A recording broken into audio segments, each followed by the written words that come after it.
live, it seems like.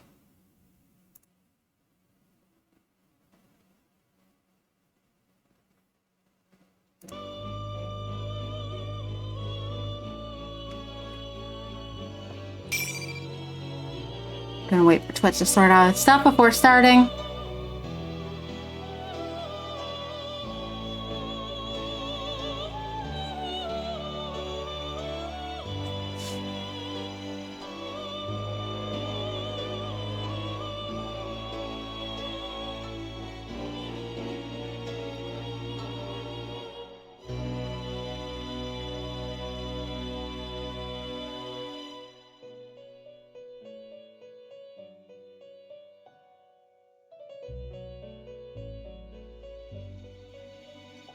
And it seems like Twitch has fixed itself, so we're going in now. Kind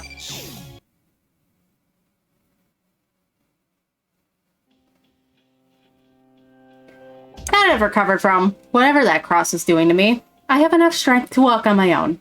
Still, it seems that whatever wounds I suffered are greater than I thought.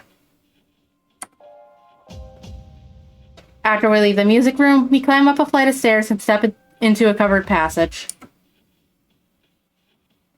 I don't know what the signs in this place mean, or even if they do hold any meaning anymore now that the city has become distorted, but it would seem that something called the classroom building is up ahead. You proceed down a long hallway that appears to go on endlessly. I can't tell whether the haze I see is because of the strange fog, or my own fuzzy consciousness. I'll be sure to return the favor with my fists.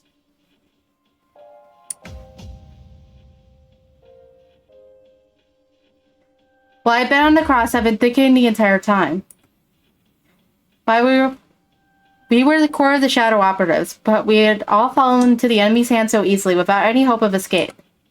My own powerlessness frustrates me. But even then, I kept calm. We still have comrades, Ken, Koromaro, and now our new member, Labras. They've grown so much and were able to save me even after I made such a colossal blunder.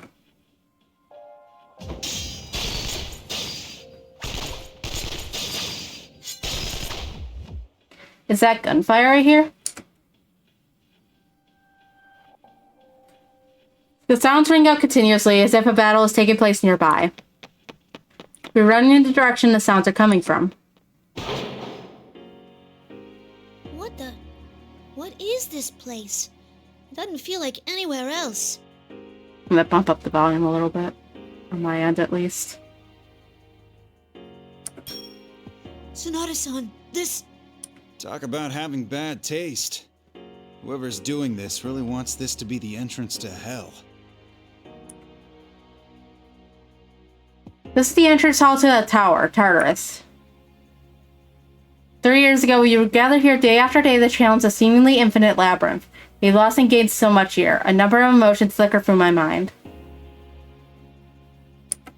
Mitsuno-san!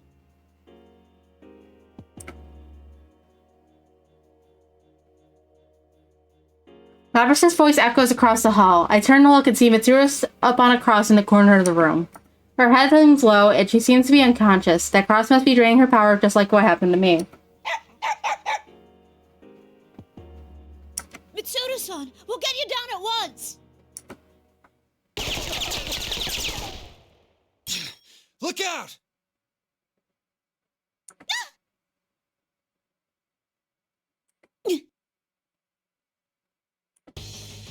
When we try to rush to her side, a barrage of bullets race across the floor, striking sparks in front of us. When the sworn of gunfire finally dies away, the air is filled with white smoke, quite unlike the red fog that drifts about the area. Confirming the presence of additional targets for elimination. Seriously, you keep coming one after another. I guess. Oh, there should be no problem. You can stay here and watch while I deal with them. It should take no time at all. Additional targets for elimination. Who? There are other people who have apparently been fighting Igus. Rather, it's fake Igus when we showed up. Gyokun! Akihiko-san! Labras! Master? Labras is here too? I immediately understand the situation. The rules of the fights here say that these battles must be a one-on-one, and I see those red pillars surrounding you, his friends, and the fake Igus. Most likely, you had been fighting Ayas while protecting Yosuke and Shie, who are already exhausted. The battle itself is one-on-one, but there's no rules saying that you can't attack your opponent's companions if they happen to be in the ring at the same time. And it looks like it's fair game to attack us as well. Seriously, these rules that are convenient only for the enemy are really getting on my nerves. This situation, though, the persona users of Inabot, their skills and abilities are far beyond the ordinary. To think they would be cornered this badly. What's going on? You did this, didn't you? Labras lashes out in confusion and anger, the shadow taking Agus' form answers with a twisted smile. Of course I did, sister. I am a weapon. It is my mission to follow orders and eliminate all targets. Now, sister, why are you getting in my way? Get in your way. As you may have guessed, I am a duplicate of Agus. But I am such an exact copy of her specifications that I may as well be the real thing. I will carry out my master's orders. I cannot comprehend why you, a fellow machine, are trying to prevent me from carrying out my task. Because it interferes with hers, duh. You're a tool, just as I am, sister. Unfortunately, you were stolen in the previous battle.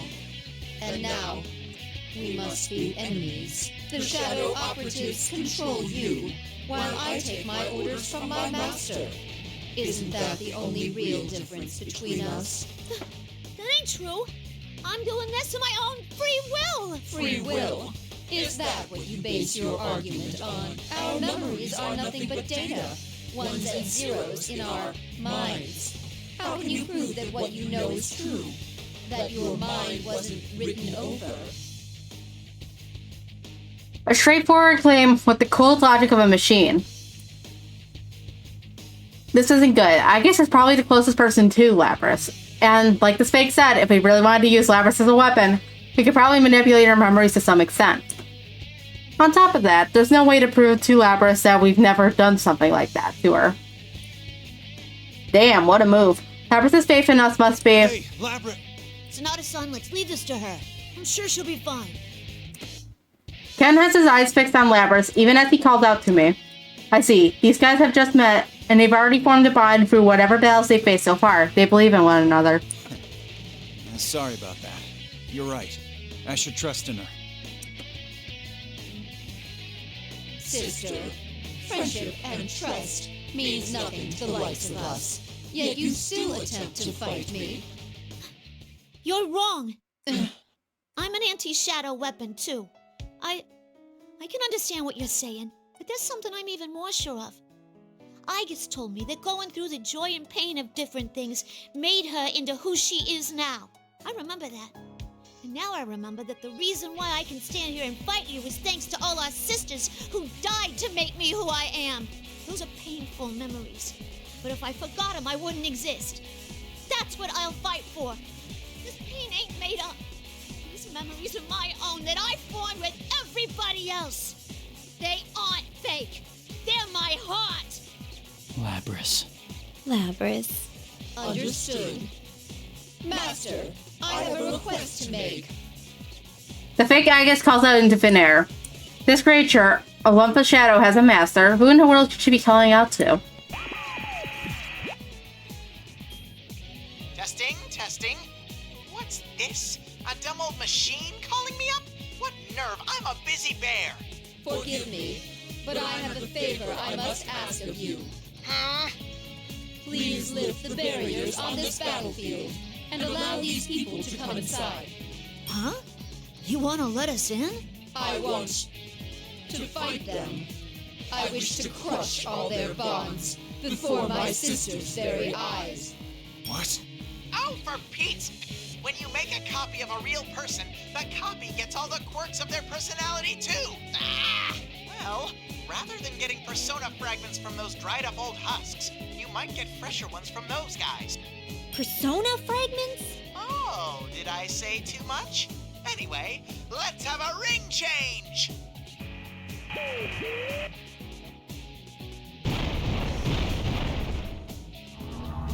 As the voice of the vulgar fake Teddy calls out, new red pillars descend and the old pillars shatter in response. The new pillars drive in the four corners of the room, making this entire place into a fighting arena. You! Are you alright? Yosuke-kun. Chie! We rush over to you and his friends to check on them.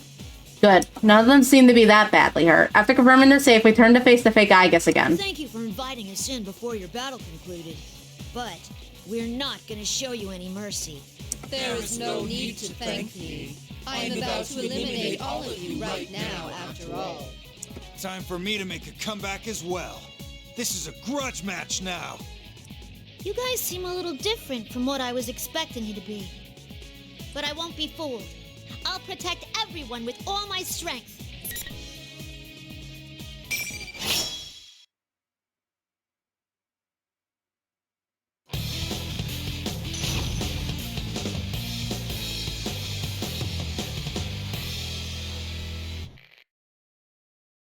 Final.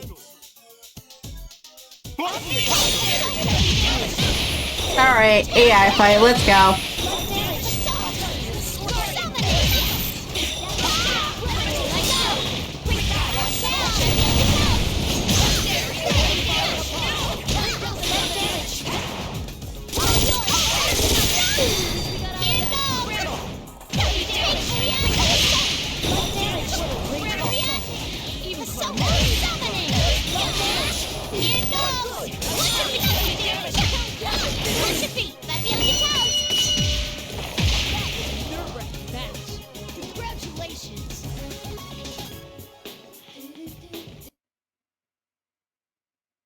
What kind of line is that? Congrats for making me stretch, bitch. That's what it sounded like. Ken, what the fuck are you talking about? Anyway, the fake Igus falls to its knees and its body turns black as it becomes a shapeless mass. I see a hint of pain in Labrys' eyes as she watches. Looks like we won. You don't need to look at me like that. Either way, we only have a limited lifespan. What do you mean? We were created for the sole purpose of fighting you. Once that duty has been carried out, all we have left to do is expire. Fighting is your duty. I will not bid you good luck. I wish for my master to emerge victorious, if possible.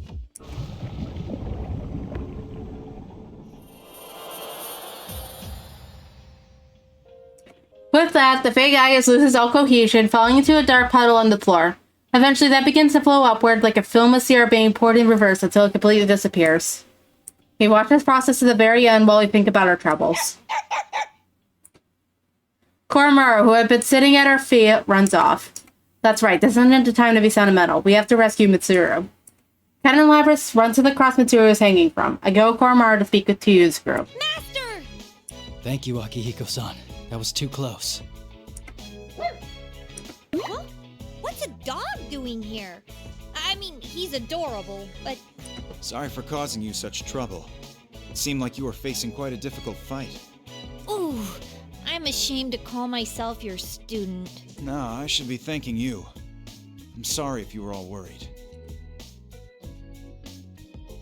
I decided to exchange information with Yu's group about the circumstances leading up until now in the situation in Inaba. They're surprised to learn that Ken and Koromaru are not only Persona users, but shadow operatives. Our conversation turns to the reason why Yu and his friends were having such a hard fight. Contrary to my suspicions, it seems the three of them have made it to this room almost unscathed. Then why did the fake Igus give them such trouble? It's true that shadows taking our appearances can summon personas, and there's no mistake that they'd be extremely powerful opponents. But are they so strong that they could hurt these three skilled fighters that badly? Nah, that's not it. When we got to this weird room, we found Mitsuru-san up on a cross. So Chie and I rushed over to get her down, but there was somebody there.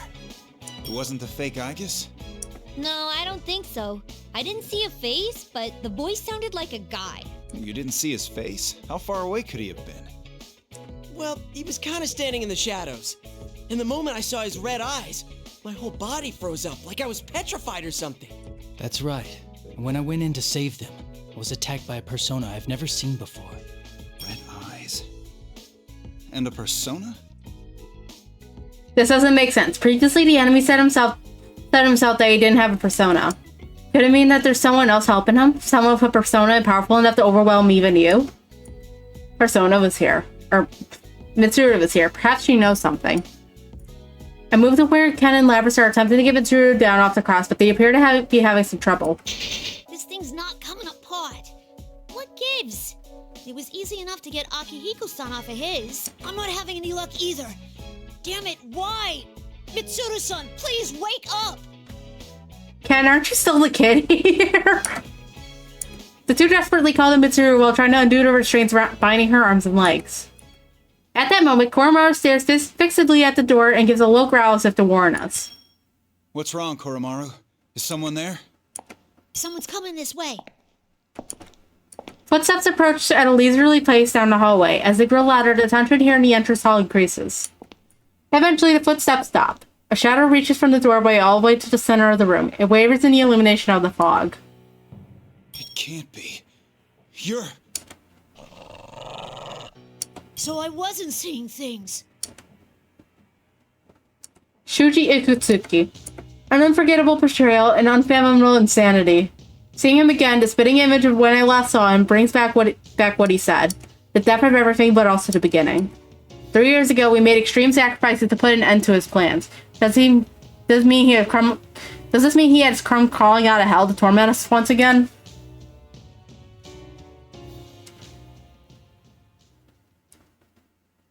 To be continued.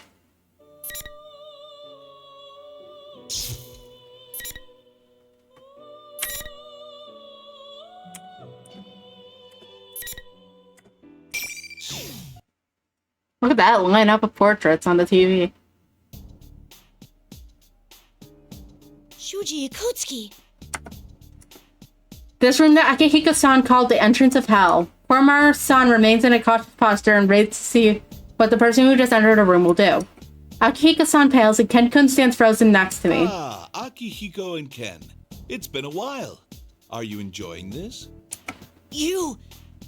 So you were the one behind this after all. Now don't glare at me like that. This is the perfect place for our reunion.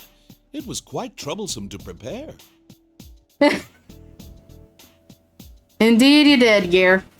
The one you're taking great pains to find will be the one giving you great pains. Or something like that. Shuji Ikutsuki. Without waiting for us to respond, he continues to speak. We're finally reunited, and I don't even rate a hello? Or do you not want to speak to someone you killed? Is that it? No, we don't want to talk to you because you're a bitch. Huh? Killed? Ah, you must be the 5th generation weapon Labrys. Poor thing. Didn't they tell you? That's right. They killed me. Of course, since I'm standing right here, I guess they almost killed me would be more precise. Nah, your ass is dead. This is like some sort of phantom shit. That's ridiculous! You're the one who lied to us and tried to kill us! Calm down, Ken. He destroyed himself. He can't possibly still be alive. Who are you really? Oh, how cruel. Here I am, talking right before your eyes, and you still won't believe it. Why don't we ask the 3 who just arrived what they think of this? We hear footsteps approaching from behind, and we turn around to see Yukari-san, Junpei-san, and Nagus tumble in. Just like Ken-kun and Akihiko-san, they're at a loss for words when confronted with the person standing in the center of the room. Ikutsuki! No way! How are you? Though the two of them are surprised, Agus looks over at me. That's right, we can tell. Don't be fooled, everyone. I can feel it. What's standing there is... Indeed, that is not Ikutsuki-san. He's a fake, created by a shadow. Just a foolish trick. That's what I thought. Ah, well, you're a piece of junk, but you have a good nose, huh? You could have let me play around for a little while longer.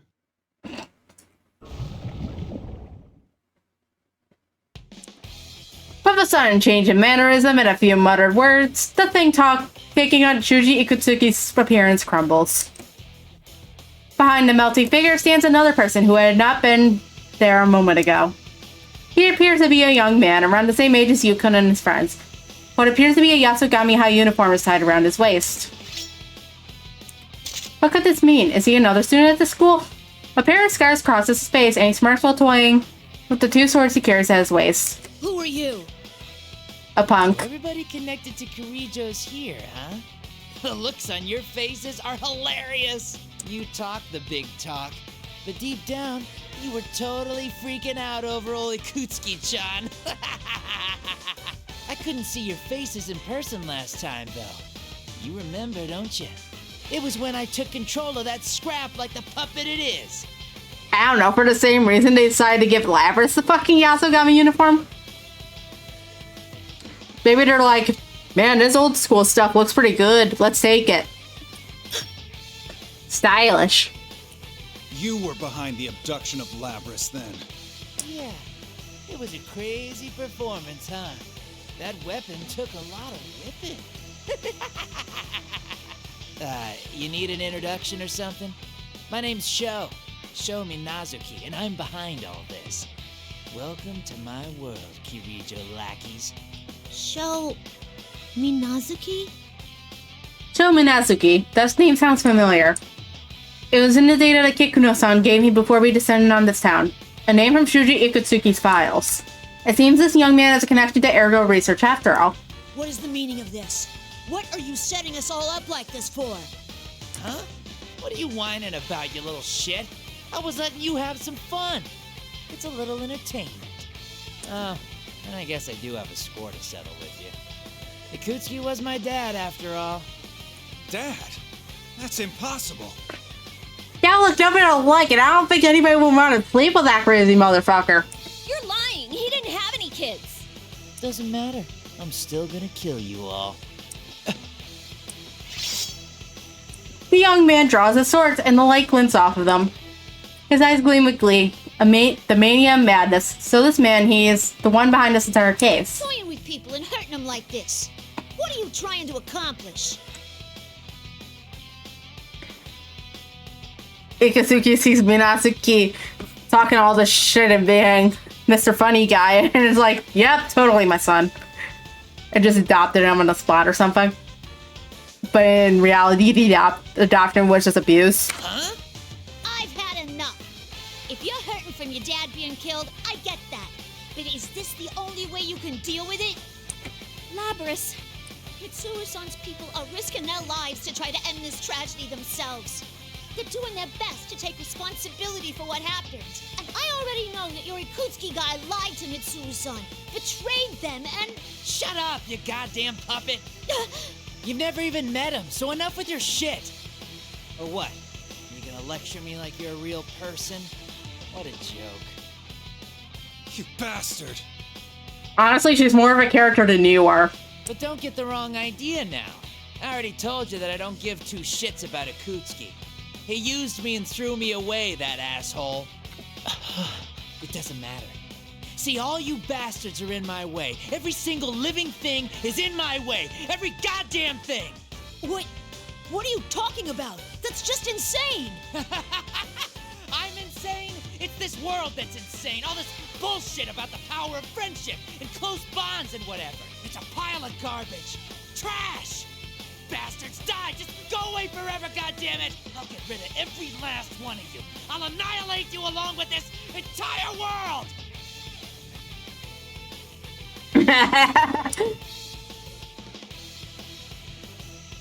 Frankly, I think he's just using Ikutsuki's death as an excuse. Anyway, my heart hurts. I wonder why. I sense a resonance of a plume of dust from the young man, and it's giving off an emotion. Hatred? No. Sadness? He wants the world, but at the same time he rejects it. His intense mixture of solitude with despair and yearning. Spare, huh? Anyway, I felt this. I know this emotion. Lapras? He doesn't truly hate the world. What he really feels is... Lapras-san, look out!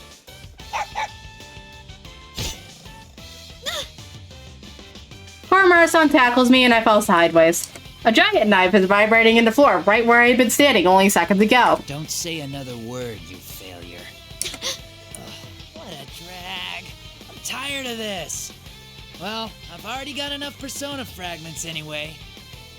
So what, you gotta fuse them together into a new Persona like it's a fucking gacha game? Persona fragments? Wait, do you mean... Persona fragments. Those are the same words General Teddy used earlier. The young man calling himself the mastermind behind all this. The fakes whose sole purpose was to fight us, the flakes of light emerging from the defeated shadows. All of this now makes sense to me. Most likely the rest of us are feeling the same way. Sho is gathering persona fragments by making us fight our doubles. The moment we all reach that conclusion, Sho pulls out a small box and holds it before us. So it's time to get the real show started. Here's a question for you. What do you think this is? The box from FNAF 4. That's... Oh. Is that the remote Akutsuki was using when he controlled Aegis? Looks like a game of operation. No. Stop him! Too late. Activating the anti-shadow suppression weapon, Labrys. I feel a sudden snap within me. Suddenly, I lose control over my entire body. At the same time, my consciousness begins to fade as if I'm being painted over by something else. It's that infernal device that took over my body and forced me to hurt the others just like the other day. It knows I'm a mechanical body and all my self-control begins to slip away. Labrys! Labrys! This is fun! Oh, by the way, I didn't stick a device in it or anything to do this. A weapon is there to be controlled. So, of course, there's a remote control. It's been built into that thing from the very beginning. I told you I'd destroy everything, right? Friendship, what a joke. One push of a button, and it all means nothing! Sister, please pull yourself together. I scream internally at myself to stop, but my arm swings my axe at Aegis and sends her flying away. Aegis! Now!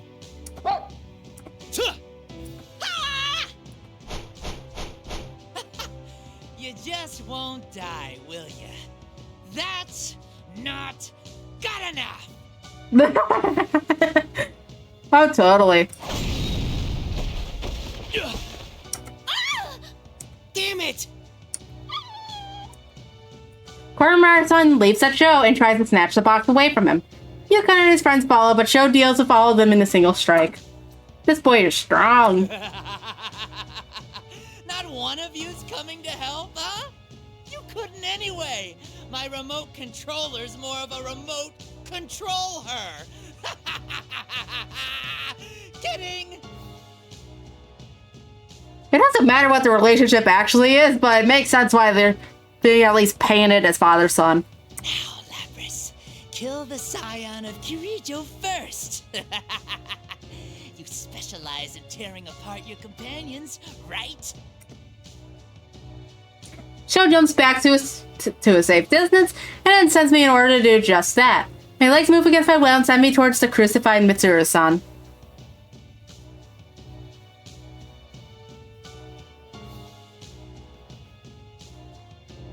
No, I'm not your puppet. I have a heart of my own. A heart? Like I give a crap. You want me to erase all that too, then? He manipulates the small box again with the Rocco laugh.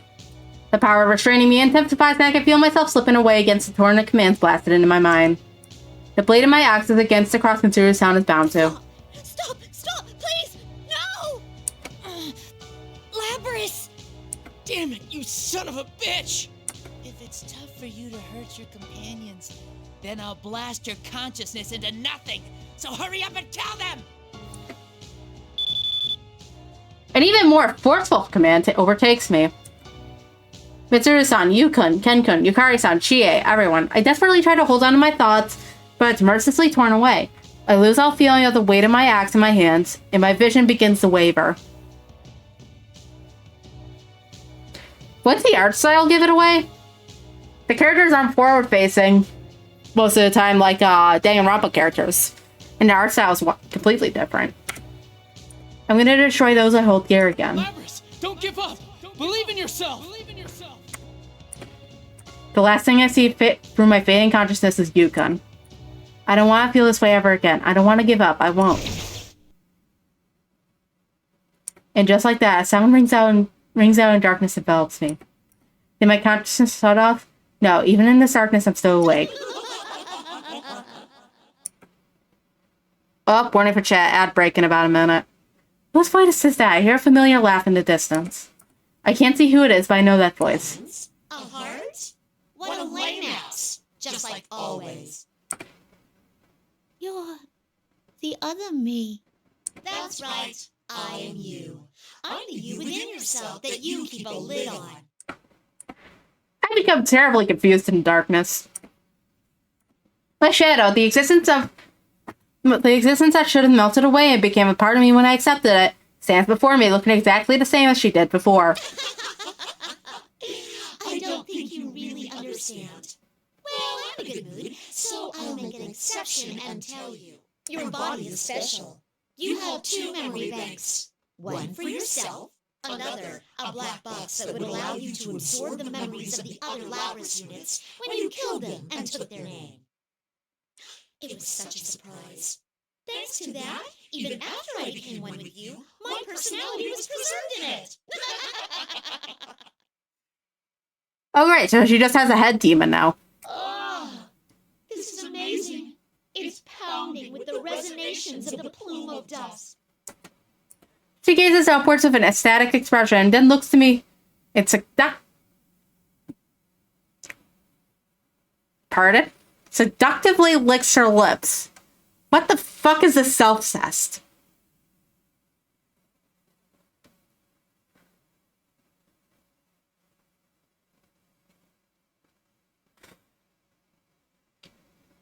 Well, I guess I didn't have a shadow until this game.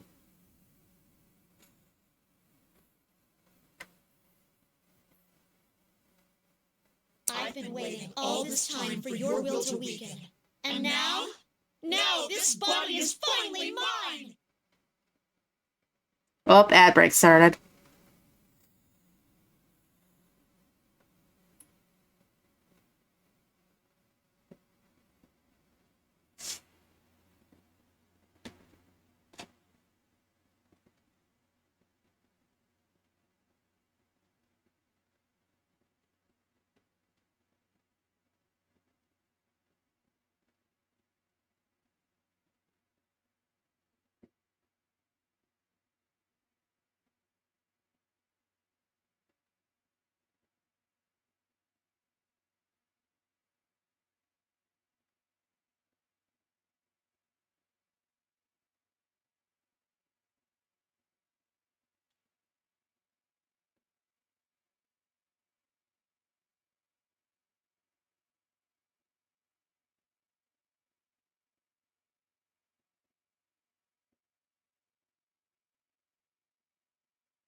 Alright, ad's done.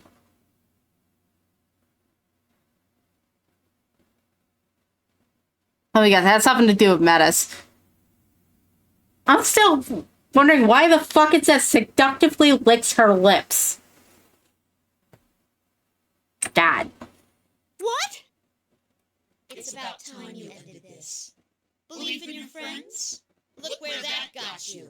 Am I right? Don't you hate him?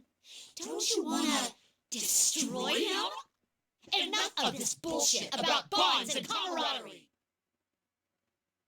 All you have to do is destroy everything. Put that gigantic axe on your back to use.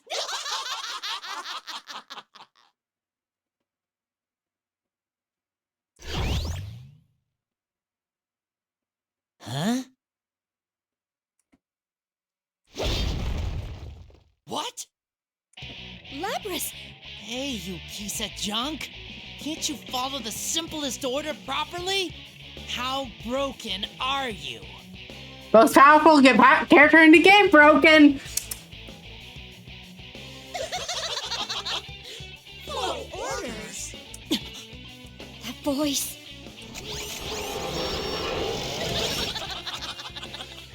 Kiss my skinny little ass, you punk kid. As if I listened to whatever crap you ordered me to do. Labras? I can destroy whatever I want. That includes whiny brats like you who try to get in my way and order me around. Shadow Labras saves the day by doing things Shadow Labras does. Now let's just hope regular Labras keeps control of her again after. You piece of junk! You call me a brat, but you're no different! I mean, what the hell are you?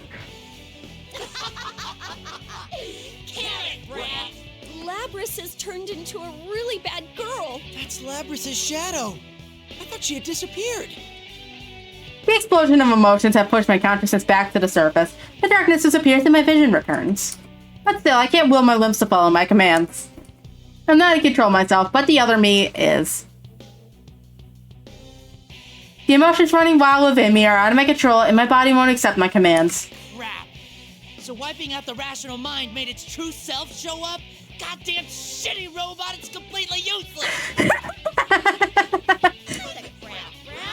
Come at me! Top Persona! Asterius! What the fuck? Seriously? She can even summon that cow monster from before? Wait, did she just call it her persona? You little... What the hell's going on here? What'd you expect, Ariadne? That little thing isn't worthy of being my partner. The giant bull Asterius roars. Sho, now facing the full wrath of my shadow's uninhibited urge to kill, draws his sword with an almost annoyed sneer. You better watch out. I'm no ordinary shadow. I'm finally free. Free to wreak as much havoc as I want.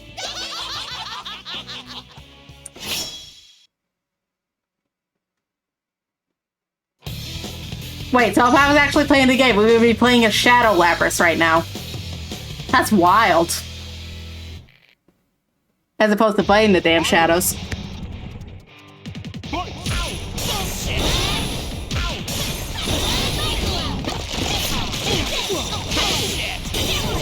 She even has her own unique nickname. Also, you gotta love how Asterius is so goddamn big that only his upper body shows up from the floor.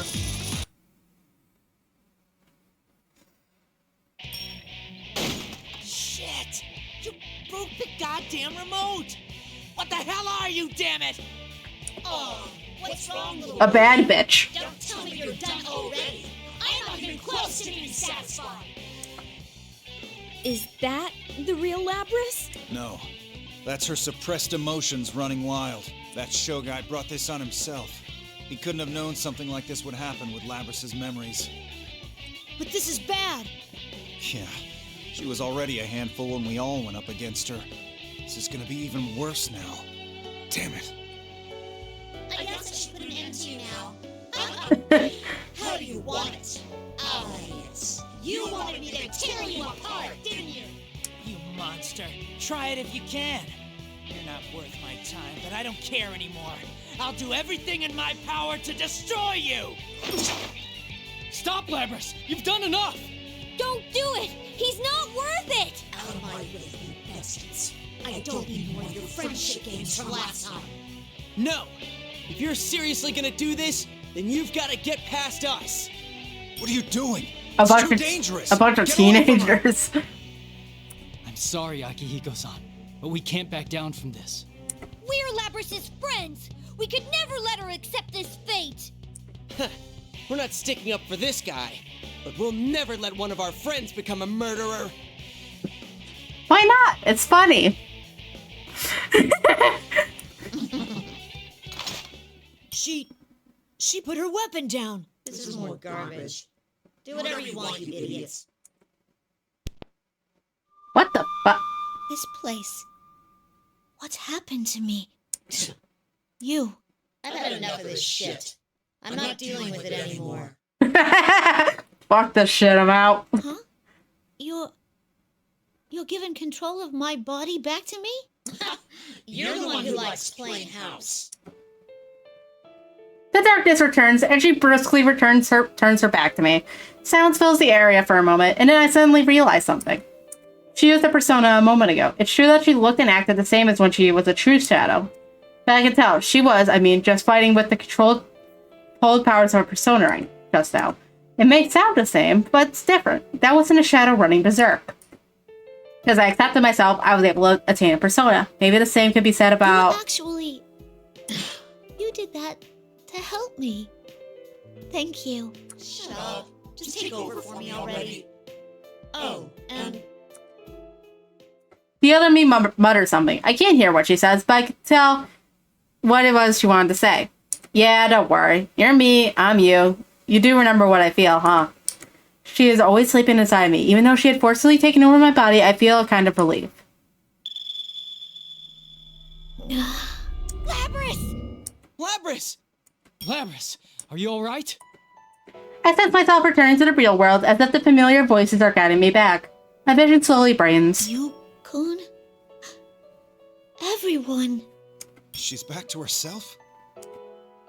Yeah, I remember. My other half saved me, and everyone else brought me back to myself. And with that, I look over towards the young man before me. There's an unmistakable reaction of a plume of dust coming from within him. That plume of dust conveys an intense message to me. That reunited with the other me hidden in the darkness of my mind, I know for certain what it's You're conveying. actually lonely deep down, aren't you? You don't like being alone. Labrys? Now what?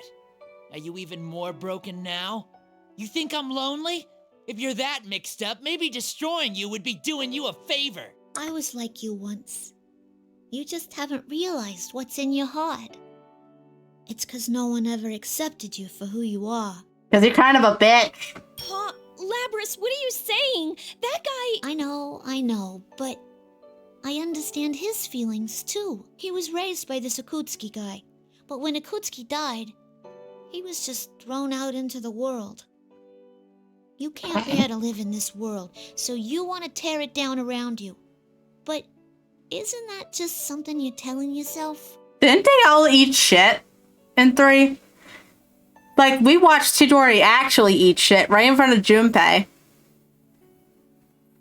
But apparently I've read something that's like, there's possibility she might still be alive some fucking how. Because of Junpei's, dream. So what the fuck is Takaya doing now?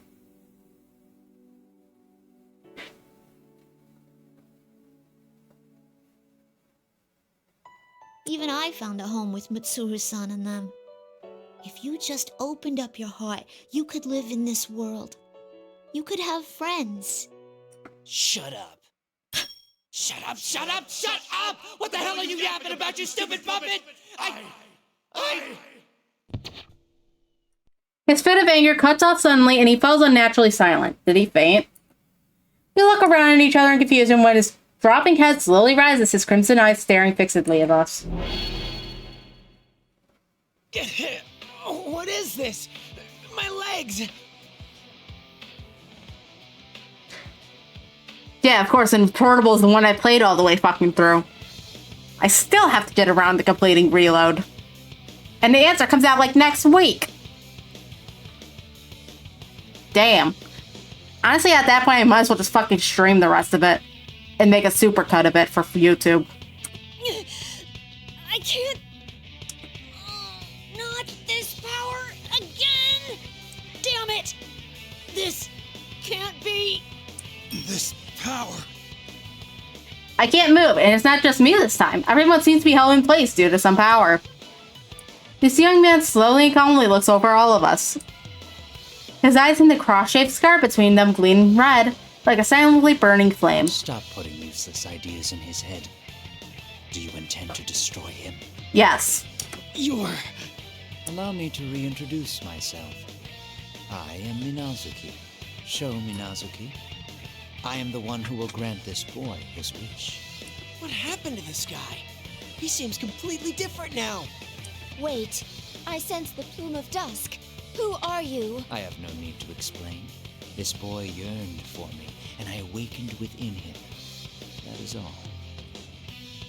A moment ago, the young man had been increasingly agitated, shouting like a child having a temper tantrum. All of a sudden, he's calm and speaks with a measured tone. Whatever you're doing to us, is this another of your powers? Oh, don't get me wrong. This power doesn't belong to me. I'm only borrowing it. Borrowing? The place is shaking. This isn't good. You know, from some other anti-humanity god. The building's creaking. It's about time everything was ready. This is all thanks to you, so thank you. I have gathered enough persona fragments. What was all this fighting for?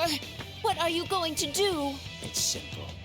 I borrowed power to envelop this town in red fog and make you fight against your fakes. It was all to carve off of your personas.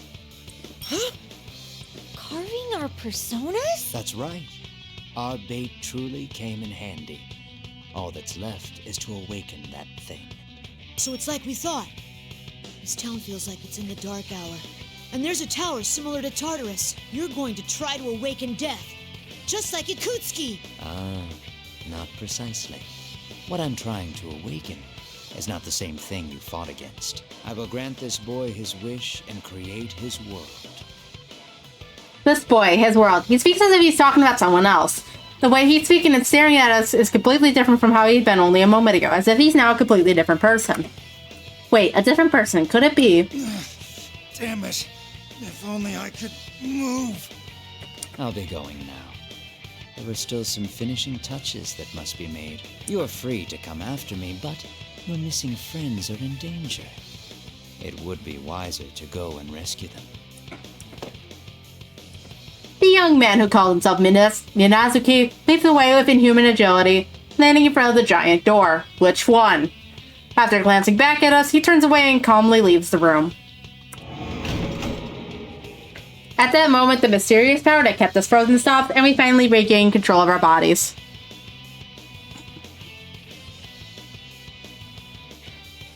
I guess he is. Wait! I cuddle in a fruitless attempt to pursue him before another presence shows up on my radar. It's not one of my friends. It's... Yukiko? No, that's a fake Yukiko-san. Hey, yeah, it's not just her. What have Risei and Naoto been up to? Minazuki just said that they're in danger.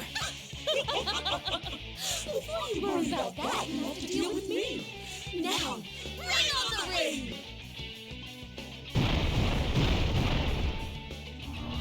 When the fake raises his arm, the usual red pillars descend from the barriers around us. No, I won't be able to pursue Minazuki now.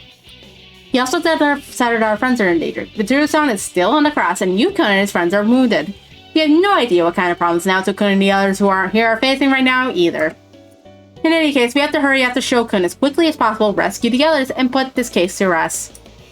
He's a genocider against humanity in its entirety, not just one part of humanity.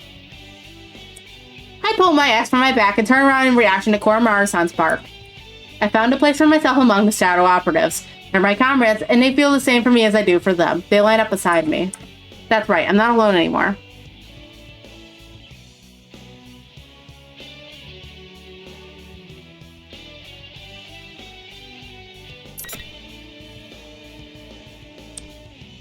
Let's see here. Who should we go with? Do we go for a perspective character, best girl, or the dog and the kid?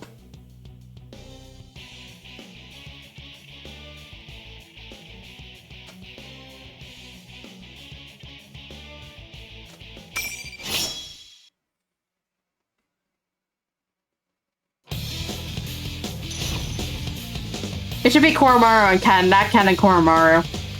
Because everybody only plays Ken for Koromaru, let's be honest. Show me what you've been doing. No dodge this! You're in attack, Koromaru! Here goes! No dodge! Koromaru! Here goes! No dodge!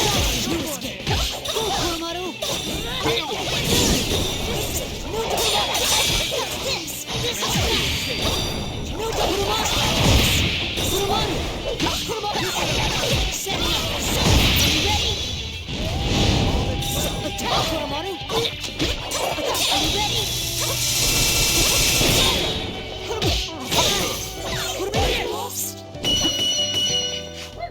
Victory smiles upon us.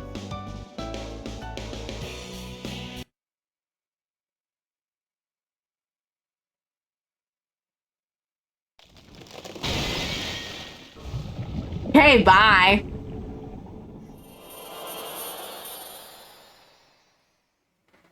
Well, yeah, no shit he would. We don't even give the fallen shadow a second glance as we rush to where Mitsuru-san is hanging on the cross. The 30 lock gives us some trouble, but we finally manage to get Mitsuru-san down. The atmosphere among us has become more cheerful. Though Mitsuru-san was quite disabled, she quickly regains consciousness. Labrys. Everyone. Mitsuru-san looks relieved for a moment after seeing our faces, but she seems to have quickly reached an understanding. Her expression quickly turns meek as she apologizes to us. Sorry. My judgment was flawed. I'm responsible for all of this. Jeez, there you go again with that stuff. Still, I'm really glad you're okay. Thank you. It's all thanks to you.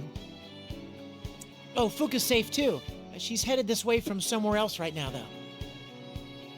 I see you managed to find Yukari-san, Junpei-san. Hey, Ken?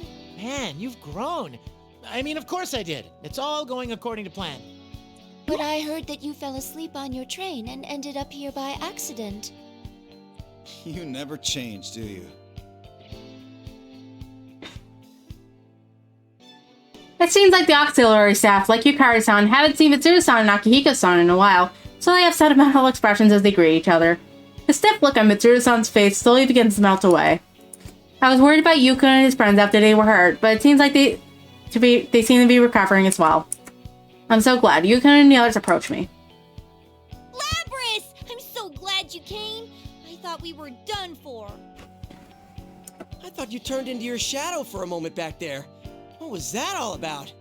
I don't know, but I guess my shadow's been within me all this time, watching everything I've seen.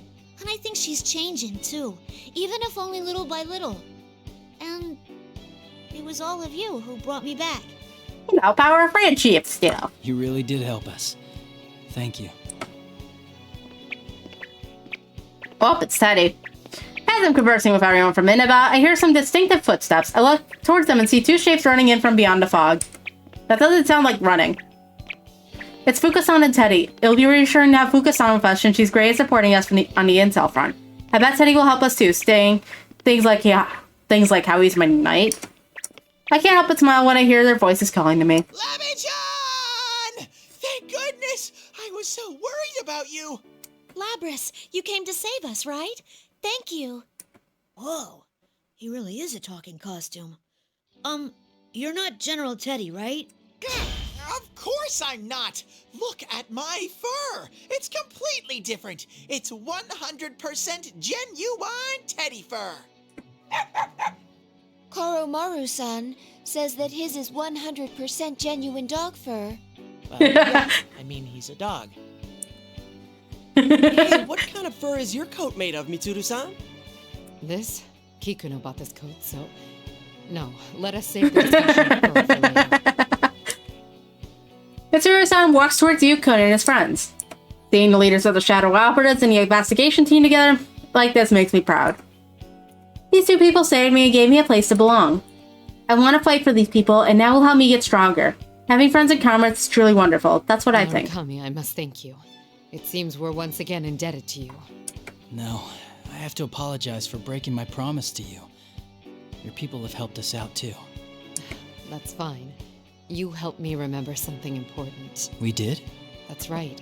Trying to keep danger and death at a distance only results in putting life at a remove as well. I knew this when I established the Shadow Operatives, but it seems that I became too focused on thinking only about the present. Mitsuru-san. Allow me to ask for your help now, Narukami. I'd like you and your friends to cooperate with us. We need your assistance to solve this case. Do I really need to answer that? Of course we'll protect Inaba. Yukon looks straight into Mitsuru-san's eyes as he answers. Seeing his sincere resolve, Mitsuru-san nods cheerfully. Yukon's friends are smiling too, as if they're agreeing to take on anything that comes their way. By the way, why don't we all compare what we know about the situation? Oh, you're on the ball, Ken. I was just about to suggest that myself. Were ya? Yeah, right. You're just trying to claim his idea. I mean, seriously, how lame do you have to be to try and steal credit from someone so much younger? Okay, sure, you didn't need to tear into him, Yukari, even if it was pretty obvious what he was trying to do. We each describe what we've experienced up until this point. Once we have a grasp on that, the topic of our conversations obviously shifted to Sho Minazuki. Who in the world is that Sho kid? Didn't he say something about Akutsuki being his dad? The young man stated that he was the mastermind behind the recent events here in Inaba. He He also said that he is Shuji Ikutsuki's son. But the file was given by Kukuno-san clearly said that Ikutsuki had no family. Presumably, he had a life before he was the chairman of Gekkoukan High. Couldn't he have had a child during that time? No, Ikutsuki had no family, let alone a child. The only things on his mind were his experiments and the fall. Yeesh, so he was a mad scientist? Oh, don't tell me he was doing human experiments too. Yes, he gathered orphans from different areas and performed inhumane research on them to try to artificially induce their personas. Whoa, seriously? That's messed up. Even after Ergo Research was disbanded, it seems Ikutsuki stole the research data and continued performing such experiments personally. One of those test subjects was named Sho Minazuki. The records state that he was the youngest of the test subjects. No, he probably sacrificed his family to science too. They probably actually mean that he just has no living family. Or made a family of his own with like a wife and kids. An orphan, huh? Did Ikutsuki adopt him? No, Sho Minazuki was nothing more than a favorite subject to Ikutsuki. Test subject? But he's a person. How could he do such a horrible thing? I don't know. He's the guy that tried to bring on the apocalypse. The Kirijo group of the time was an evil place, suffused with his arrogance. It isn't hard to imagine how he was treated with Ikutsuki in charge. Minazuki was raised in a solitary environment, never interacting with anyone. I suspect his experiences from that time greatly affected the development of Minazuki's current personality. So that's why he said Ikutsuki was his dad. And he told bad jokes like Ikutsuki too. Nah. Hey, that reminds me. In the middle there, he suddenly seemed like a different person. What was that all about? We'd all noticed that. It was so sudden how his personality just swapped. That red-haired boy could have split personalities. But the presence that I felt was bothering me a bit. Mitsuru-san, when he reintroduced himself as Minazuki, I sensed some kind of resonation with my plume of dusk. What could that mean? There is no information on that. The same goes for the power he had when his eyes turned red. Perhaps they are a result of Ikutsuki's experimentation. The entirety of the report has not been deciphered, but Ikutsuki's data does mention Minazuki's name and the plume of dusk. Kikuno's decoding it now. Oh, I have it too. Kikuno-san entrusted me with it because it was an emergency. Ah, that's fine. Either way, I was intending to share it with all of you once the report had been completely deciphered. Shuji Ikutsuki, the man who performed a countless number of inhumane experiments at the former Ergo Research, who used Mitsuru-san and the others even while serving as the chairman of the Gekkoukan High School, and who schemed to destroy the world. I can easily imagine how many victims the experiments may have created. I myself am the result of a similar process, after all. So Shokun is another one of those victims. Hey, when he got all cold and called himself Minazuki, he said that he wasn't after revenge for Ikutsuki, right? Correct. Based on what he said, it seems this Minazuki set this situation in motion to grant the hot-headed boy his wish for immense solitude. And then he was talking about persona fragments. That's right. He said that he covered the town in this red fog and was carving our personas by making us fight in it. Honestly, this is fucking Japan. Just get a fat settlement from Ergo Research's inhumane bullshit and just live out the rest of his days in a fucking apartment complex playing video games all day and never leaving the house. Isn't that what people in Japan do anyways? Neats? The sense of fatigue we felt when we were on those crosses is most likely part of that same plan. Looks like we completely fell for it. But he said that he'd gathered enough fragments of our personas, didn't he? Then... Yes, he's most likely completed that step of the plan. What was that part about awakening something? I mean, I can guess that it's going to be pretty dangerous, but what's he trying to call down? I know nothing about that, but if it's similar to what we encountered at Tartarus, it's nothing welcome. Persona fragments, huh? What in the world is he planning on using them for? This is all part of what he wants. He falls silent, full of impatience and uncertainty. On top of that, the second personality gave us word of caution he was leaving. We need to make sure that everybody's safe as quickly as possible. That reminds me. Yukiko and the others. That's right! That Minazuki guy said that Yuki-chan and the people with her are in danger. How did Hugh hear that? Oh wait, they just relayed information to each other. That's probably. But wait, why didn't you guys bring this up earlier then? Naoto-san and Kanji-san said that they were going to Junes. According to Junpei-san, supposedly Yukiko-san and Rise-san were at the same location. Huh? Oh, right. But those two said they were gonna go look for Kanji and the others, so I don't think they're still there. They could miss each other. Yes, I'm concerned about them as well. Let's split into 2 teams. One heads to the top of the tower while the other searches for Narukami's friends. Yamagishi, perform a search and try to locate them as best you can. Understood. I don't know how well it'll go, but I'll try searching for everyone. We're counting on you. Persona. Fuka-san closes her eyes and concentrates, summoning her persona to search the surrounding area. Then again, this red box seems to be able to block the search abilities a little bit. Like making Teddy sneeze when he tried to use his keen nose, so there's no knowing how well this will go. So much interference. The fog might be getting thicker. Oh! I have 2 readings near Junes. That may be Kanji-kun and Naoto-kun. They seem to be moving towards Junes. And I found another 2 readings in town on the move together. Do you think that's Yukiko and Rise? Oh, I'm so worried. Oh! What the? The entire room shudders immensely and the building creaks. The one calling himself Minazuki is undoubtedly close to accomplishing his goal, whatever it is. There isn't much time left for us. We must hurry. Yukari, Iori, Amada, and Koromaru, you're the least wounded. You pursue Minazuki. Gotcha. I will go with Akihiko and Aigis to rescue Narukami's friends. Understood. Yamagishi, you remain here and back us up. Narukami's group, you're all too exhausted. I ask that you remain here and regain your strength. I'll do everything I can to assist you. Whoa, seriously? Will? No, we should stay here. Fuka-san needs someone to protect her as well. Hey, what about me? I'm perfect! Mitsuru-san, Teddy's got a great nose, so I think he'll at least be of some use. Please let him help you find our friends. Some use? How rude! I'm totally useful. My babe Dar is up and running. How are you gonna find Kanji with that shit, Lord? I see. That's promising.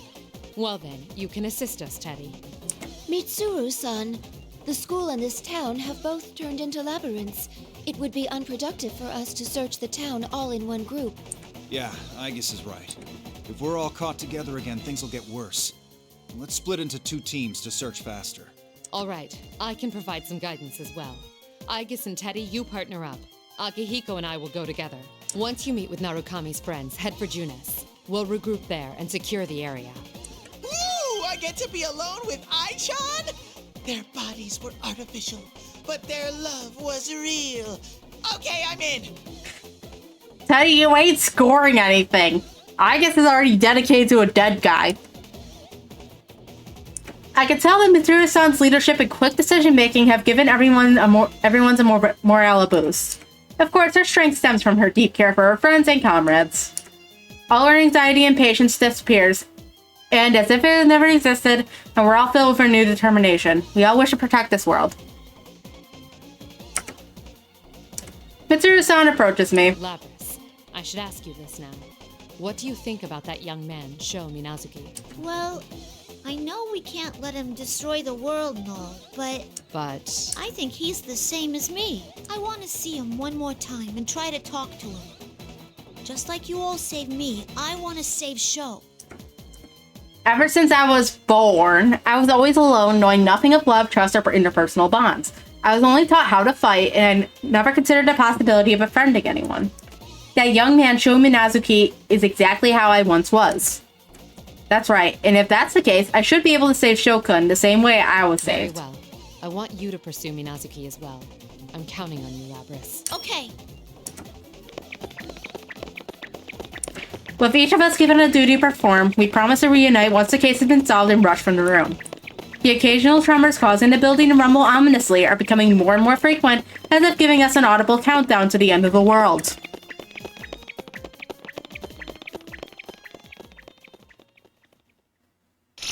To be continued.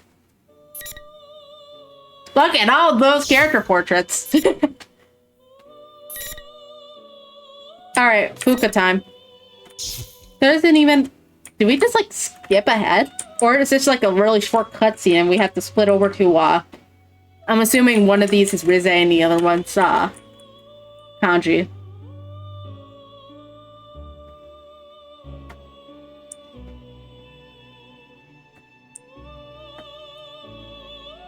Oh, this is Team P3, so... Okay, so this is probably... But wait, both Aigis and Mitsuru are on the same, track. So what the fuck is going on? Oh well, I guess we'll figure it out later.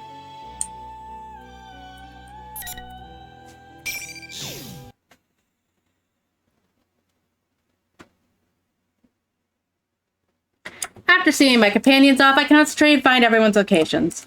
I have been entrusted with the task of providing support to everyone else. The ability to disseminate information among them all will be the key in navigating through this twisted labyrinth. Since I cannot fight directly, I will need to help everyone as much as I can with my own abilities. I know how you can fight. Step out your persona and make it for your enemies. Are you all okay? I don't sense any enemies nearby, so please concentrate on regaining your strength. Right. Ow. Are you okay, Fuka-san? You were only rescued a little while ago. Is it okay for you to use your persona so soon? Thank you. I'm all right. I'm sorry we dragged you into this. Chie-san is concerned about me, though I'm sure she has been badly hurt herself. Oh, we just screwed up. We're really thankful you guys came. In any case, let's recover as quickly as possible so we can go after Labrys and the others. Yeah, I agree. It's not just Chie-san. When the Persona users of Inaba found out that I was being held captive, they all put themselves in danger to find me. It makes me truly happy to be able to fight alongside these people. Without warning, one of the caskets in the room opens with a creak, and a tall man steps out of it. Taking a nap, Theodore? Blue clothes, silver hair, golden eyes. Who in the world is he? I can sense his power, but I feel no hostility from him. He doesn't seem to be a shadow. Ah! A ghost! Ah! Why are you screaming? We're the ones you freaked out! Oh, I apologize. I was caught in the moment. Those clothes. They're very similar to the dresses Margaret and Elizabeth wear. Ah, so you are acquainted with my sisters. I am their younger brother, Theodore. Elizabeth? That really strong girl with the book? What's her family doing here? Looking for some coke, baby. Well, my sister has given me a task, so I've come to the world outside, but along the way, I sensed the presence of Elizabeth nearby. And that's how you came out of this coffin? What kind of horror flick did we walk into? Elizabeth is close by? She's tremendously powerful, but I don't sense her at all. Oh, she is most likely hiding her presence, so as to not hinder your journey. But I am certain that she will be watching over a battle around here. As evidence of this, please look here. There are potato chip crumbs in the bottom of this coffin, and in her favorite flavor at that. Well, if anyone was gonna eat potato chips in a coffin, it'd be her. These guys are putting kind of a damper on the urgency of this situation. You need to have some comic relief. I like the local variety with the beef flavor. Oh, I can't get enough. Can we stop talking about potato chips? Theodore, right? We haven't run into Elizabeth. Yes, it seems I was just a tad too late. It's all right. There was merely a little something I wished to ask her. What's that? Hey, why the fuck did you abandon us? Wait, why aren't you in a persona, Fuka? This is how Theodore's story goes. While out on the errand, Theodore saw a glimpse of his older sister, Elizabeth. He didn't decide to follow her and eventually reached this tower. What he describes as being out on an errand during a situation like this seems odd, but Yukon seems to understand and said that this man's sudden appearance makes sense if he really is related to the person he claims to be his sister.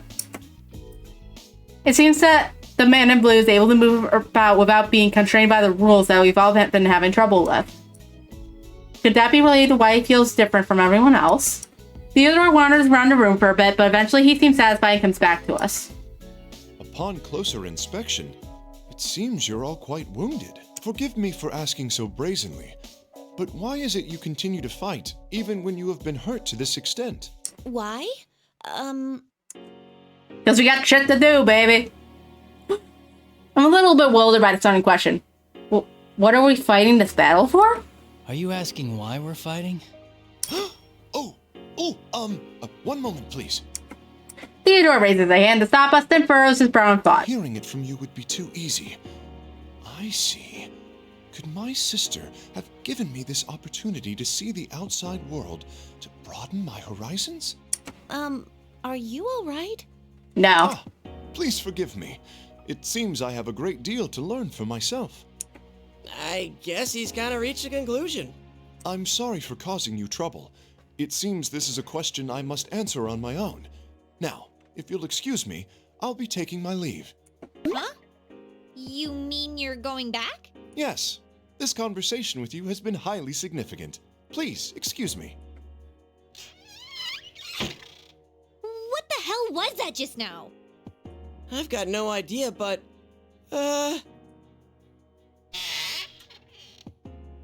Wait, what now? I'd almost forgotten.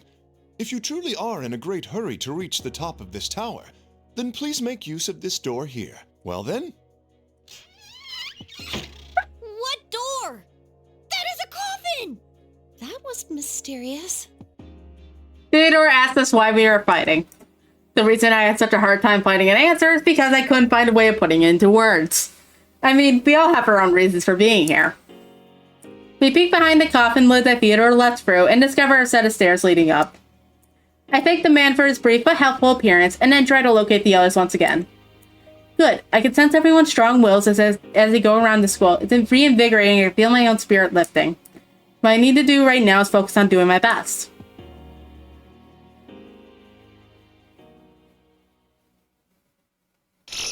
To be continued. I like how Theodore doesn't show up in the character icons. And there we go. You know who we're starting with.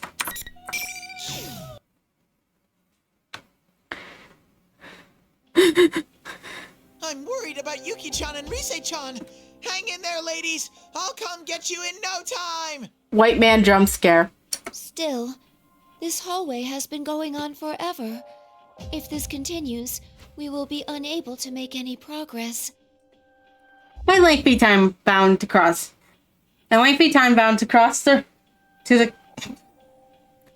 Okay, let's try this again. My lengthy time bound to the cross resulted in a serious strain of my energy reserves. My condition has deteriorated to the point where even normal maneuvers will be difficult. If we were to face another shadow, I might be at a severe disadvantage. On top of that, the young man named Sho displayed godlike abilities. My sister and the others are in pursuit of a target with the power to freeze everyone present. I can't help but worry about him. I feel my heart sinking as these thoughts arise in my head. Teddy walks along with me, peering into each of the classrooms as we pass them. Past my increased chattiness since we left the others is an attempt to lighten my spirits. Aww, just thinking that danger is closing in on those innocent ladies even as we speak is making my fur fall out. I'll be positively bare. Your fur is falling out. Perhaps it is merely your shedding season. No. I'm extremely sensitive, and I lose fur when I'm stressed. Just the other day, Kanji lured me into a trap with some ice cream. He then kept nuzzling me over and over, and I ended up with a big old bald spot on my head. It was terrible. I see. Kanji-san's extreme expression of love puts stress upon your fur. I will add that to my data file on you. By the way, are you tired at all, Ai-chan? If you do feel a little logy, feel free to snuggle up against me whenever you like. I am currently taken by a dead guy. Please leave me the fuck alone, you creep. No, I'm more concerned for the others in town. No, completely ignored. But I'm sure they'll be okay. My friends are really strong, you know. You trust them, don't you? Of course. You believe in Michan and the others too, don't you? Yes, I do. They're all precious to me. We're the same after all. You're sparkling too. Sparkling? I love everyone who's nice to me, and the world where everyone that I love lives in really sparkles. And I want to protect that sparkle and help everyone out. Teddy's large eyes are glueless and honest when he speaks of his friends. I am an anti-shadow weapon, and yet Teddy's presence is similar to those of the shadows that I have been exterminating. Does this have any importance? Thinking about someone else strengthens your own powers.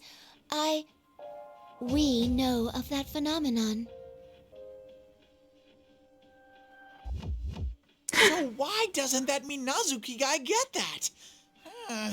Does he not see the sparkling? I mean, yeah. It's not like there is anything going on in that head of his. All I can think about is women. Which is gonna make Persona 5 interesting because I gotta see which one's worse, Teddy or Morgana. Because I know Morgana's a fucking freak too. Anyway, Teddy then declares it is up to him to become Minazuki's friend, eventually become to a door next to a sign reading music room. Teddy sniffs for some time as I search in the room and then sneezes loudly. Achoo! Ugh. We can't get to the exit unless we go through here. By the way, won't you take a little break here? You still seem exhausted, and I'm worried about you. Teddy looks at me with worry while he suggests that. We should have descended quite a bit by now, but there's still no sign of the exit. There's no time to hesitate, but most of all, I can't let myself become a burden either. Thank you. You're truly kind. Of course I am. It's basic bear etiquette. Teddy puffs out his chest of pride as he puts his hand on the music room door. We're barreling in! Excuse us! There is nothing of note in the room but a grand piano. I'm about to suggest that we take a short break here, but a warning alerting me of an approaching shadow appears in my vision. This reading, it's close. Acquired.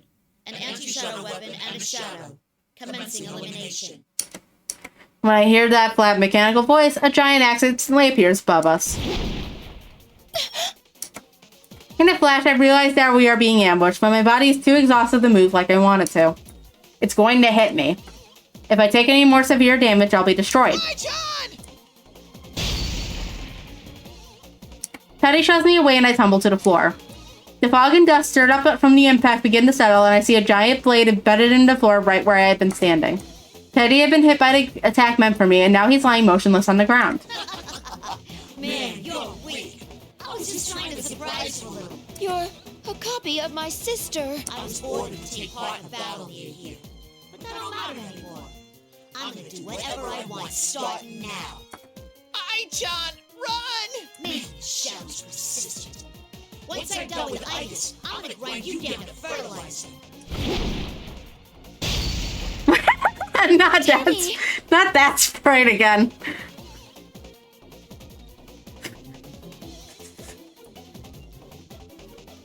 I don't think it's the founding fathers, but composers, because you can see right above Labyrinth's night headband. I'm pretty sure that's like Mozart or some shit, Beethoven. So I'm pretty sure all these fuckers are just fucking old ass composers. Also, I think the ghost shoes are just doing a summoning circle, that's all. Anyway, the axe strikes Teddy with a heavy blow and he slams into the wall before fighting down in the heat. I try to rush to his side, but... No!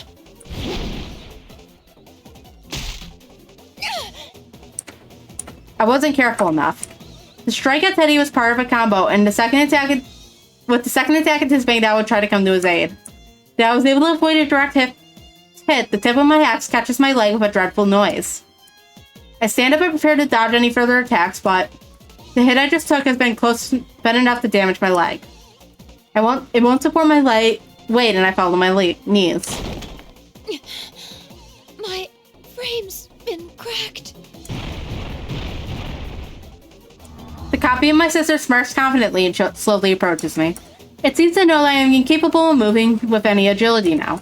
Right then I notice that the red pillars have appeared in the corners of the room, trapping us. There is no way to escape. I was trying to hurt you, you know? I knew you were weakened, I guess. It's so easy. Just target the weakest one, and the numbers will drop on their own. These bonds are pretty useful. I knew I was weakened after all. Soon I realized I am in severe danger right now. Soon there will be no way to prevent it from claiming Teddy and me as his victims. But up till now, I've witnessed how my sister's shadow and how my sister herself fought when her heart had been disabled. That's why I thought that I had understood how to deal with this fake version of her too. When my sister was in that state, she and her shadow had fought in the same way, using her body's full potential and fueled by an inner drive to destroy. Each attack from them was a threat, but such straightforward opponents are simple to deal with. But this fake is different. She isn't berserk like a shadow. She hasn't lost her heart. In other words, she has both cunning and power, and can fight like my sister when she's in her normal state. In other words, she knows of my special qualities as an upgraded version of her hardware, and can precisely target my weaknesses. The biggest difference between the 5th generation Labrys, my sister, and me is our attack ranges. While my standard weapons are firearms, my sister has no long-range weaponry aside from some of her Persona's abilities. Normally, I would have an advantage over her, provided I am able to keep a distance between us. My damage leg robs me of my mobility, so I can't do that right now. My fighter able to hit harder will have an upper hand here. The devil must have known that and targeted my leg from the start. I already made a mistake in the limousine, and this will be my second blunder today. If only I had been better able to deal with things. My regret spell from my mouth as the axe in the shadow's hands rises higher and higher. My sister's axe weighs close to a third as much of her body, and she activates boosters to deliver an even more destructive attack, speeding up her swings to truly dangerous rates. A single hit from it could be enough to put me into a helpless state. As if that wasn't bad enough, I can barely stand up as is, and I can't even aim properly. I yearned for power so that I could protect my comrades, but... What are you muttering about? You're next, Digus. Come at me! I couldn't respond to a sudden ambush. Those close to me have been wounded. I can't save anyone like this.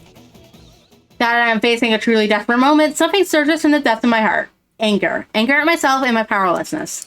I don't want to use my damage as an excuse for my death. Move, I guess. Move. Besides the rising heat swelling within me, I understand my battered body is unable to put up a fight. But I cannot lose. I must maintain this power, but keep my emotions under control as I determine the best course of action at that moment.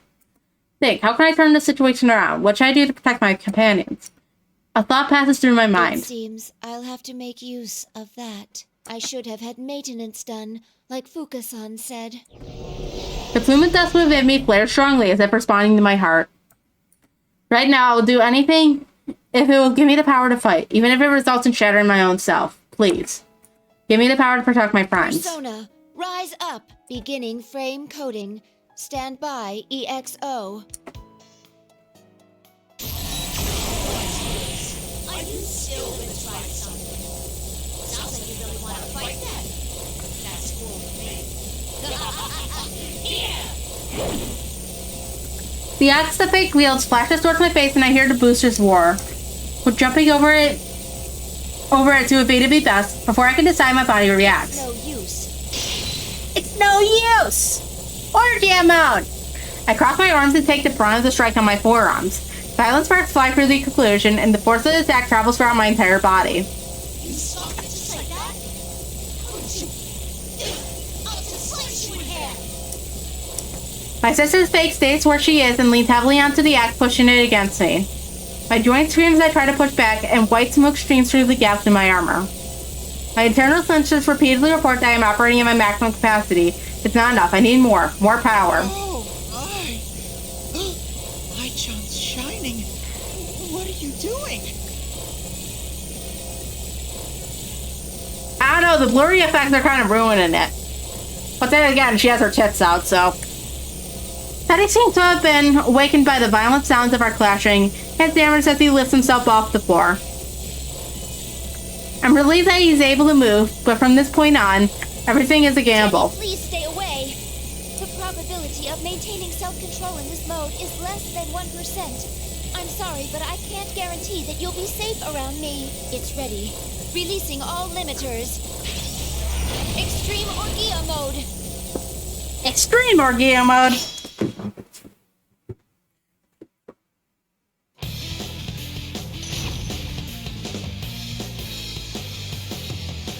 I'm curious if this would operate on auto mode even with without auto mode enabled by default.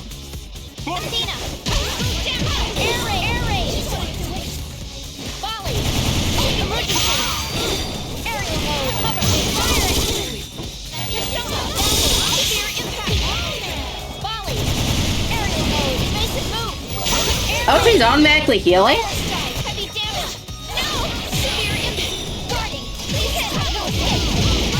I would have thought it would drain her HP, not to heal it.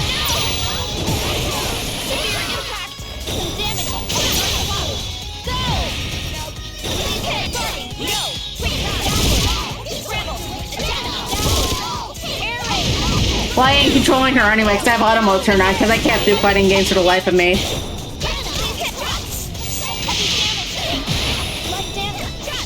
And frankly, we're all just here for the plot.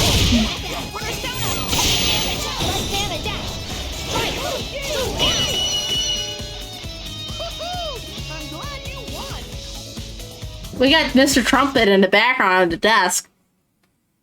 At any rate. I am overheating. It was truly only coincidence that I'm still alive after releasing all the power of my Plume of Dusk. But applying my persona's materialization sequence to reinforce my body's skeletal system and armor plating allowed me to endure a far stronger load than my components can normally handle. I suppose it is truly extreme orgia mode.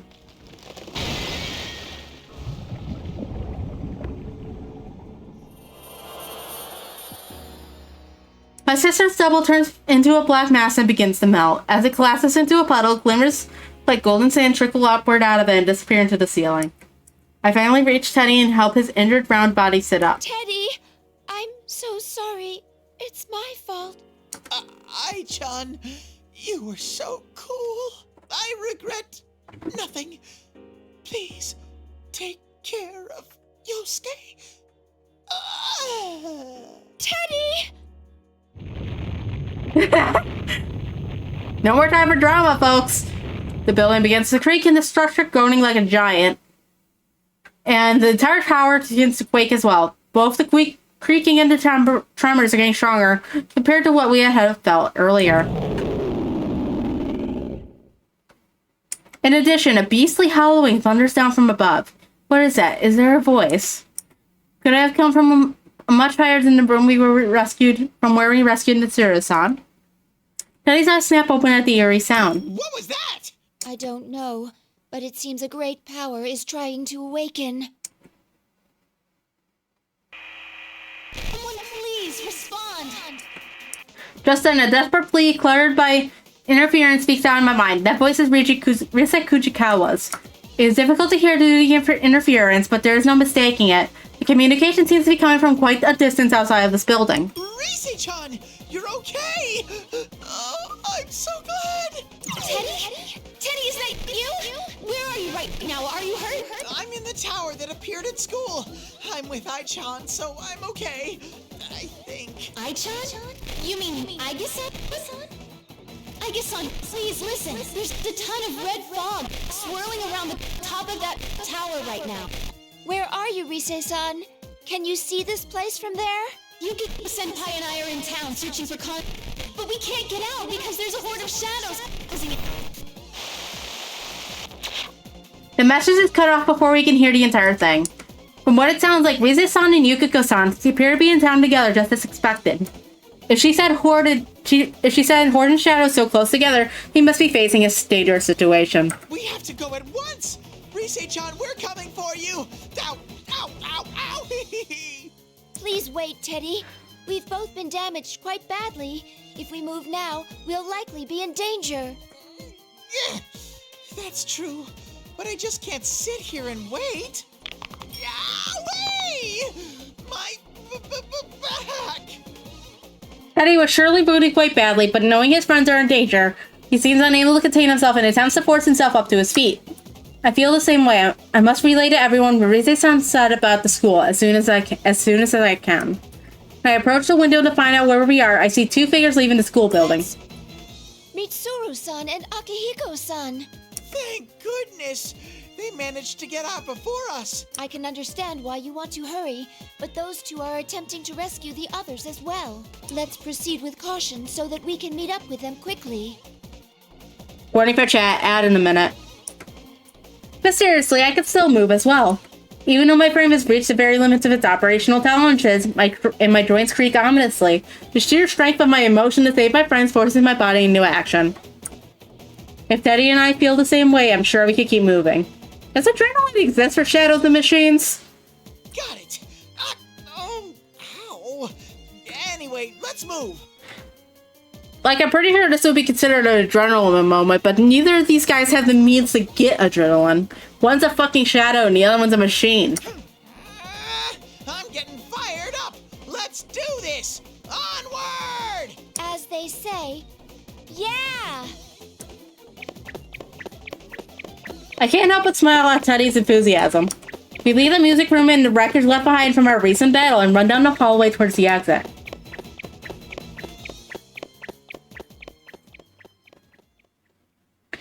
To be continued.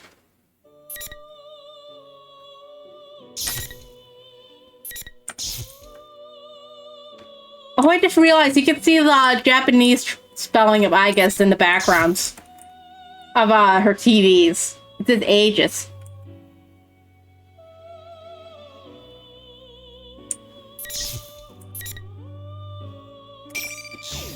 Meanwhile, with our seniors, Grandma and Papa. In order to search for the Anima Persona users, Mitsuru and I searched the school building for an exit out of the tower. But the interior of the building has been worked into a complex maze. I don't think we'll get out that easily. I'm detecting a set of stairs just up ahead. Would you please try going down a floor? Got it. Let us know if anything else comes up. Up, ad break time.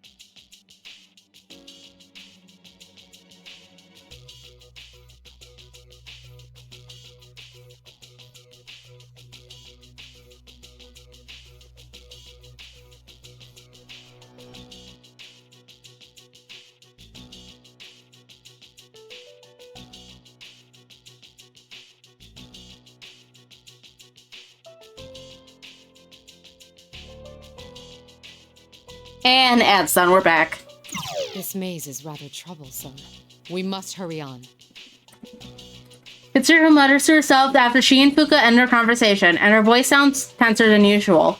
It looks like something's on her mind, so I decide to talk to her. Are you still upset at how you and his friends got caught up in this? I am, but what truly bothers me is how I cannot get a full grasp on the Sho Minazuki character, who has been behind everything. Are we sure he's a persona user? When he fought against Labras, he didn't use a persona. In addition to that, the one who called himself the person behind Labras' disappearance said they had no persona. Granted, that could have been an act to confuse us, but that still seems like a very unclear way of doing things. It's hard to believe that what he said was just an act. When I spoke directly with Minazuki, I saw his persona myself. This matches with what Narukami and his friends attested. Could he have an accomplice? An accomplice? Akihiko, this is only a hypothesis, but what if there were two Minazukis to begin with? Two? You mean the one who called himself Sho and the one who called himself Minazuki are two different people? No, his personalities changed before our very eyes. There's no doubt that they're the same body. But what if this isn't a case of multiple identity disorder? What if the two truly are completely separate personalities existing in the same body? Completely separate? What do you mean? Mitsuru-senpai, I'm detecting a shadow just up ahead of you. We immediately enter discussion when Fuka's voice reaches us.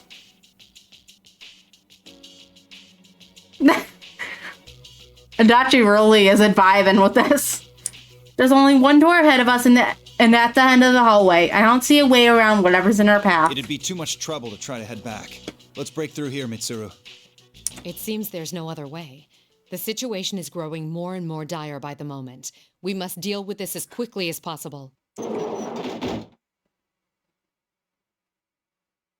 We rushed into the door and charged inside. On the other side is a normal classroom. Well, normally if you ignore the bizarre decorations all over, with a blackboard, lectern, and rows of desks. The eighth detective in a buzz waiting for us here. It's been a while. You two seem to have made it out of your predicament. How does it feel to have been rounded up like that? This Naoto is a fake. There's no reason to doubt it. But it's well made. It would be hard to tell the difference unless you had shadow detecting abilities like Fuka. Or if you were fucking deaf and couldn't hear her voice. If the enemy's goal wasn't to carve off these different personas in battle, these accurate doubles could have easily been used as weapons against us. Enough idle conversation. Let's get this over with. We don't have a lot of time. Wait, Akihiko. As I get impatient to go into battle, Mitsuru's voice stops me.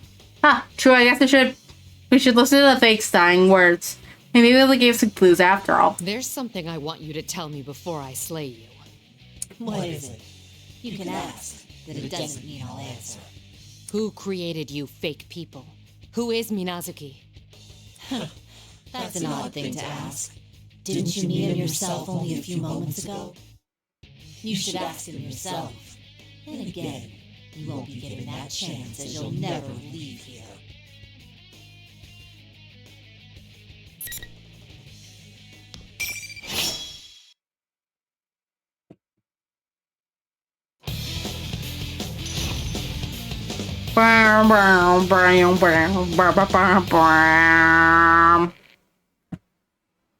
Finally. But Yukari doesn't have beef with Naoto. She only has beef with Junpei. She has to save all her beef for her fights with Junpei. Also, Lavalier, what the fuck is going on with Akihiko's mechanics?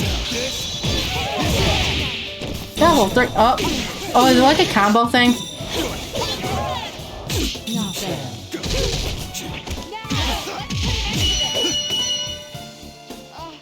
What an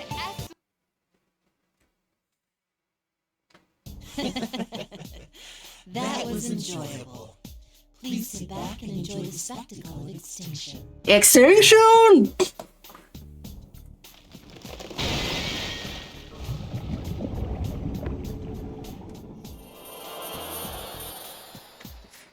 With an irritating cheer, the fake Naoto begins to crumble. The red pillars disappear as well, and a set of stairs leading downstairs appears inside the classroom. Mitsuru-senpai! Akihiko-senpai! Are you alright? Yeah, no problems on our end. The shadow disappeared before we could get any information out of it, though. We can't waste any time. Let's keep moving while we talk. Okay, please head down those stairs then. That should get you out of the tower. We follow Fuka's directions and head for the exit. Along the way, I decide to pick up our discussion on Sho's true character. Mitsuru, back to what we were talking about earlier. It looked like Sho changed right in front of us. He switched personalities. What makes you think that it's not the ordinary form of split personality? Do you recall the conversation in the limo about Ikutsuki's personal experiments? I said there was an indication that a plume of dusk was used. You mean the human experimentation we were talking about? It's definitely something a guy like Ikutsuki would have come up with. What if Ikutsuki's experiments on Minazuki involved transplanting a plume of dusk into a living person? What? Why would he do something like that? Considering that it could have been part of Ergo Research's attempts to create artificial persona users, it makes sense. It's most likely that Ikutsuki implanted a plume of dusk into Minazuki in order to intentionally try to force a persona to appear. But Sho Minazuki didn't awaken to the persona ability. That much can be gathered from the fact that Ikutsuki labeled the experiment a failure. That bastard performed a terrible experiments on young children, all for his own gain, and he called this a failure? Ikutsuki put something strange inside a living person and simply wrote it off what he did as a failure. That only proves how insane he'd been. Contrary to Ikutsuki's expectations, though, the experiment had a different result. What? Don't tell me. If a plume of dust was implanted into the body of a person who already had a personality, what would happen? A plume of dust stimulates the creation of an ego. So it's not out of the question that it would create a new personality in the same body. In other words, it wasn't split personalities that show minds, but two completely different entities in the same body. The original show and the personality that was created when the plume of dust was put inside him now calls itself Minazuki, and maybe it's the second personality that has the ability to use a persona. According to the records, after the operation, Minazuki entered a vegetative state after some time. Thus, Ikutsuki let go of Minazuki. He was then transported to a hospital in the suburbs of Inaba, and there are no records of Minazuki from there on. What happened from that point on, I can only speculate. But I wonder what sort of life Minazuki led after he regained consciousness. Mitsuru's expression softens. Even if Minazuki was created by Ikutsuki, this was just one last way that Ikutsuki's ghost still haunts us. Ikutsuki's research only followed similar experiments created by the Kiriju group. If Sho's path is as Mitsuru describes, then he's yet another victim of the Kiriju group, not just an enemy to be defeated. Not long after we pass through the main entranceway, we see a path leading to the school's main gates, which are painted in a strange pattern. Beyond that, nothing but red fog. There's no telling what state the town is in right now. Labra said that she wanted to speak with Minazuki. And now, so do I. We'd better rescue Yukiko's group and get back here then. Indeed. Let us accomplish our duties with haste. There's no point in denying that Kiriju is partly responsible for this series of cases. That truth won't change, and it's obvious that this is weighing heavily on Mitsuru's shoulders, since she is the head of the Kiriju group now. That's why I believe I truly understand how Mitsuru felt when she made the choice to step back from the front lines earlier. She put her trust in her comrades. That's how it should be. We can count on her teammates to get the job done. Fuka, what's Yukiko's position? I sent something southeast of there. Please be careful.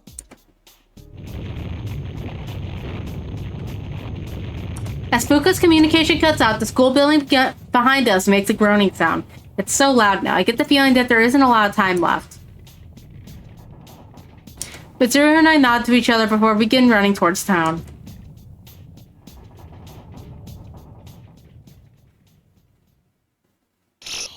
To be continued.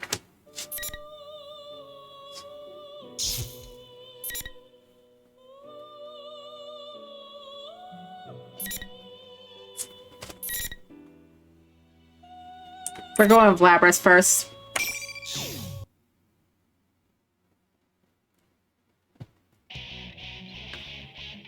The five of us who have been entrusted in pursuing Shokun are proceeding towards the top of the tower. How many floors have we climbed already? The storied hallways and classrooms appear at every turn, but there's no sign of us reaching the end.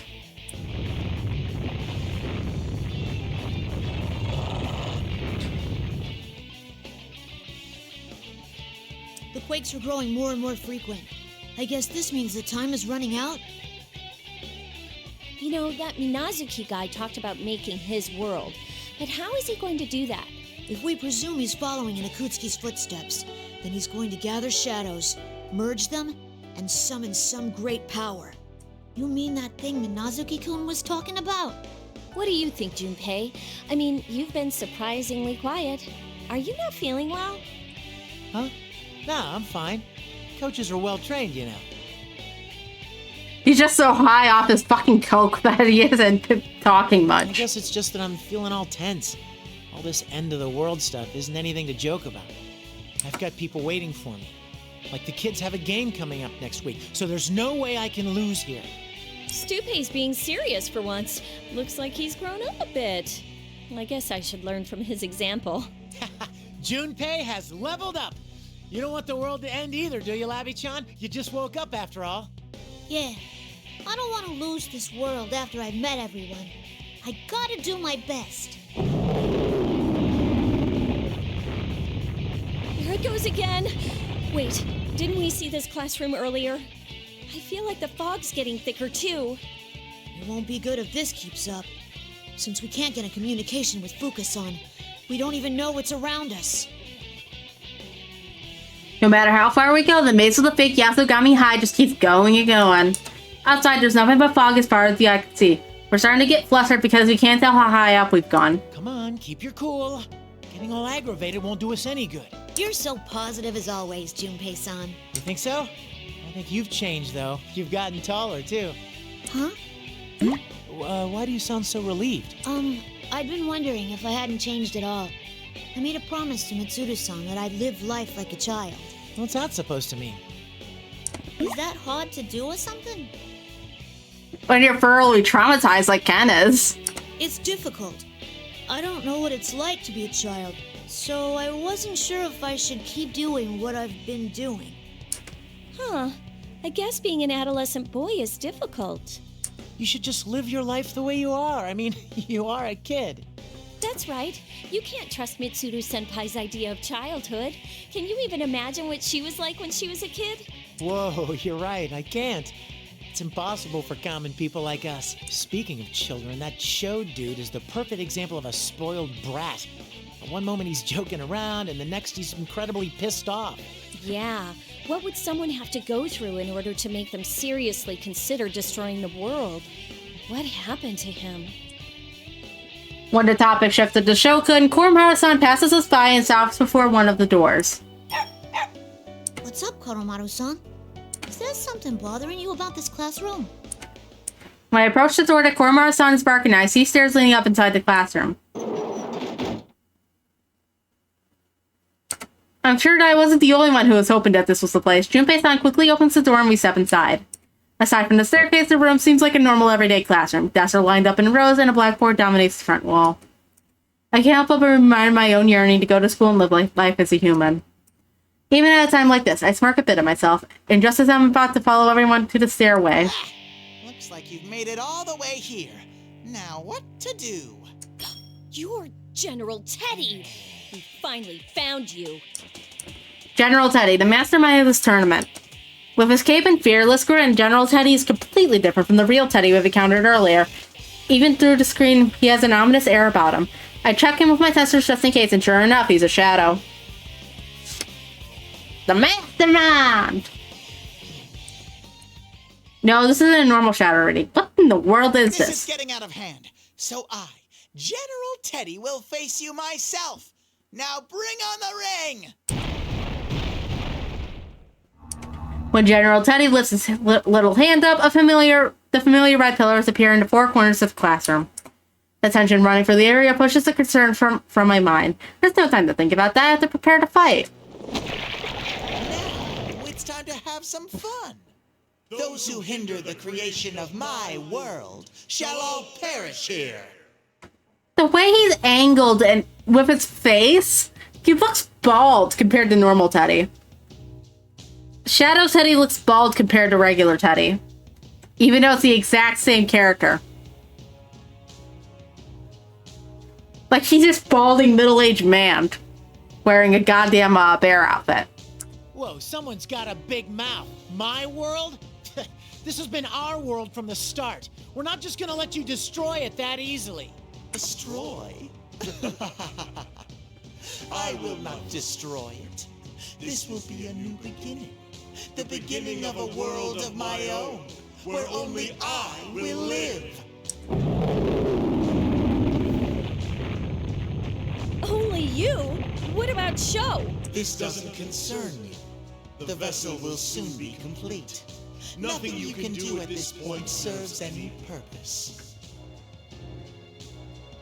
That face looks like there's not a single thought in that fucker's head. Looks like those cats that just kind of like stare off in the distance without a thought in their mind. We won't know that unless we try. Koromaru! Like hell we're gonna let you start anything like that.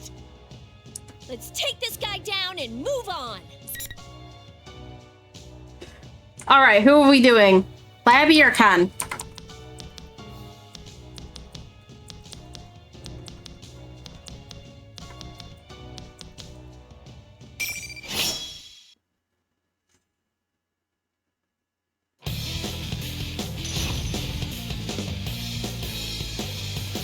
At least a combat portrait looks nice for General Teddy. Final. Give me your history! It's all about endurance. There's no doubt. Kurumaru! Go, Kurumaru! Too bad! My turn! Kurumaru, no setting up! Kurumaru! No dodge! Go, Kurumaru! Go, too bad! This! Go, Kurumaru! Here goes! Setting up! Go! Are you ready? Go, Kurumaru! Kurumaru! No dodge! Human form Shadow Teddy would just be fucking racist, dude. I mean, Junpei called him a white guy. It's like the Joker for themselves. Anyway.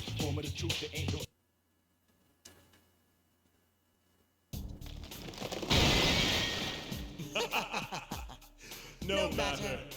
That was the limit of this temporary body. I've bought enough time. Huh? You're not gonna melt now? As Junpei-san noticed, the fakes we defeated up until now have lost their shapes quickly after being defeated, melting into black ooze before disappearing completely. But this General Teddy is just as confident as he was before the battle, and still has the same smile. I knew it. You're different from the other fakes. Who are you? Who am I? I'm General Teddy. Who else? Well then, bye-bye, you pesky vermin. Hey! Get back here! General Teddy swirls his cape about him with a laugh and disappears, vanishing into thin air without a trace. Hey, Yucatan. He said something about a vessel being completed. Wasn't that kind of suspicious? Yeah, it must mean that we don't have any time left, and when we defeated that General Teddy, he didn't disintegrate like the other fakes. There must be more to this case. Ken-kun is right. General Teddy is different from the fakes that we've been running into up until now. Plus those words that he said before fighting. Minazuki-kun said he'd make his world, and Shio-kun talked about my world. And yet General Teddy said...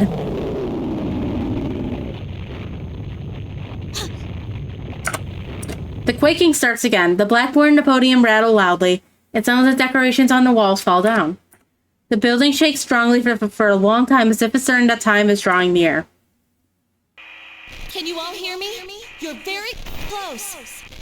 I'm getting a strong reading just up those stairs. By the way, this is all supposed to happen within an hour.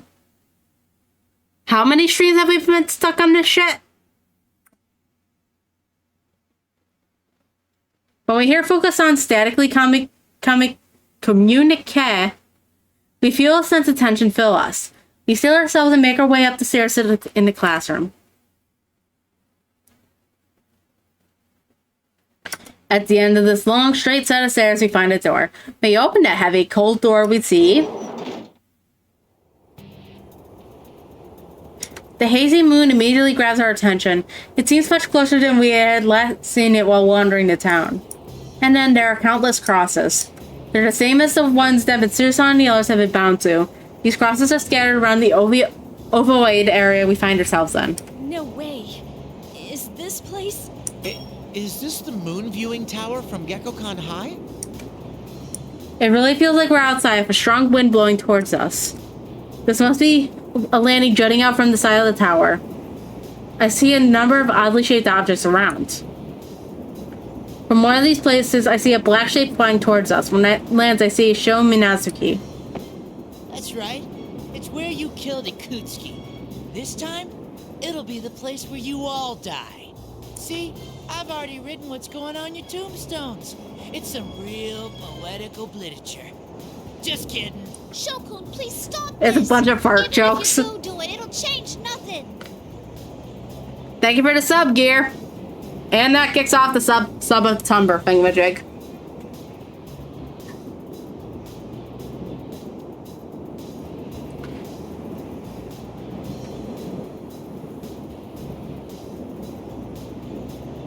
Is this all because you hate us? Because we stopped Ikutsuki? You really don't ever shut up, do you? I already told you that I don't give a shit about some dead guy. I'm doing this because it's fun.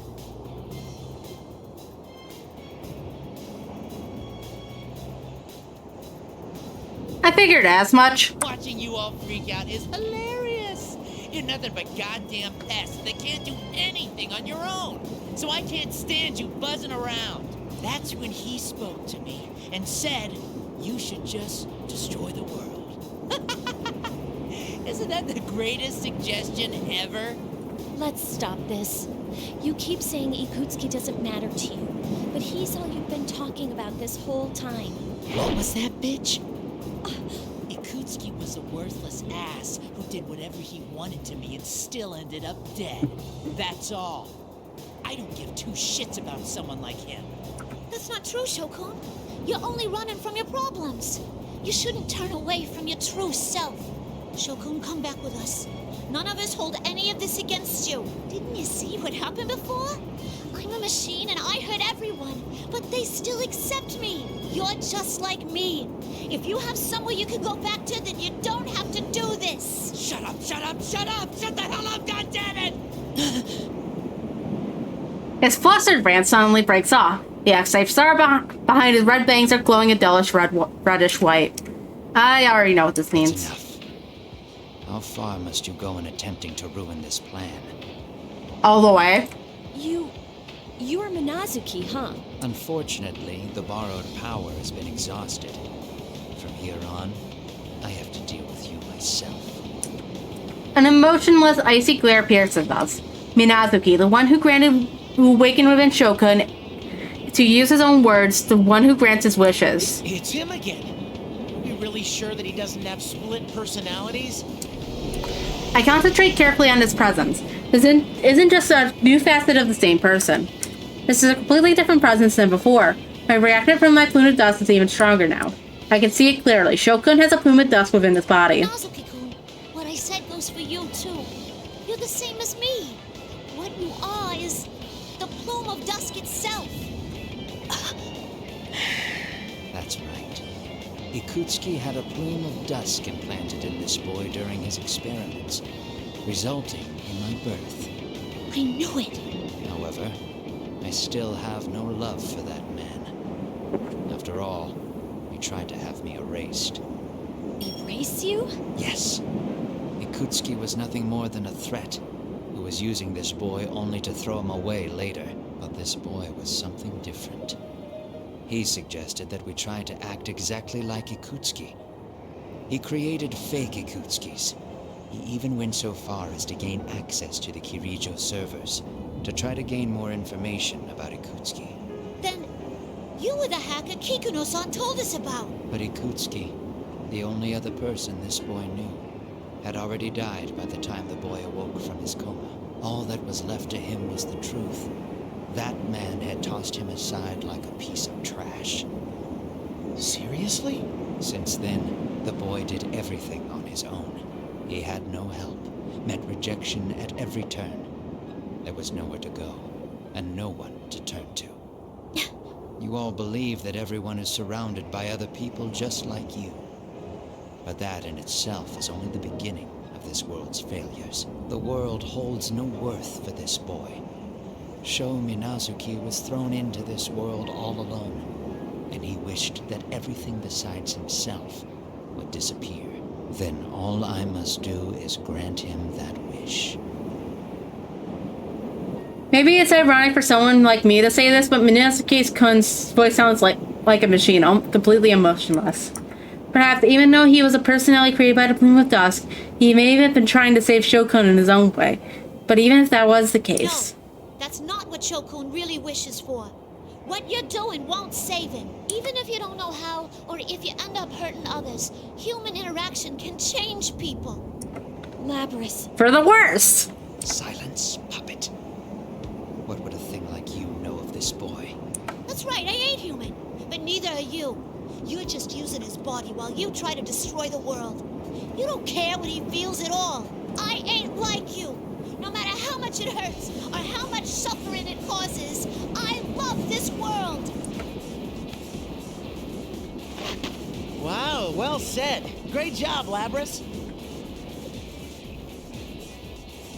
I like how fucking Ken is taller than both Yukari and Labrys at this point, even though he's only like 13. Also, I don't trust that Junpei hand. Junpei, step away. Also, why the fuck do you have a cross?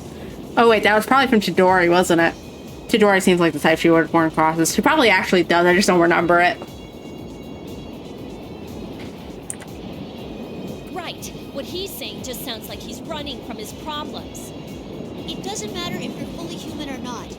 We're all standing here because of how we clashed with others and gained acceptance. Very well. There is nothing more to say to you. Persona, you have gone too far. Sit in shame of your own ignorance as you await the moment of your destruction. Minazuki-kun slowly draws his two swords. While he stares at us with unblinking murderous intent, the persona behind him also readies for battle. Save Shoku. And to do that, we'll defeat you. Do we just throw Ken at him? Or should we go with Labrys, because that's like the plot relevant?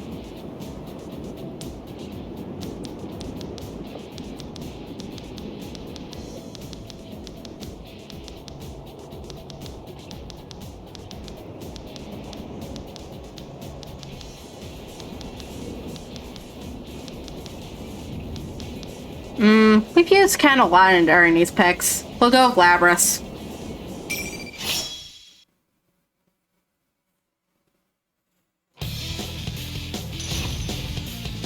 Wow, wow, wow, wow, wow, wow, wow. Finally. What do you mean? The dog is absolutely vital for the story. Oh, and I guess the teenager too. Then again, according to anime, teenagers are the strongest people on this planet.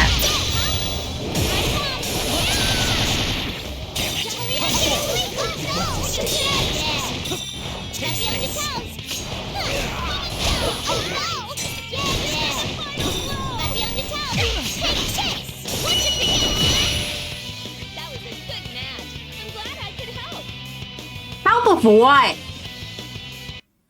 Don't try and claim you proud of Yukari.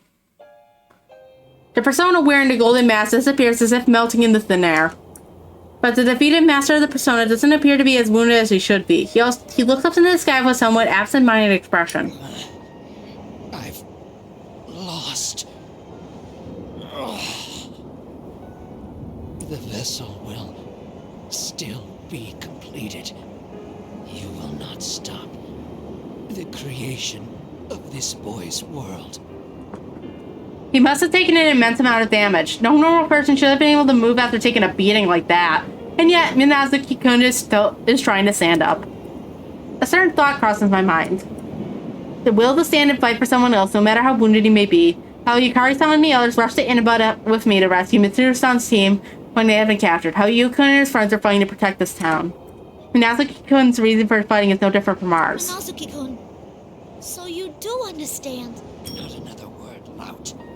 I won't let anyone get in the way. The reaction for the plume of dust has been fading, but suddenly it grows fierce and powerful, making the air around him tremble. He's still...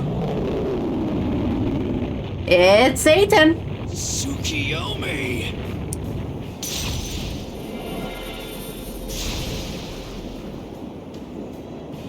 Whoa! Ah! Look out! You guys! His persona appears and sweeps the area around him, causing debris to rain down upon us. Oh, anime cutscene.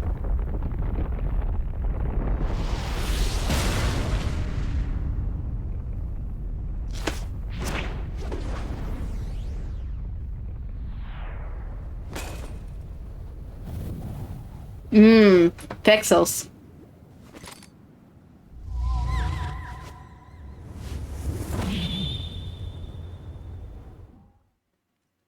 Ah!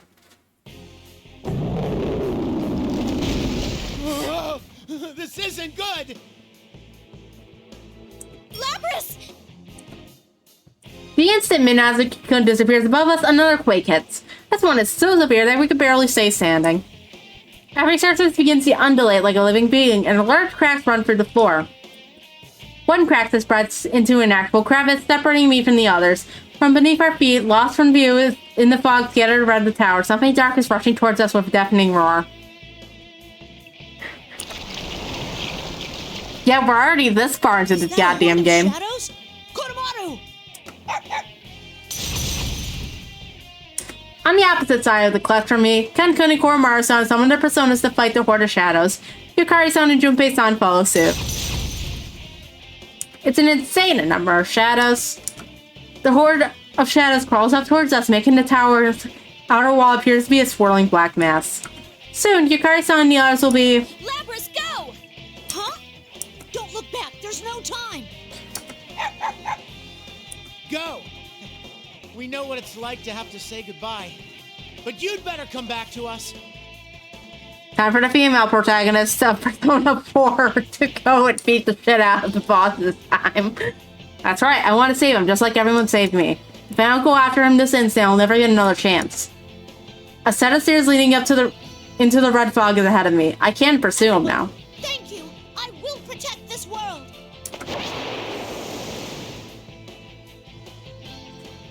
And I'll do it for the sake of everyone else, no matter what. I charge up the long winding staircase, up so far that I feel as if these stairs will continue all the way up to the moon itself. What is waiting for me at the top? Death.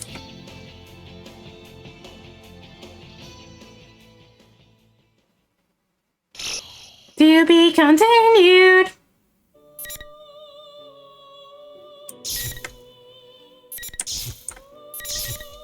I kept a distinct feeling we were supposed to do that after this. Oh well.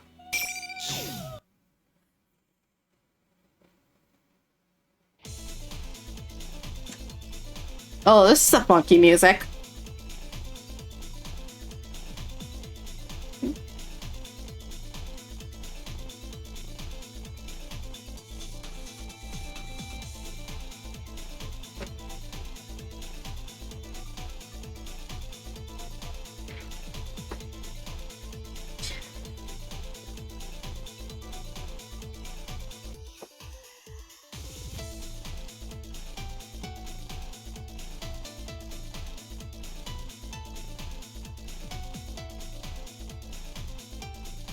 Let's see here.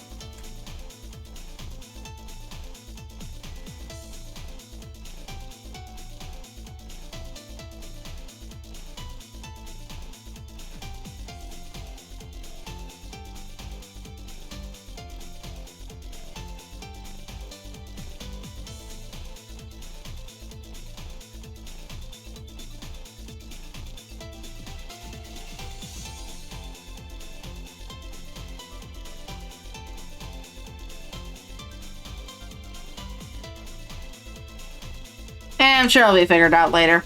I tried to pull it up on my app, but also at the same time I'm playing this for earbuds, so...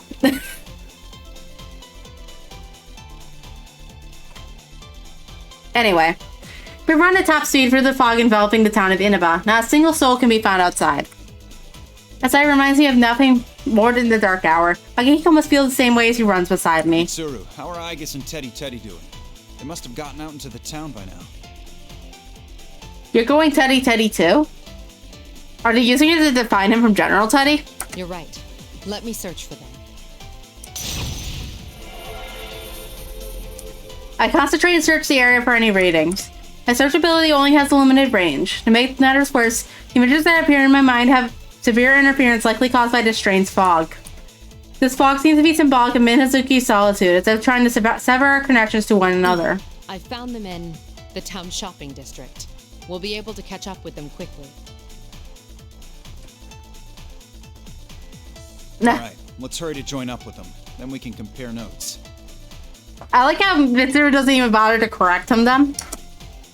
Fortunately, Aigis and Teddy appear to be very close by. We hurry towards the readings in an effort to meet up with the others. Ow! My back still hurts. Getting old sucks. Sounds like my mom. Do you age, Teddy? I don't.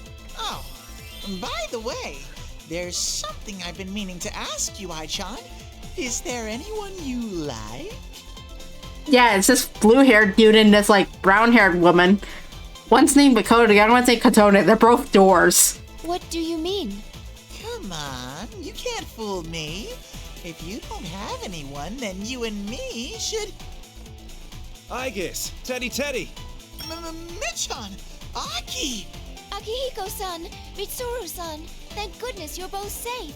Whoa, what happened? You're both beaten. I was careless. We were ambushed by an enemy and suffered severe damage. Though they were acting brave, it is obvious at a glance that both Teddy and Nagus have been severely injured. It's clear they won't be able to fight properly for a while. Is someone... Please respond. Rise-chan, I hear you. Talk to your lover bear. Is that you, Kujikawa? We can hear you. That voice. Mitsuru-san? Thank goodness. I heard you were captured. Yes, but we're fine now. I'm sorry to have worried you. Where are you right now? Yukiko-senpai and I went out to look for Kanji and the others, but the town's turned into a maze. I lost track of them while we were getting our bearings. We're thinking about heading back to Junes right now. All right, keep going to Junes. We'll head over too, so we'll meet you there. Tatsumi and Shirogane should have arrived already. Understood. Please be careful. Alright, now that that's decided, we need to hurry. Igus, Teddy, can you go on? Leave it to me to guide you to Junes. I'll use my nose and...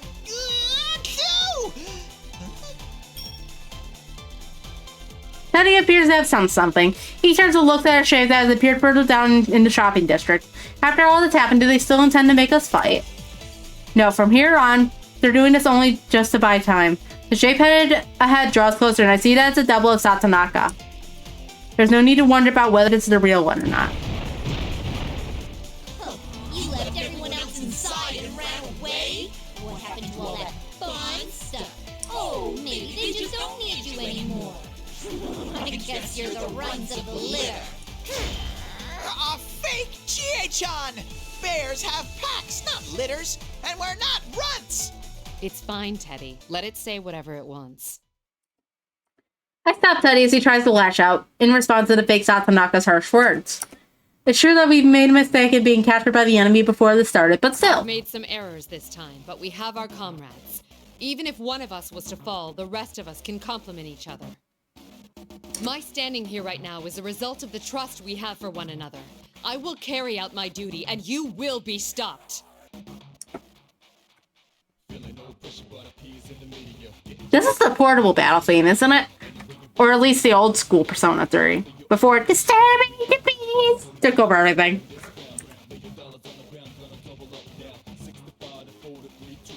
Oh no, is Akihiko one of those dudes that lets his bockers hang out? Oh wait, no, that's not the Persona 3 battle theme. Then which theme is this? Is this Yukiko's Palace?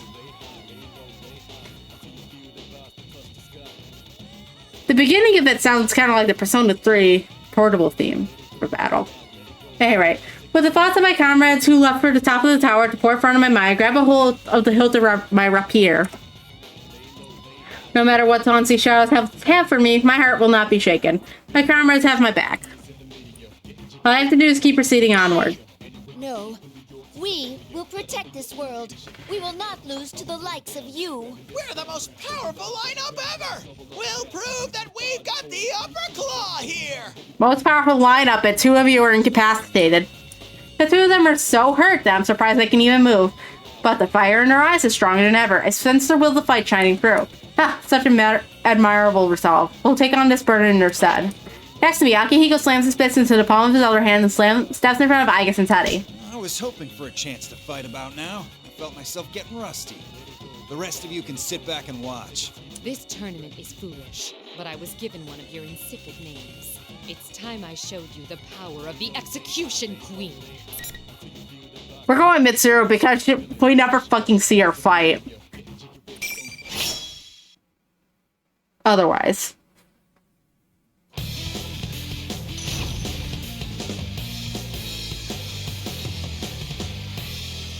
Akihiko's had enough time to get his fucking leg stretched out.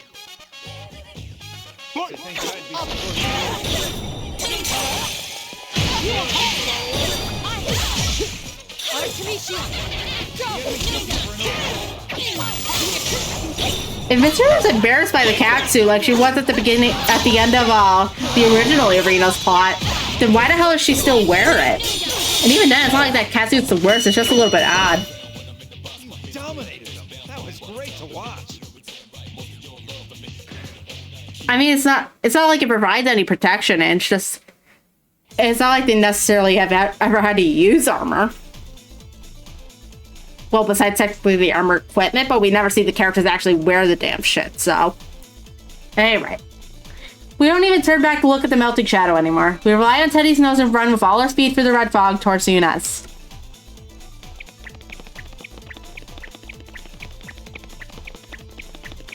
There! Come on! Everyone hurry! We eventually see the large sword as last button when we exited the TP world. This building must normally be quite lively with customers, but now it looms with an eerie silence within the dim red fog. Our rendezvous point is on this building's rooftop. Everyone remain in contact while searching for Kujikawa and the rest. Stay alert.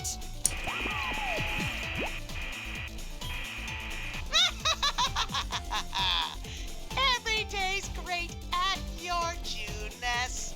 Hello? Were you mimicking Nanako there? Like the pitch in its voice sounds like he was mimicking Nanako specifically. Anyway, a monitor on the side of the road flickers and that General Teddy suddenly appears on the screen. What the? You again, you phony bear! What do you want now? Thanks for coming all the way out to such a remote place.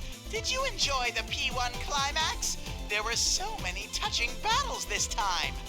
But, too bad for you. Unfortunately, you've all served your purposes already. What do you mean by that? Just what I said. When you fought, you released fragments of your personas. And I've gathered more than enough of them. Thus, there's no reason to keep you persona users alive any longer. Prepare to be swallowed by a surge of shadows!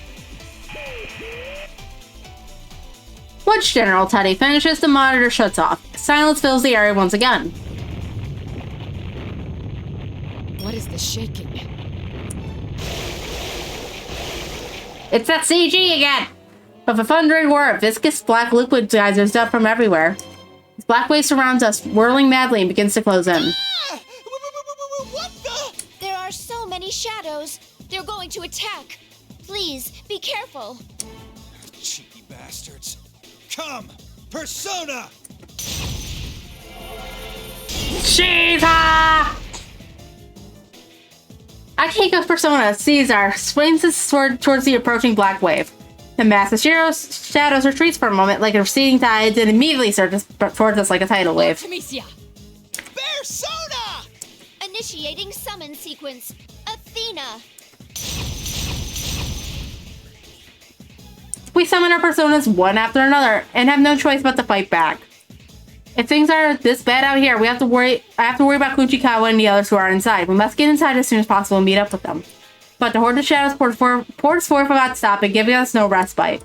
Even the entrance to Yunes has been completely covered with the black mass. If this becomes a drawn-out battle, we'll obviously be at a disadvantage. I feel a sense of listlessness. After being on that cross, I'm severely exhausted. Even Nagasaki and Akiko are moving less nimbly than usual. Teddy fights on as if trying to protect the three of us, but he is injured as well. He won't last forever. If this keeps up...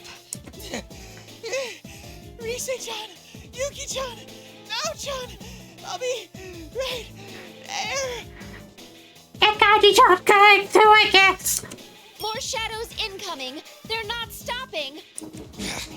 Where was he hiding this many shadows? My vision begins to darken as if layers of gauze are being wrapped around my eyes, and I feel more tired than ever.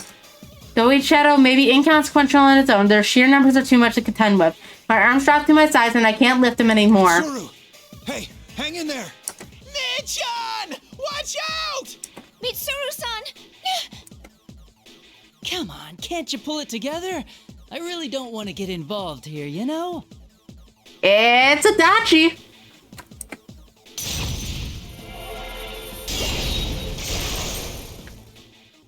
Ejinaki. What the? As the sound echoes out, my vision returns and I see a shape moving towards us down in the Horde shadows. Was that just a persona attack? The shadows that have been overwhelming us to retreat, and the path opens up towards the Yunes entrance. Oh man, you guys look terrible. That's what you get for sticking your noses into places they don't belong. The newcomer is a man who speaks languidly, while scratching at the back of his neck, like he's fucking Shigaraki. That persona attack must have come from him. He looks familiar. The serial murder case that took place in Annabelle last year. I tried to remember the name of the former detective who had been arrested as a suspect. Are you Toru Adachi? What? I thought Adachi was in police custody. Wow, I'm famous now. You're Mitsuru Kirijo, right? I guess the rest of these people are your subordinates? What's Adachi baby doing here? Wait, you must be a fake too. Huh? You too? A fake? Yeah, that's it. I'm a fake. Everything about his response radiates in sincerity. He seems to be an intelligent but shrewd man. But for right now, it doesn't matter if this man is a fake or not. What matters is why such a person would go out of his way to help us. Why did you save us? It wasn't just for you. If you died here, it'd be trouble for me. I have to obey the rules. Rules? Never mind, I'm just rambling. Still, isn't this an impressive number of shadows?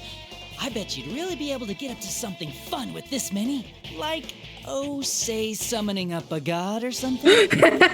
Summoning a god? Is that what that show guy is doing?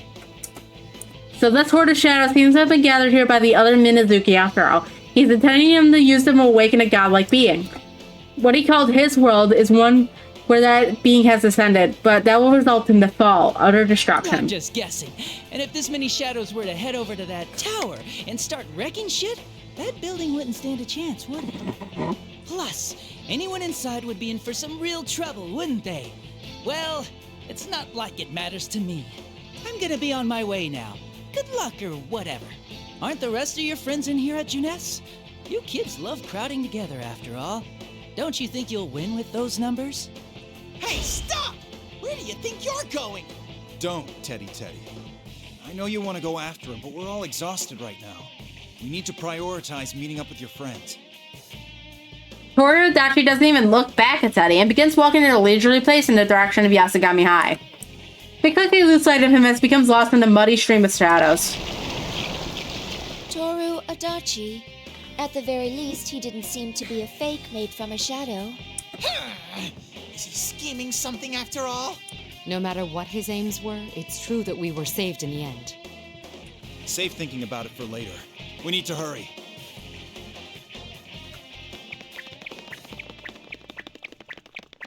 We run along the path of Yuna's entrance and that had been created for us by Adachi's strike, and we rush into the store and up the stairs. The gushing shadows that enter the building as well, but they are far fewer in number than they have been outside and aren't as much of a hindrance.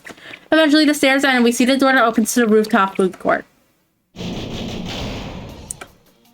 In the food court beyond, a horde of shadows has regained its intensity and continues flooding in one after another. 4 Persona users from Inaba are fighting them. Even though they are experienced fierce fighters and have survived many tough situations, it seems they are having a hard fight against the sheer volume of these shadows. Damn it! We're getting more tense again. There's no end to this! You can't give up. Mitsuru-san and her people should arrive soon. Right. We can't lose somewhere like this.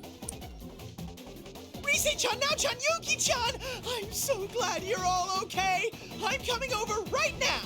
Oh, Teddy! And Mitsuru-san, too! Teddy should have been considerably exhausted and injured, but seeing the faces of his friends must have given him strength. No, not his friends, just women. He starts towards his friends as fast as his little legs can carry him, and he joins the battle line. They are united by a strong bond as well. We can't fall behind either. Dad! Hey! You intentionally left me out, didn't you? You're loud as always. You still have a lot of energy left. You don't go down easy, but I see you're barely hanging on. Don't underestimate me. Half your stuffing's hanging out anyway, so you don't get to say anything. Sorry we're late. You did well in keeping him at bay. We'll join in the fight.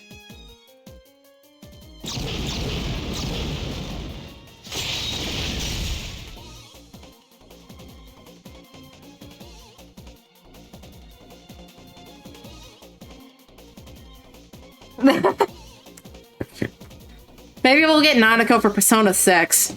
And she's like 30-something. Actually, how old would she be? Nanako's what, 6 in 2009? So that would mean she's like a year younger than me. Starting to trend, it seems like these games come out a couple of years before they're set in. So she would be somewhere around 23, 24 by the time Persona 6 comes out.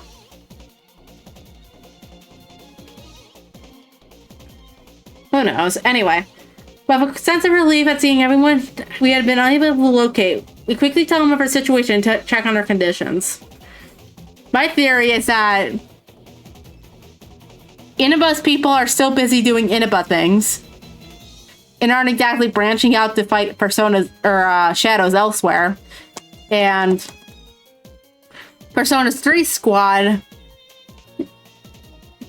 were just either late to the party like they were with Inaba stuff or whatever, or they recognize the situation, but they see that it's being just like fluctuations, indicating that's not just increasing, but it's also decreasing.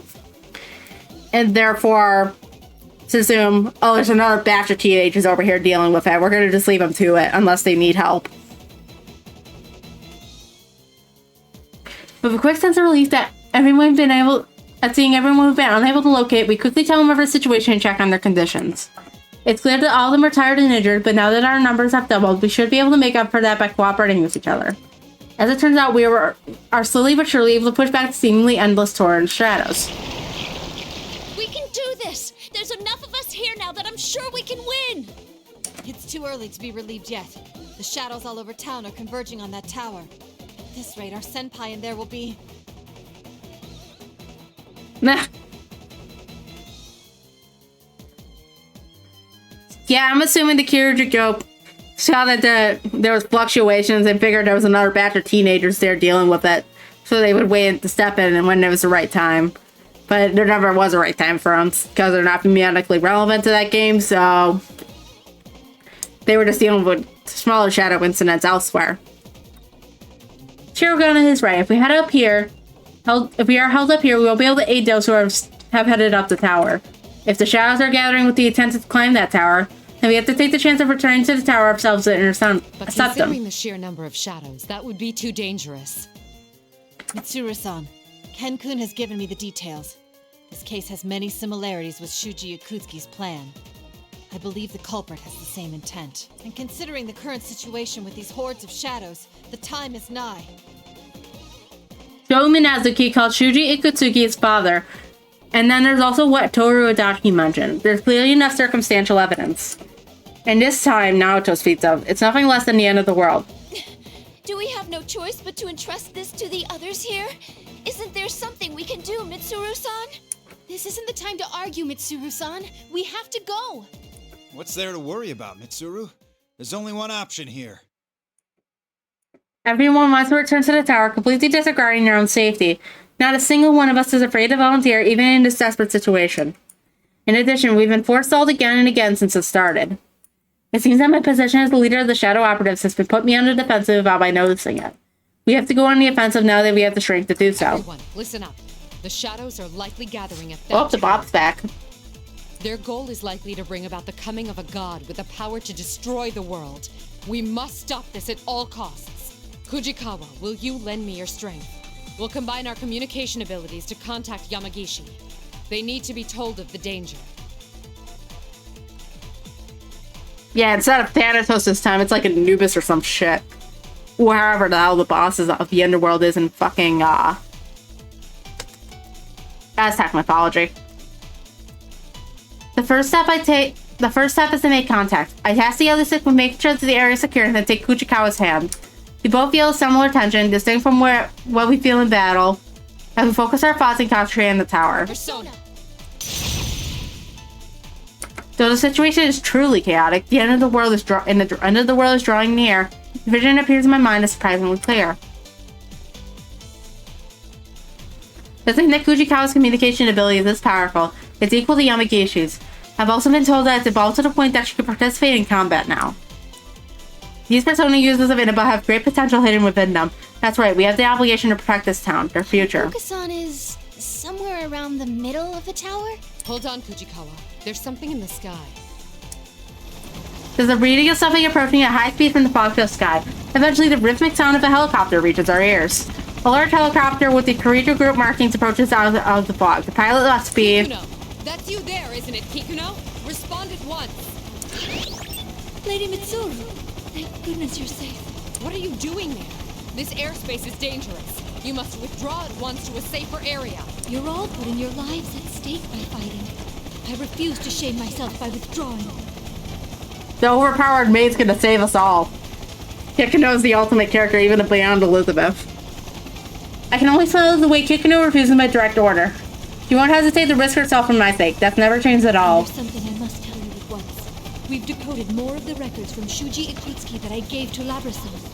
40 for chat. Ad starts in a minute. We've reached a point where there is a description that seems to be hinting at the security code. If we can solve it, we may be able to fully unlock it. The clues to the password are my true form that I should take, and the one written of in the prophecy. Prophecy and true form? Could this be about what happened back then? Tsuru, I have to remember. That insanity Ikutsuki was a slave to. Remember the speech he gave us? I can never forget that night 3 years ago. The night we were cast into the depths of despair. Ikutsuki looked down on us with insanity in his eyes and told us of his own ambitions. He said he would become a king in the new world. With that in mind, what he strived to become, his self-professed true form. The new world that Shuji Ikutsuki strove for. A world where everyone besides himself had been changed into a shadow. What did he believe his true form would be? King football. There's no mistake. Those words symbolize the distorted ambitions Ikutsuki had become obsessed with, and what he truly believed he would become.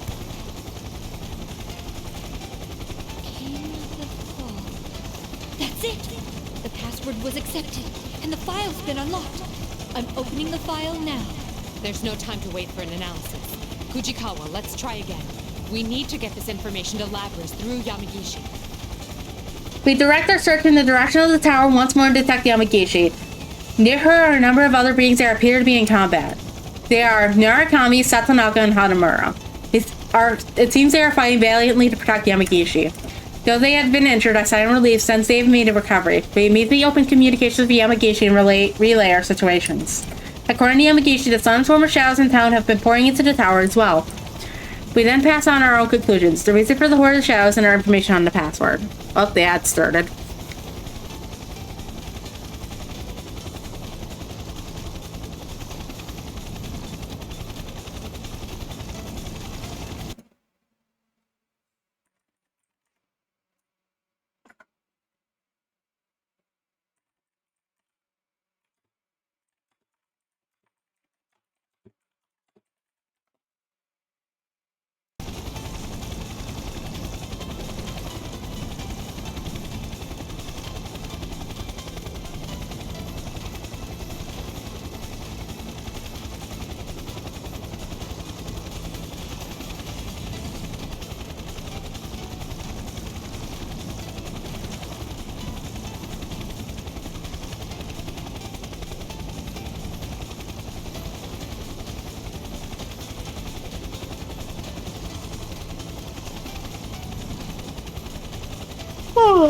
Okay. Ad's done. We then pass on our own conclusions, the reason for the Horde of Shadows, and our information on the password. Even Yamagishi seems lost for words at hearing this, but she quickly recovers herself. So that's why all these shadows have been flooding in. We'll stop them here as well. I'll tell Labras about that password at once. Please be careful, Mitsuru-senpai. Everyone looks towards me once the communication ends. They're waiting for a word from me with such impatience, but don't worry, I understand. We will now head to the tower to aid those who are still in there. We'll have to force our way in. We will combine the strength of our personas and fight our way through. As they say, that's what I'm talking about. This is starting to get interesting. I'm getting pumped up. All right. If that's the plan, then it's time to bust out all our skills. Better not fall behind, Ted. I'm getting fired up! Wait for us, Sensei! Wait for me, Labby-chan! There's no need to fear with my tremendous strength! Right! Labras and Chie are fighting too, so I can't just stay here. The moment we were about to step towards the tower, I noticed a black silhouette of a vehicle lowering its altitude close enough to graze the Horde of Shadows. You need to leave Inaba and stand by until we contact you again. No, my lady. This helicopter is loaded with 2 7.62mm Gatling guns, 19 continuous rounds of 70mm rocket ammunition, as well as a 30mm chain gun. Though these cannot damage shadows, they will be useful in preventing their advancement and providing you with some measure of backup. Don't be ridiculous. It's too dangerous. You're... Labra's-san asked me why someone who couldn't use a persona would risk their life to go to a place where shadows appear. No matter how slight it may be, I can still provide some assistance to you all. I have been prepared to risk my life from the start. My lady, I have my own battles to fight. Hikuno-san. Mitsuru, you're gonna repeat the same mistake. You're right. It doesn't matter how strong or weak you are. I pushed Narukami, his friends, away before, and now I'm doing the same to Kikuno. Kikuno, I accept your determination. Aid us from the helicopter. We must reach that tower at all costs. Why can't we not just get a lift? Understood. I will see you there safely, even if it costs me my life. Let us depart.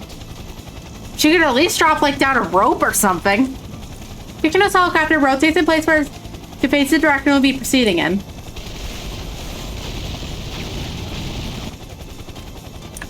Fun CG. With a tremendous concussion, a rain of bullets that showers down into massive shadows, affecting bits of blackness in every which way. The waves have been completely covering the road, loses intensity and begins to retreat. They're massive, flying everywhere. Average eye gets reaction. Right. All right. Come! Persona! Go! Persona! Here goes! A line of sparkling light lines into the waves of shadows, accompanied by a roaring sound. We can do this. We nod to each other and leap one after another into the newly opened path. We must head to the tower where our comrades are fighting so that I can carry out... No. So we can all carry out our duties.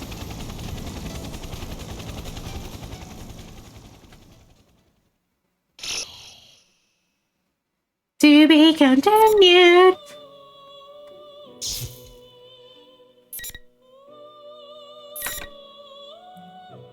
Now then.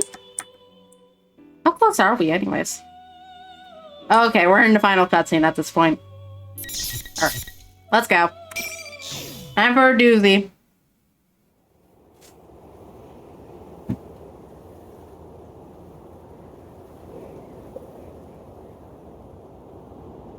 The higher I climb, the thicker the red fog seems to get.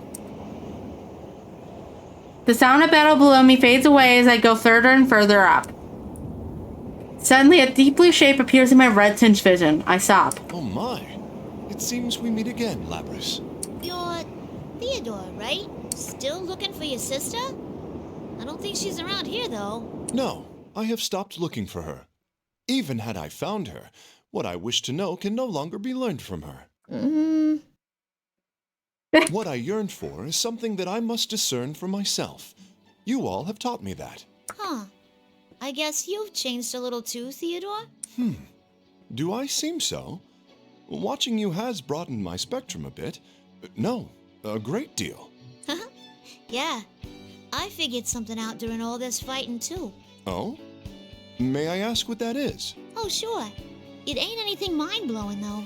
I just felt that the bonds you form with people get passed along and only keep spreading. I see. That is intriguing. Yukun and the others got hurt trying to save me. I want to save Shokun, even if it hurts me.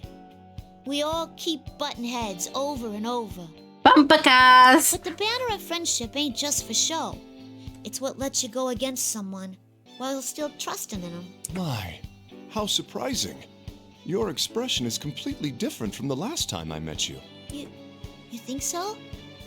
I can't tell for myself. Which one? The autism one or the LGBT spectrum? There's no doubt. You've likely grown during these events. That must be it. Grown.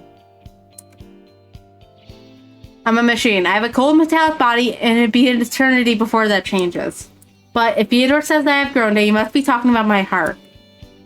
The warm memories that everyone has given me. It's not just some data that was inserted in my memory and ingrained into me somewhere much deeper within myself. While I watched you, I was thinking to myself as well.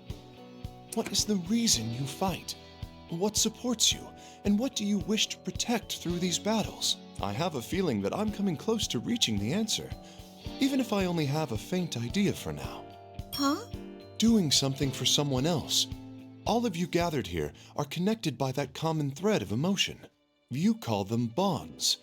And those bonds guide you towards what you wish for. Our wishes. And my sister must have left that room with a wish, just like you. That is how I understand it. He's right. Theodore's words illuminate my own inner feelings. What we yearn for, what we believe in, that's what we wish to show Shokun. They're all our own wishes. How we think about someone and how we do things for those people. It's because we wish for that person to be better, for the whole world to shine just a little bit brighter. And now I'm wishing that Shokun can learn how wonderful this world truly is. Thanks, Theodore. You're awesome. Huh? I'm awesome? Is that so? He has a little blush It does on his have a nice face. ring to it, though. Oh, I shouldn't be keeping you here. You're going to go fulfill your wish, no? Please, proceed. Mm-hmm. Thanks, Theodore. I wish you luck. With those final words, Theodore disappears, melting into the fog. The powerful enemy waiting for me up ahead may swallow me whole, but I won't lose. I have the wishes of everyone supporting me. I'm sure those wishes will reach Shokun's heart as well. I thank Theodore for boosting my spirits as I pick up the pace and climb the stairs of a clearer head.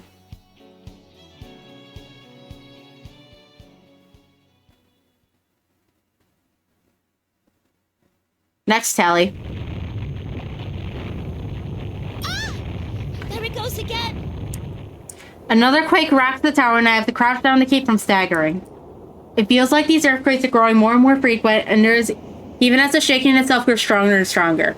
There's no doubt that an indescribably powerful force is getting closer and closer. Lapras! Can you hear me? Fukusan, these tremors are crazy. Are you all okay? Tons of shadows are pouring out and... Don't worry, I'm with the others. It seems Fukusan's group has been trying to catch up with us after Yukon and the others recovered enough to move on. While they were about halfway up the tower, a ton of shadows suddenly began to attack them, and right now they're preventing those shadows from coming up through the tower towards us. Anyway, I got in contact with Kikuno-san earlier. There's something I need to tell you. We discovered the password to the file that I gave you before. It's King of the Fall. The file's on the memory card that Kikuno-san had given me before I left the helicopter. I forgot all about that during the few spells I've ended up until now. Those files might contain the clues that might lead to bringing this case to an end. I'll give it a try. She told me that Mitsuru-senpai figured it out. We're counting on you, Lapras. After Mitsuru-san and the others rescued the rest of the Inaba persona users at Yunez, they strive to make it back to the tower in order to intercept the shadows flooding into the town. Flooding the town and converging on this place. With a sigh of relief over hearing that everyone is safe, I find a protected file and try to use the password Fukusan gave me. Password accepted, opening file. I instantly have access to the full contents of the data. The locked file seems to have the details of Shuji Ikutsuki's personal experiments. The dates are marked, it's taken place in 1999, and the test subject's name is Sho Minazuki. A strong reading is getting closer. Lapras, be careful! I continue reviewing the data while Fukusan conscious me and prepare for another fight. The stairs eventually come to an end. A bizarre sight, quite different from anything I've seen until now, leaps into view. Ah, shit, it's the L! What is this place? A strong wind blowing here keeps the fog from becoming too thick. This wide space is made of what appears to be red marble, and a vibrant green pattern runs through it like blood vessels. Pillars that appear to be stylized flames stand around us, casting eerie shadows onto the lustrous floor. Floating near the center is a crystalline object that appears to be slightly taller than I am. It emits a bluish-green light. On closer inspection, I see golden particles sticking into the rotating object. Are those the persona fragments from our past fights? As I walk step by step across the hard red floor, I approach the young man standing by the crystal. At his heel is a man in a suit? Who could that be? Beginning facial scan, searching records. Result found, Toru Adachi, the man who was arrested last year as the perpetrator of the case that Yukon and his friends solved. What could he possibly be doing here? You again, you goddamn robot. Damn you for coming all this way. This son of a bitch betrayed me too. All of you are completely useless. And I can't even get an answer from him either. I don't know what happened before I got here, but Shokun seems furious. Places a foot on Adachi-san's body and leans heavily on it. Adachi-san groans faintly. Looks like he's alive but unconscious. Scrap for brains. What happened to him? Where the hell's Minazuki? I don't know. He fought us and... Huh? You guys did something to him? Bullshit, that's impossible! He's strong. As strong as me. And there's no way in hell that he'd lose to some goddamn pest like you! Shokun, there's something I want you to hear. It's about your father. Shokun is currently very unstable, much like when I met him earlier. Averting his eyes from the truth and trying to forget everything about himself. How he is right now and how I used to be just a short while ago before I met Yukun and Mitsuru-san. I was able to overcome it thanks to everyone, but Shokun is cowering just like I was. And knowing that the truth Fuka-san entrusted me with may hurt him more makes my heart ache. Shuji Akutsuki, your father, embedded a plume of dusk into your body for his own research. But because the persona ability didn't awaken in you, you entered a vegetative state. And then Akutsuki threw you away. Is that right? Just when I was wondering what shit you were gonna spew after coming all this way. Did you come to rub salt in my wounds, you goddamn bastard? Yeah, that's right. That piece of shit tossed me aside. He was the only one. The only one in my world, and he did that to me. I already know that he was a goddamn bastard, so what? It doesn't matter. He was all that I had in the world. Shokun. This world's so fun, isn't it? Full of shitty bastards, always pressing in on you. It's so awesome.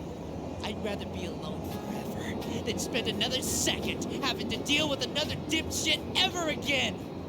So you can all just disappear. His voice is breaking. That ain't true. You don't really want to be alone at all. You broken piece of junk.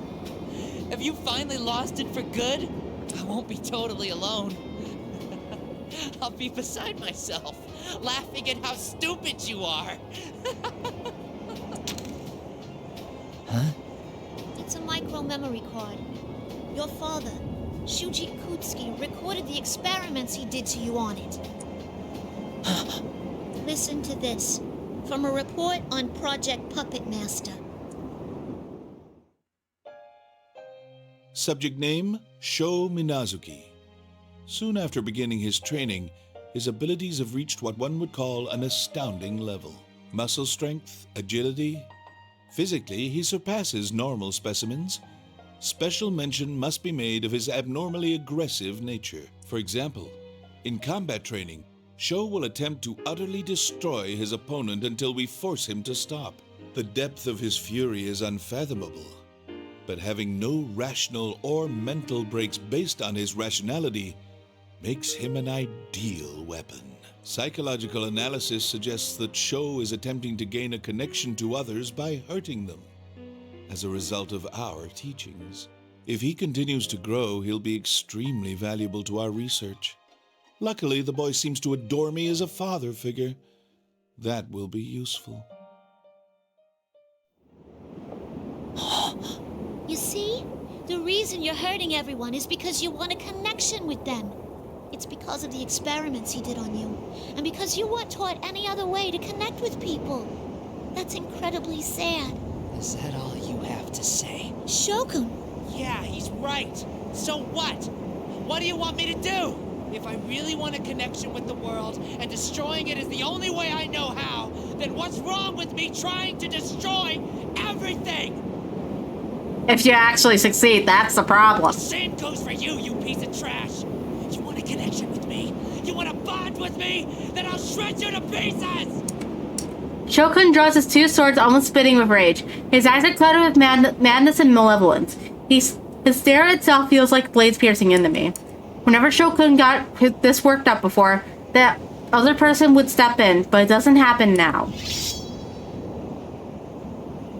As Shokun draws closer, the flume of dust within me stirs a little. I whisper back to it, feeling the presence inside. Yeah, it's okay. Thanks for leaving this to me. Shokun, If you don't know any other way, then I'll go head-to-head with you your way. And then, I'll make sure you hear me out. So we're doing this like a shonen protagonist? Refreshing my thing real quick because of the fact that it entered a boot loop on me. My preview. Okay.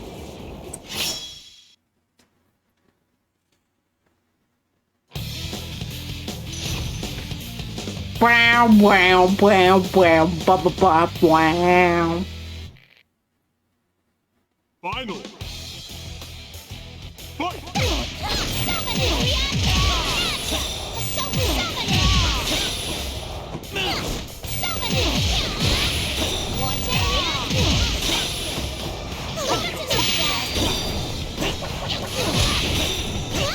How about this? You ready for this? How about this? How about this? I'll make it. Where are you at?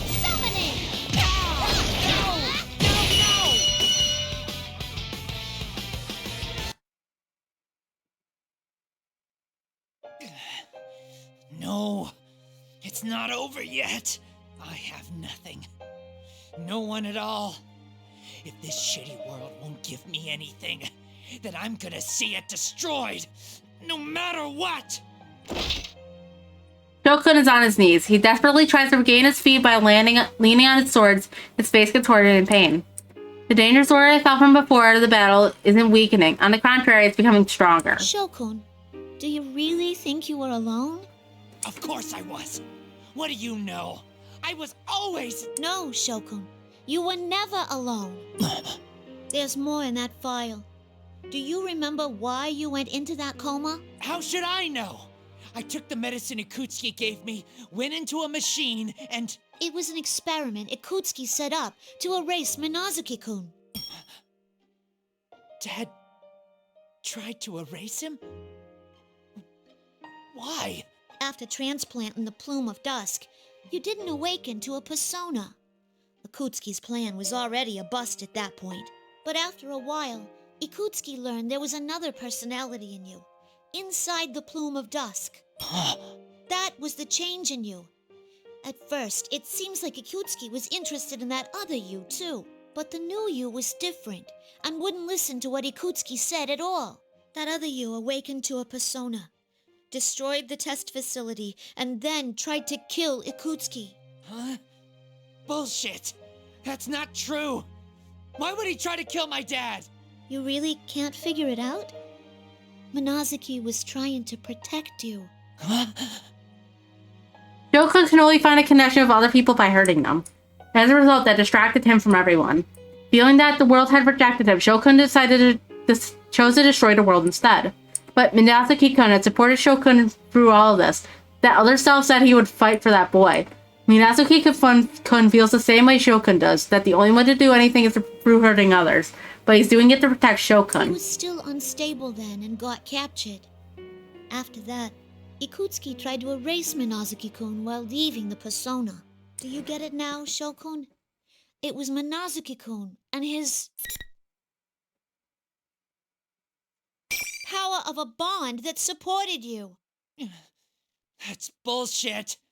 That's not... Shokun clasps his head in his hands and falls to his knees. My heart hurts. This is Shokun's pain. Shokun's world consisted of being denied by everyone and only being accepted by the other person within him, Minazuki-kun. I've mercilessly shattered that, and I'm trying to draw him into our own world, the real world. The world that has nothing but a place to fear him, but a place of fear to him. I know how difficult it is for him to accept it. Ha! What's this sob story going on over here? General Teddy suddenly appears behind Shokun. Something's not right. I never sensed his presence here before. General Teddy should be a fake version of Teddy, created from a shadow. When I turned my senses towards him again, but that wrong feeling I sensed when I met him in the classroom has gotten even stronger. I can't put it into words, but it's a very ominous presence. Has the stupid brat been beaten? You're disqualified from the P1 Climax. Now hurry up and get out of here. Kagutsuchi. Kagutsuchi? General Teddy, so you really weren't... Oh, poor little shut-in Sho-chan. Was Labby-chan mean to you? Are you gonna have to go back to the hospital again? You don't have to worry. Guess what? I'll set you free. General Teddy, step away from Shokun. You're the champion of the P1 Climax, Labby-chan. Congratulations! Now die. Your prize is death. I knew it. General Teddy viciously grabbed Shokun by the head from behind, effortlessly lifting him up with one arm. Suspended in midair, Shokun's face cringes in pain, with unimaginable strength. Shokun! Who in the world are you? What are you gonna do with Shokun? What am I going to do? Isn't it obvious?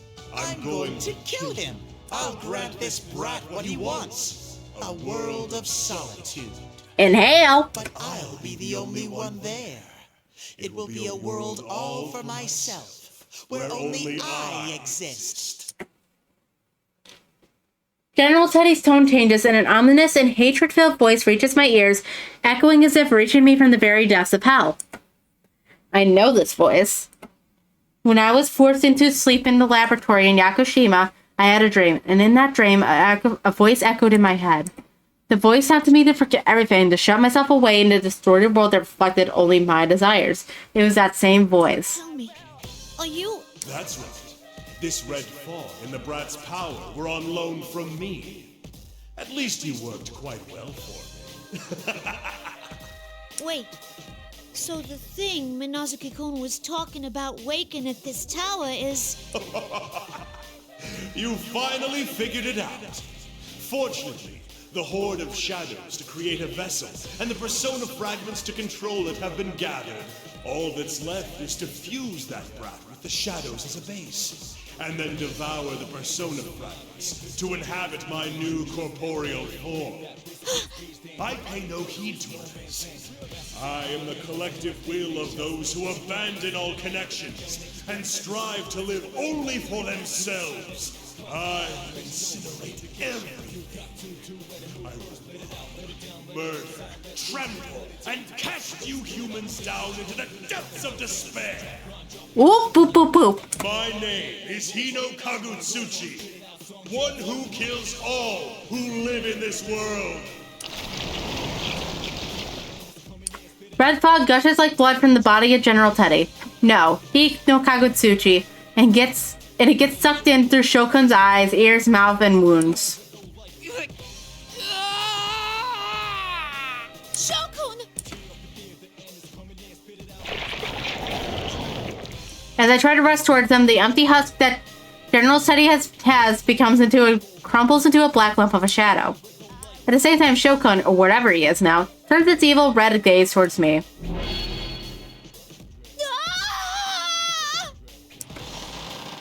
This power is immeasurably stronger than Shokun's or Minazuki-kun's. My entire metal body shrieks as I'm twisting in directions I was never meant to go. Don't worry. I won't let you die so quickly. You will live to witness my advent, and will be the first sacrifice to my power. I'll never let you do that! Give Shokun back! Your nerve astounds me, but I wouldn't be so sure. Your allies are about to be overwhelmed by the flood of shadows. You all fought so long within this red fog, just as I planned. You are exhausted to your very souls. You have no hope of defeating me now. Yeah, we do. It's called the magic of friendship. Duh. Quite useful, puppet. I had directed you with them with the aim of harvesting their personas at first, though. The other tournament, and this one too. So you were the real one behind these battles! Yes, I needed a vessel. Had I taken their shadows for my own, Their own wills would have made them less obedient than I required. I learned that in the previous battles. Thus did I prepare this fog and my new scheme to carve away at your personas. Personas are the suppressed strength of heart. Nothing is better suited to suppress the will of shadows than that. So that's why you made us fight! I glanced towards the crystal floating up above. So that's the collection of persona fragments that have been carved away from us. And now enough of them have been gathered. The power will be what brings destruction upon this world, the final piece required to create the vessel for a god. Yeah, because it's the L.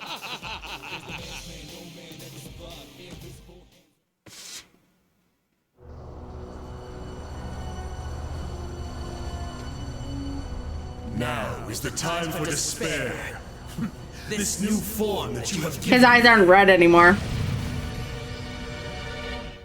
Behold it!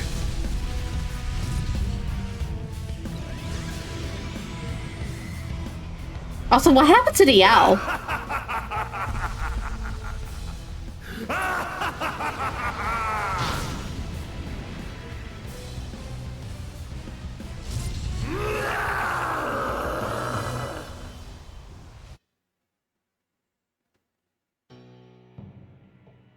A low-pitched laugh echoes across the area, and a blast of heat rages from the enormous body that appears. Hello, Surtur. A god that has manifested, using shadows as its vessel. Since I was created to be an anti-shadow weapon, I look on in what could be considered my arch-nemesis. This can't be. A being that could incinerate the world. Its powers are so tremendous that it can perform such an outrageous deed. Its ward shakes the air and is a heat like scorching flame. My senses show that it has fully manifested. My legs won't move. At this rate, I'll be destroyed by it too. But as I recoil in trepidation, and mysterious voices, unlike those of normal persona communications, echo through me.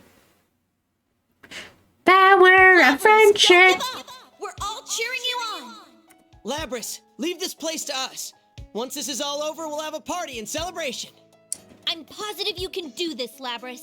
We'll take care of all these shadows. Don't worry, Labrys. You're not alone. I close my eyes and imagine the faces of everyone I've met since my awakening. Everyone who has accepted me, everyone who had given me a place to belong. And because everyone is fighting below me right now, I am able to stand here. This is all on you, Labrys. You promised that you'll come back no matter what. We won't lose. Labrys, please win this for us. We're counting on you, Labrys-san. Please protect our world. Koromaru gets a word in too. All the friends I have met in and about, and my companions who trust me to finish the job before me. The voices give me strength. We'll make sure to hold them back here. You can win this, Labrys. Labrys, we're entrusting this to you. Our thoughts are with you. Let us handle things here. You have your own role to carry out. Don't you dare tell us that you're giving up on this now. We'll do our best to give you time. Labby-chan! Your knight is on your side! Get a grip, Labrys. We're fighting with you too. Please win this, Labrys. Sister, we're all waiting for your return. Let's fight this together. It's okay. They might not be right next to me, but I can still sense them. I won't lose. Everyone is on my side. Not alone!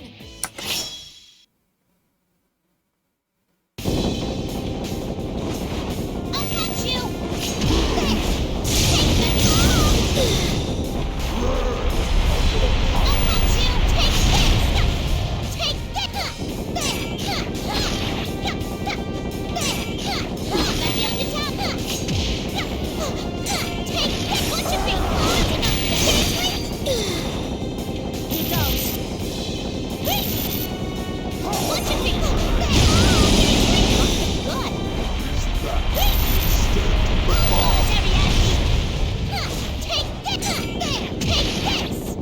Oh, you gotta love janky out of place 3D models.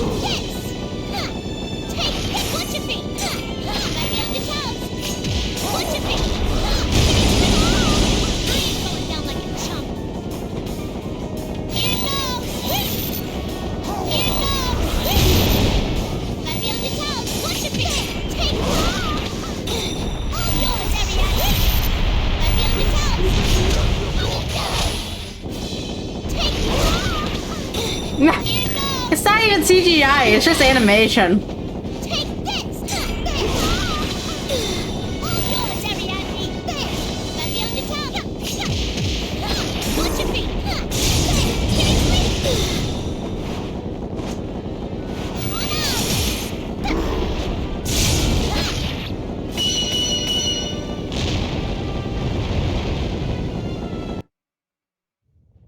Where the fuck was that fucker's HP bar anyways? Anyway. The will of a puppet like you. A single will was able to surpass mine. You can't hear the voices of everybody who's supporting me. You'll never win against us, Hino Kagutsuchi!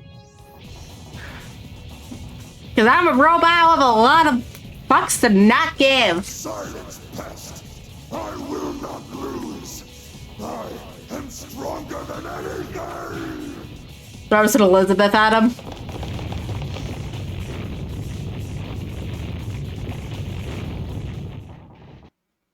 Well, cutscene.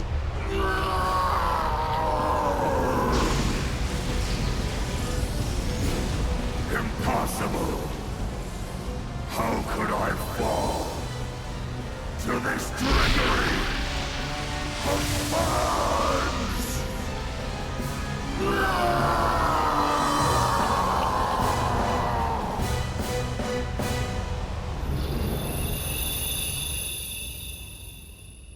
Tartarus immediately poops and everyone drops. Oh, hey, Nikolai. The crumbling corpse disintegrates before me. I can't take another step. All I can do is gaze up at the Hino Kagutsuchi's body as it falls apart into thin air before me. That was marvelous indeed. Oh, there's Elizabeth. These events were truly an ordeal. The area filled with silence once the battle ended, but a familiar voice ends it. I turn and see a young woman in a blue dress standing nearby. Elizabeth, what are you doing here? Though what you just defeated now was different in form, it appeared to be another embodiment of man's consciousness that wishes for death. And suffice to say, I had my own reason to witness its end. A reason? To abolish others also means to abolish oneself. That great power was also an embodiment of a distorted will, given birth by dissatisfaction. A slog, but a necessary one. I'm nearing the end of it, so I'll finally be able to start Joker from Persona 5! If left alone, soon. It would eventually have become a great stagnation, leading to the destruction of the world. Even the world within people's hearts. The world within people's hearts? You mean that place I met you the other time? Indeed. And if that were to happen, it would be a hindrance to my own wish as well. You have a wish. Elizabeth smiles and quietly closes her eyes. Her expression is gentle, as if thinking of someone precious to her. I was told that Elizabeth had gone on a journey in search of power. Well, what she tells me is always vague, and I don't understand everything she says, but she harbors a wish for someone else. What kind of person that would she think of as precious? Is she also searching for what she could do to help that person? Jesus. Seeing her softened expression makes me think back on my own wish. Yes, once this is all over, I should go see that girl. Maybe I'm out of my league here, but I hope your wish comes true soon. It honors me to hear those words. I wish to express my gratitude to you as well. You mean thank me? Why? Because you killed a god. In this turbulence, you showed me an unknown, miraculous power that cannot be attained alone. I firmly believe that that power will be a solid guide to the distant journey that I must take. And thus, I thank you from the depths of my heart. You have one? Elizabeth bows deeply to me. No, I didn't do anything. I should be the one thanking her. No, I really didn't. This place will disappear momentarily. Well, until we meet again someday, Labris. Actually, there is something I'd like to ask you before I go, just in case. Shall I transport your friends to somewhere safe? Yeah, that'd be smart.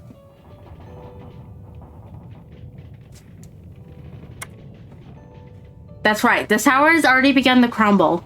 My friends and I can never get out before the place becomes truly dangerous. I must hurriedly respond to Elizabeth as politely as possible. That would be wonderful. Please do. As for which one I'll start, depends on if I can fit in another stream between now Actually, I probably can, because I'm gonna wait to start the answer until after I have the Stinger asset done. So I want to debut the Stinger asset with the answer. So between then and now, what I'll probably do is edit up the couple of episodes that I've recorded, put them up on YouTube, and I'm just gonna live stream the rest of Reload. Because evidently it's not getting done if I do pre-recordings. Very well. Then I shall... Elizabeth? Now that I think of it, where would a safe place be? Outside of fucking Innaba, apparently. This place is gonna crumble soon, so anywhere else is fine. Could you hurry, please? Oh, yes! That reminds me. There is one place where there would be no trouble if I were to send such a bizarre group of people there. How? I will now transport your companions. Well then.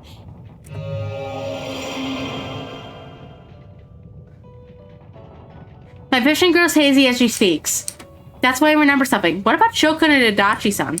If they're not transported too, they'll be killed when the tower collapses. Hold on, Elizabeth! Whoop! Whether or not she understood my thoughts, Elizabeth smiles at me before everything is blanketed by a bright light.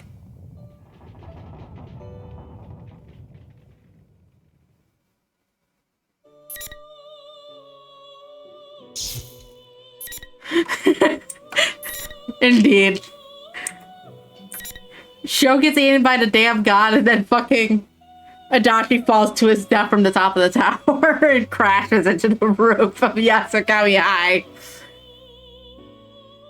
And then once they get back from Golden Week, they're like, what the fuck is this guy that was supposed to be in jail doing here? Why is he dead? He's been dead for multiple days. Because they're in Golden Week right now. The light fades and the scenery around me is completely different. This location is familiar. This is the TV world in the open space where everyone is gathered. Huh? Is this inside the TV? That's right. Where's everyone else? Where's Shokun? I look over and see Shokun collapse on the ground a little further away. Thank goodness. That was quite mean of Elizabeth. She only mentioned my companions, so I was worried about what would happen to Shokun. I see. Elizabeth said she would transport my companions. That means she considers Shokun to be one of my companions as well. I don't see Adachi-san anywhere, but this is Elizabeth-san we're talking about. I'm sure she transported him someplace else too. Back to fucking jail. Anyway, I worry about how Shokun isn't moving from the ground. I quickly rush to his side. Shokun!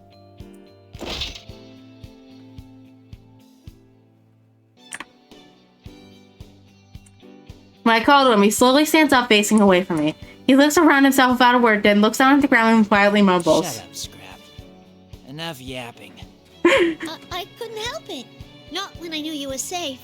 Hey, did you kill that thing? Huh? Did you destroy Hinokagutsuchi? Can't you understand words? Oh, yeah. You're strong. Huh? God damn it, do I have to say everything to you twice, you piece of junk? Never mind, you stupid toaster.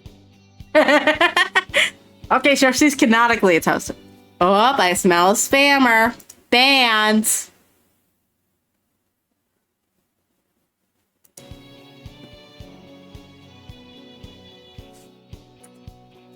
He's still yelling at me. But Shokun does seem to have a little different from how he'd been fought before the fight. His voice and expression, too. Maybe that's just my imagination. He doesn't seem like he's gonna get violent either. For now, that is. Shokun, where are you going? It's none of your business. If you don't shut the hell up, I'm gonna cut you.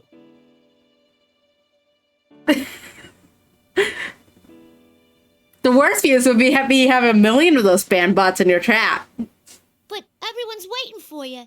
I'm sure Mitsuru-san and her people are too. Shut the hell up. I'm not gonna start listening to what anyone wants now. Go back to where you belong. Shokun! Hey, Scrap. Shokun makes as if to leave this place, then stops to talk to me. Seems like he remembered something. I'm actually a little surprised he's talking to me. Yes? Yes? Yes. Seriously? Now you can't even speak properly. Aw, look at that little expression. Man, it's too much. I mean, The whole thing with her is that she's speaking in an accent this entire ass time when it's not even supposed to be part of their coding. You don't have to laugh that much. Oh, damn it. You really are broken, aren't you? Hey, do you think even now he might be... Never mind. See you later, robot. You'd better have your damn oil changed or something. Huh? Before I can think of something else to say, Shokun's already getting far away. What should I do? This is inside the TV world, after all. But his posture is much more confident compared to when I first saw him. He has his own future waiting for him now. I'm sure there will be mountains of painful difficulties waiting. Like a fucking jail sentence. There's even the possibility that we may end up facing him again as an enemy. But not in Persona 5! Anyway, but even then, that's okay. Even though it was only for a short time, I sense a bond between myself and him. If I don't give up, and if I keep wishing for success, then a day may come where we might reach an understanding. But I don't get an oil change during the maintenance routine. Suddenly, several shining figures appear within the room here in the TV world. When the light around them dims, I recognize familiar faces. My companions, who have finished fighting their own fierce battles, gather one after the other. Huh? What's going on? I thought the fog suddenly lifted, but where am I? How? Labrys, you're okay! Oh, I'm so relieved that I can't stand up.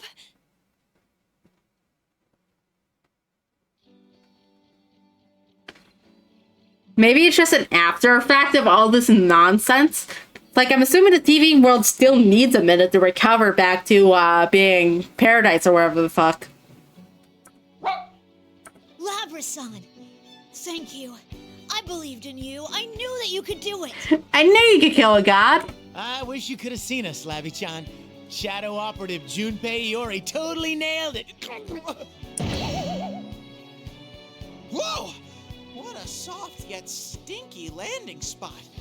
Oh my, this is inside the TV! Wowee! Yuka-chan, Ken-Ken, Koromaru's here too! Is everyone okay? Are we? This is a normal TV entrance. Oh, it would seem everything has been settled. Sister, I'm so glad you're okay. Still, I knew you would be able to overcome this. I'm going to have to try harder to keep up with you. You definitely showed us your resolve back there, Labrys. You did splendidly. We would have been in danger had you not been with us. You haven't been with the Shadow Operatives for very long, but you've already become our ace in the home. I'll continue counting on you, Labrys. Labrys, I sensed everything! It was really amazing! Labrys! I was so impressed that you beat such an immense enemy all by yourself. No, it was thanks to all of you. I only beat him down because you were with me. Thanks, guys. No, you did it on yourself. You just got some motivation.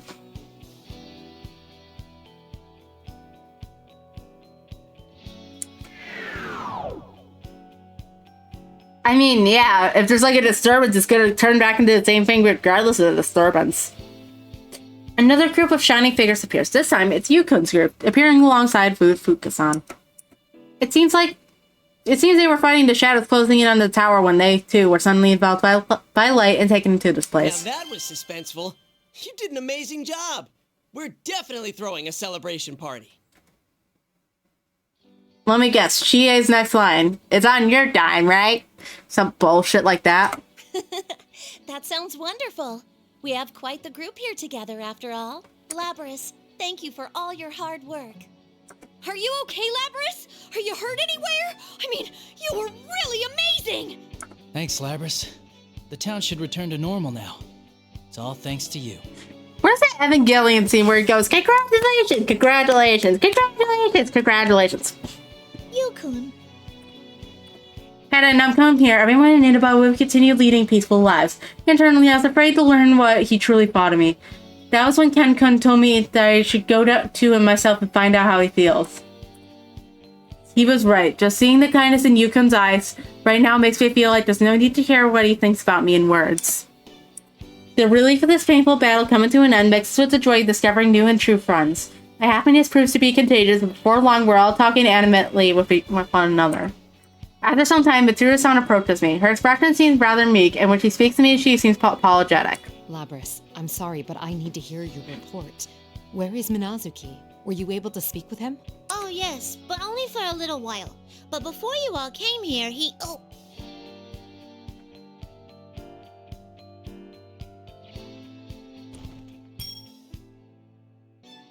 When I begin my report, Akihiko-san nudges me in the shoulder with his elbow. Huh? As I stand in bewilderment, Mitsuru-san clears her throat. You know, Labrys, the Shadow Operatives are a formal organization. I am obligated to report about this case to the higher-ups. Right. That's why I was saying, before you all came here, Shokun... Hey, Akihiko-san nudges me in the shoulder even harder this time. Huh? What's going on? Did I say something weird? You're even more naive than I am. You really are like a child when it comes to these things. There are just some things you don't want to be honest about at times like this. That's why you just gotta dodge the question and... Ow! Junpei, don't start teaching Labrys stuff like that. We don't want her becoming more like you. Ow! What was that for? You're scarier than the shadows. I didn't ask properly. Shadow Operative Labrys, do you know where Minazuki went? I'm sorry, I don't know where he went. Oh. Phew. The moment I answer them, they all sound relieved. For some reason, even Akihiko-san and Mitsuru-san are smiling in a satisfied manner. Could it be they actually want me to say that I didn't know where he went?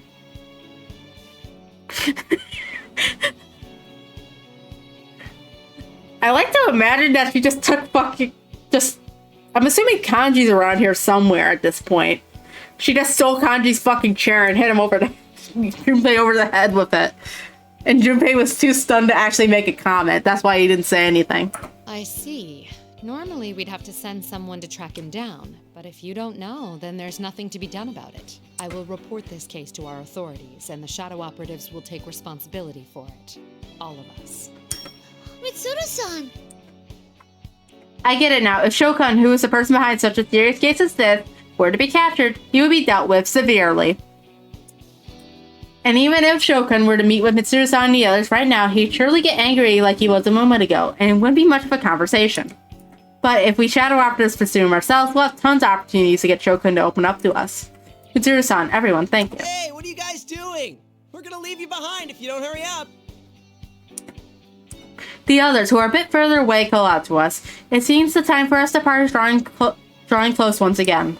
But since we are connected by bonds, we'll be able to see each other anytime we want. We'll just be physically distant for a short while. Are we really getting out from here? I'm feeling really anxious about this. Oh? Are you scared, Junpei? That's pretty lame for a big boy like you. Don't mind me for going on ahead. Please excuse us. Another one? Died.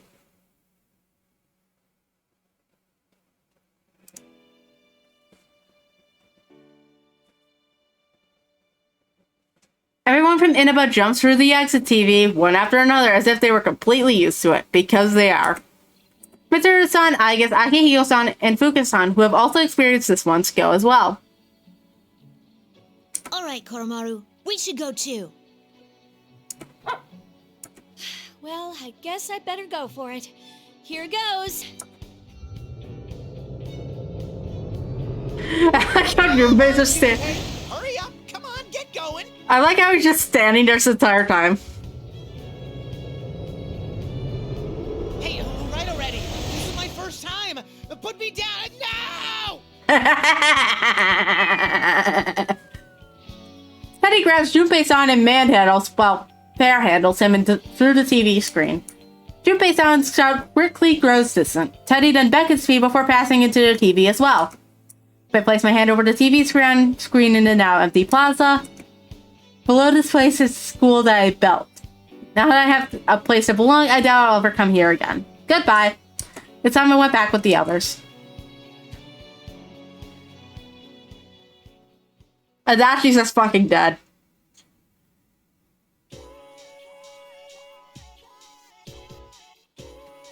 May 6th, early morning. After leaving Yunes, we heard that Kikuno-san had landed the helicopter in the schoolyard at Yasogami High, so we headed back to the school. It seems that after Kikuno-san risked her life to drop us off at Yunes, she was forced to land near the outskirts of town. There she studied the data from Shuji Ikutsuki's files and repaired the damaged helicopter, then took off again and was even able to help the others. Why are they on the fucking roof? Because she is not. Talk about a tough person. That means that we Persona users weren't the only ones fighting. The other reason why we returned to Yasogami High was because we needed to check on the crime scene, as well as members of the Shadow Operatives. We could go up to the rooftop and look down at the school, now that it has regained its original form.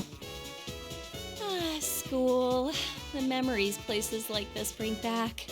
It's already been 3 years. I know, right? Time goes by fast when you're living a fulfilling life. So you have a fulfilling life too, Junpei-san? Can you teach me how to play baseball?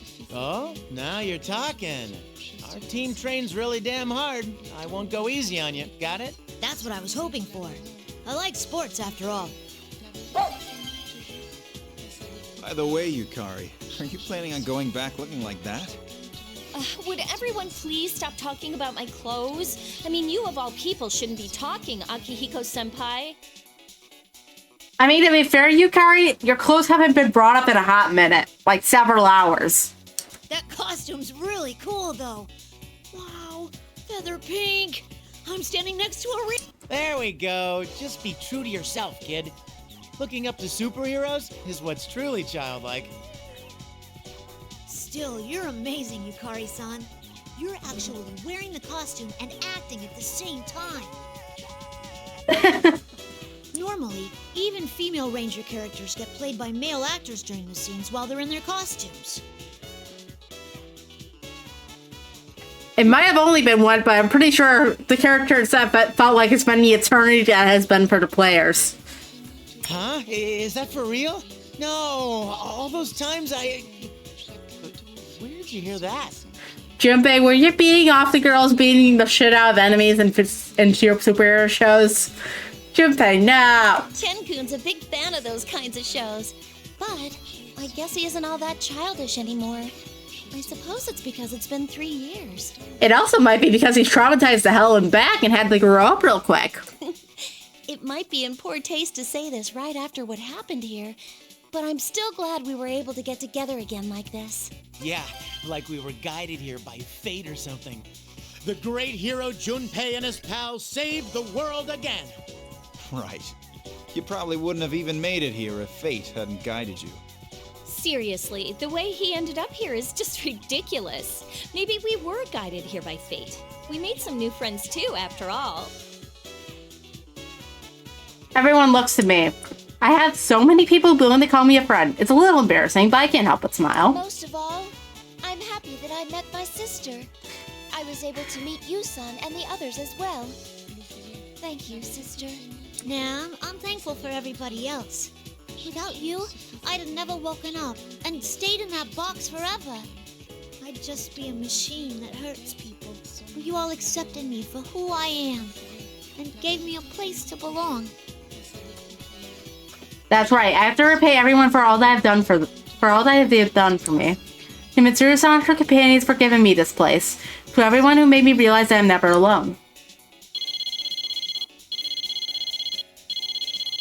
It's me. Milady, the preparations have been made. But are you sure about this? Yes, I'll be right there. Huh? Where you going, Mitsuru-san? Hey! Mitsuru-senpai, don't tell me you're going back before us. Well, I'm sorry, but there are many things that need to be taken care of. I knew it. I'll have you know that we all put aside our jobs and other affairs to come here. You're gonna spend some time with us, like it or not. I do feel bad about causing you all trouble, but I guess, can't you persuade Yukari? No, I refuse that order. This is a situation with consequences that affect our team's morale. Give it up, Mitsuru. Don't worry about figuring everything out right now. I'll make sure things with those public safety jerks get settled. What? There's some guys hassling you. Let me come with you. I'll tell him everything about how Mitsuru-san did her best to help. She'll beat the shit out of them with her axe. Please, don't. Things will only get more complicated if you two get involved. Very well. I suppose I can forget about my duties for one day and enjoy some time off. That's what I'm talking about. You look so happy, Yukari-chan. It's been a while since I've seen you smile so much. Huh? You think so? Do I really not smile normally? Well, you always seem so angry, Yuka-tan. Well, also, you're Junpei. I think she always looks angry at you specifically. That's because you're always making me angry. Hey, time out, Yuka-tan. You could really hurt me with that thing.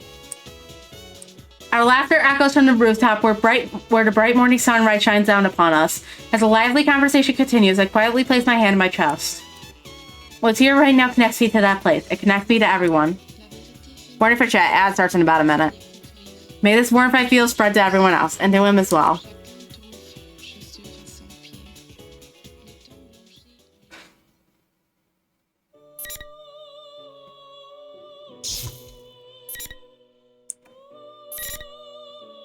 Epilogue!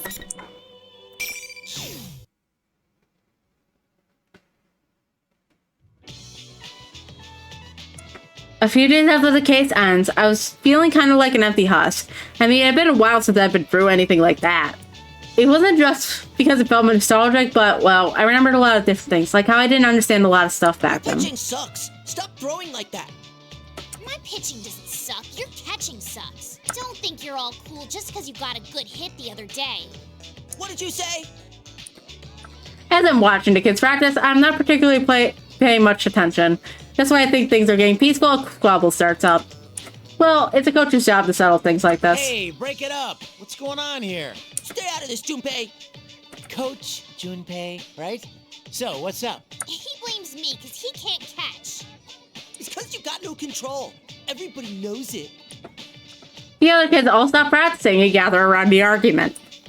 These kids have way too much energy and get into fights frequently, so I need to mediate this conflict in a mature, dignified way in order to be a good example. Children pick up on that kind of stuff, you know? Hey, listen up. The most important thing in baseball is teamwork. No matter how good you might be alone, you'll never win a game by yourself. You can't play baseball if you're the only one on the field, right? Alright, ad started.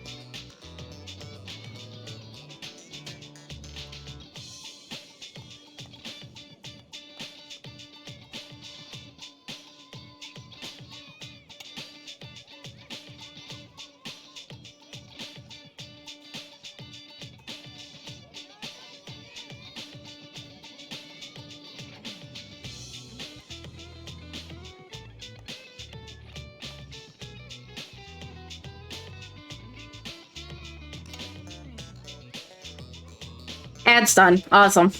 Of course not. Right, well, that's just common sense. But if you keep putting the blame on other people, you're gonna end up all alone eventually. If you think the pitcher has no control, then you gotta try to work hard to catch anything, no matter what he throws your way. And if you think the catcher blows meaty chunks, try throwing balls that even the worst catcher can grab. If you both practice together like that, then everyone gets better and the entire team gets stronger. Isn't that right? Yeah, that was awesome. Go me! I wonder if these guys will ever look back on these days and think that they never understood what was going on. I bet they will, just like me. I gave them a good talking to, and since this was a great place to end for today, I called today's practice over. As everyone says goodbye and goes their separate ways, one of the kids doesn't leave. Is that Goro? He looks a lot more humble than usual. Noticing slight changes in your plays is one of the things that makes a great coach. Hey! Aren't you going home? Junpei, do you have a girlfriend? Yeah, she's kind of in purgatory as to... Yeah, she's kind of in purgatory, though. Why is he asking me that for all of a sudden? She's kids these days. I didn't think so. Hey, what's with the attitude? That's really rude, you know. There's a girl I like, but she's gonna move away. I didn't know and we got in a fight. Fight? I thought we'd make up like we always do. Even when we get in fights, things always go back to normal in a few days. But when I heard she was transferring to another school, I got worried about what would happen if I couldn't make up with her. Well, the answer here is obvious. You have to nut up and apologize to her. It doesn't matter if it's your fault or not. That'll fix everything. No, it won't. That's so lame. I can't do that. Lame, not lame. Is that your problem here? This isn't the time to care about looking cool. Not when it involves something you care about. If you and her end up going separate ways without telling her how you really feel, you're gonna regret it for a long, long time. But what if we get in another fight? Goro drops his eyes again. Well, that's this kid's bad habit. He acts all tough, but when things matters most, his timid side comes out. Aren't you the team's cleanup hitter? You gotta strengthen your resolve. I guess I better do the coach thing and encourage him.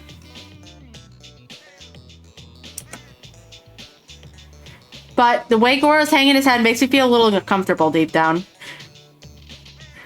Junpei isn't just a wacky uncle.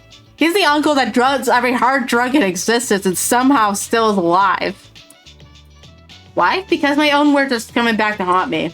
Forgetting not telling someone your feelings before you have to part, huh? Yeah, that grand slam I whacked in my dream, I can still feel it in my hands. And I got up on the platform for the MVP interview, but that time it ended before I could say it. But this time, when I still haven't answered his question, Goro appears in my face. Well, I guess I need to strengthen my own resolve. I look at the empty outfield and picture myself in that dream. You get a hit, you'll be a hero. Are you gonna try for a grand slam? Goro seems dazed for a second, and I sound in enthusiasm. But his clouded face quickly breaks down to his bright smile, and he's his old tough self again. Alright, I'll go do it. He's gonna go to Denny's. Goro's going for a grand slam of his girlfriend, huh? I don't know if I should call him optimistic or if he really doesn't know what he's talking about, but at least he looks like it got through to him. In which case, I think it's time for the 8 slugger swings for defenses too. All right.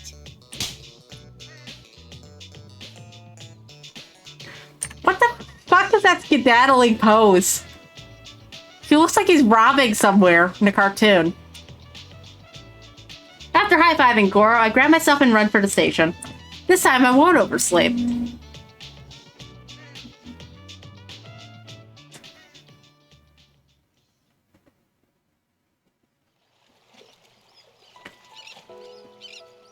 The view from the pier matches an old memory of mine.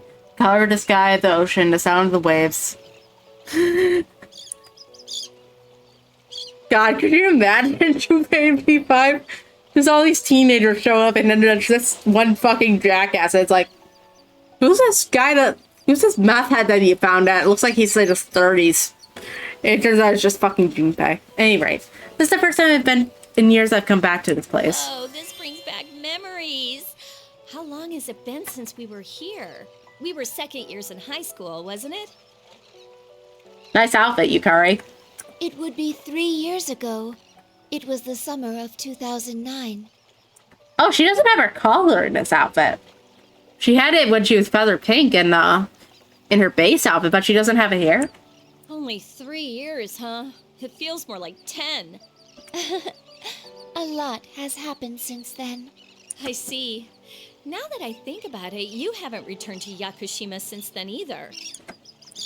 We leave the beach and follow a woodland path. The virgin forest is filled with lush greenery, and the air is cool and clean. We headed to the remains of the ergonomics research lab. You want to go to Yakushima? Yes, if possible, that is. I don't believe there's anything left there aside from warehouses, though.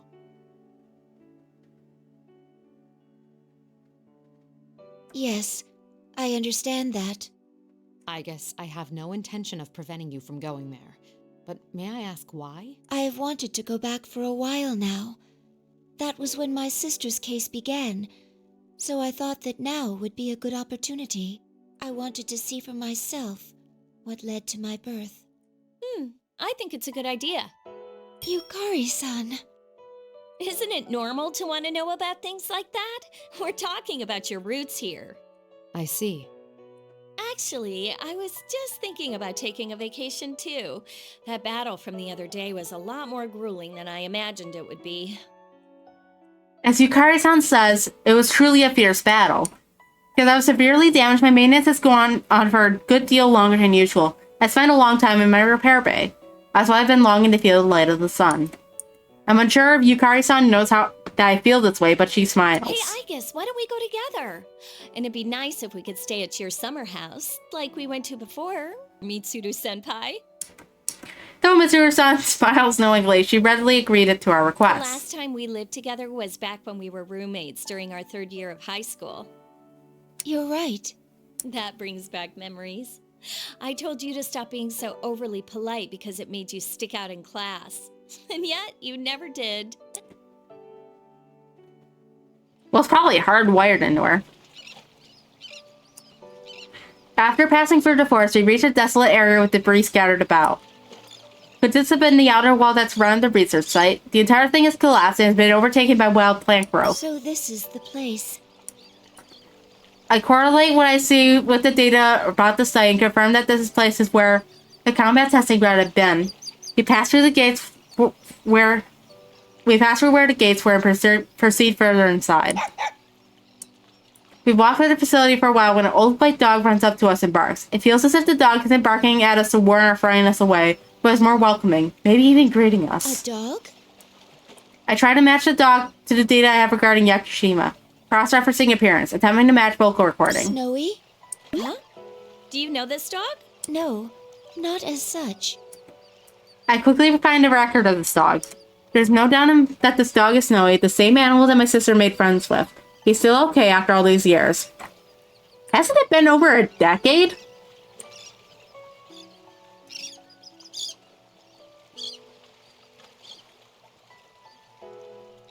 I thought Snowy was a larger breed. Usually the breeds that live forever for dogs are like the fucking ankle biters. I don't think Snowy was an ankle biter. He appears to be the dog my sister became attached to in the past. It seems he can tell that I'm like her. Huh? Snowy wags his tail and comes over to happily nuzzle me. He appears to be welcoming me, even though we never met before. Welcome to chat, DCC-tan. I can't communicate clearly with him, the way I can with Koromaru-san. Still, his actions are easy enough to understand. I crouch down and gently pet him. If he's domesticated, why are they letting him run around an abandoned lab? It would appear that this place and what happened here are part of my own roots after all. What do you mean? In the past, I thought that my ability to communicate with animals was just something that I could do. It didn't seem like the people at the lab had deciphered dog language, and even then, I doubted that such an ability was necessary for a weapon. I had thought it mysterious that I was capable of doing so, but it seems that my sister can do the same thing. Huh. So are you saying that you inherited that function from Labrys? It's not really a function, per se. I stop petting Snowy and stand up before taking a sweeping look around the area. Piles of debris, both large and small, are scattered about. The early summer sun shines down upon us. It's probably something that was slowly nurtured among the 5th generation units that were housed here. Behavioral traits, like having interest in things besides missions, get passed on. And then, interest in animals, and then the ability to communicate. I see. After a long line of inherited system feedback, my sister gained that ability, and I, in turn, gained it from her. The reason I have a special rapport with dogs out of all animals is most likely because of that process. Wow, that's pretty deep. If it goes that far, then you're right. It's not just some function that you were intended to have. It's more like a wish. Yes. I crouch down once more and pet Snowy again. After that, I begin clearing away the mossy rubble that has been left unattended for so long. Snowy happily runs around the area that has been cleared of rubble. Still, for the ones before Labrys who had hearts or wishes, it might be a bit sad that this place is left like this. Just as Yukari-san says, the carelessly scattered rubble under this clear, beautiful sky only emphasizes the loneliness of this place. Snowy barks once and runs through a small hole in the passage blocked by debris. Then barks again as if motioning us to follow him. We see a shimmering yellow-green light shining through the hole he had passed through. What's that? I move aside more debris and make a hole large enough for a person to pass through. What we find on the other side is... What the fuck? Oh. Wow, it's super pretty here. What is this place? There's a tall cylindrical structure that looks like a greenhouse reaching high above us. It seems the area that was once indoors, but the ceilings have long since collapsed. The structure stands directly under the blue sky. The cleared cylinder is literally acted as a greenhouse, allowing the area to grow lush green grass, trees, and vibrant flowers. Even birds and butterflies flit about inside. This place is something like a paradise out of a children's book. But these are the remains of the anti-shock chamber, where Labrys and the other units of her model have undergone battle tests. There are many plants here that only grow far to the south of this latitude. This building's windows seem to have coincidentally formed a greenhouse. I take a closer look around and notice a large sword stuck in the ground in the center of the room. The unit that used this weapon was thought to have been destroyed, but the sword remains here unchanged. The number 024 is stamped into this. It may have belonged to a unit that fought here. Oh, I see. It's kind of hard to believe that this place was once such a nightmare. Once such a nightmare. As far back as my memories go, it's not wrong to say that this place was just as Yukari-san describes it. And the whole way this room is now, it may be fitting might be a fitting tribute to my sisters who fell here, within this very chamber.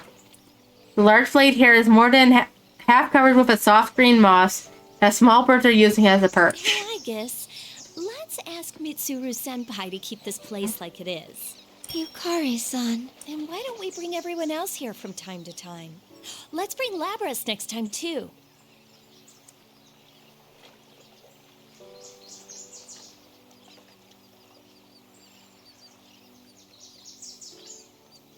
Okay, so it wasn't just a sprite error that she doesn't have her fucking collar. It's just part of her design here. I nod. My power is your power. That's why I'll never forget you all. As the last of the anti-shadow suppression weapons, I will fulfill my duty to protect my companions and my sister, protect humanity, and create a future of your memories within me. I'm glad I came here. I felt happiness within the depths of my heart and take a step forward. I raised my voice as loud as I can so it echoes throughout this entire chamber. Everyone, thank you. The chirping of the birds and the sound of the waves echo on forever.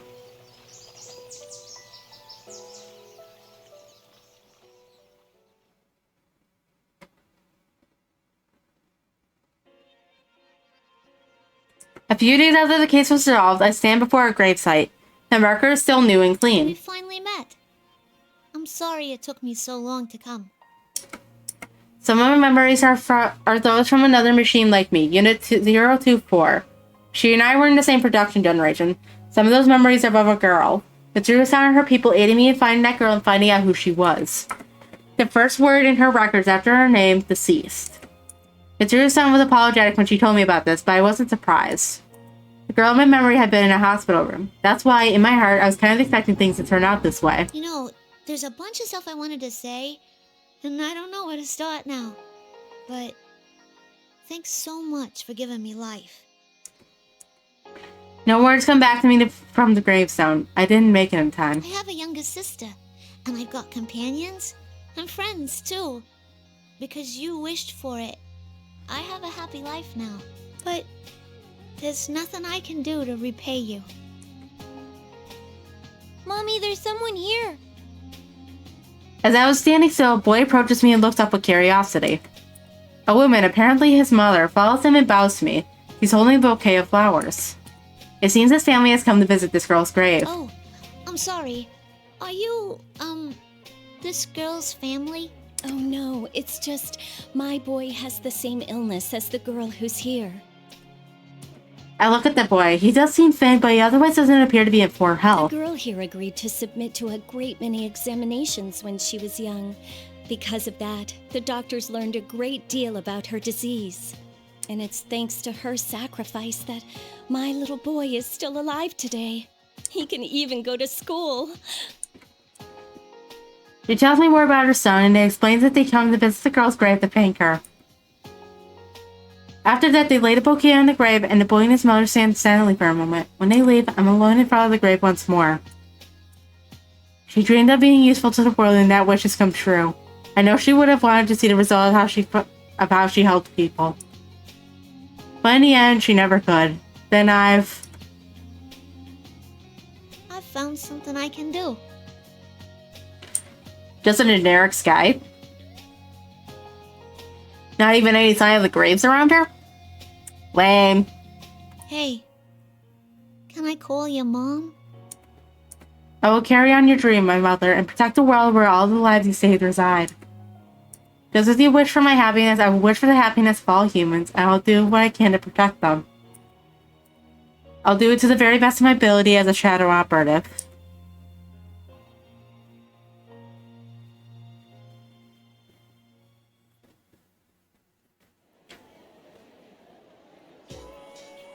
Miss Yamagishi, this is a spectacular feat. We've never had a second-year student receive the award for best paper at this school. Thank you.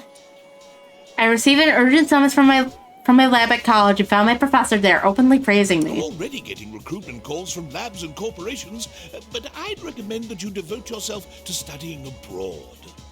Abroad, you say? I just happen to be friends with a professor who's searching for an assistant. If you wish, I can write you a letter of recommendation at once. I hesitate a bit on how to respond to my professor's cheerful words.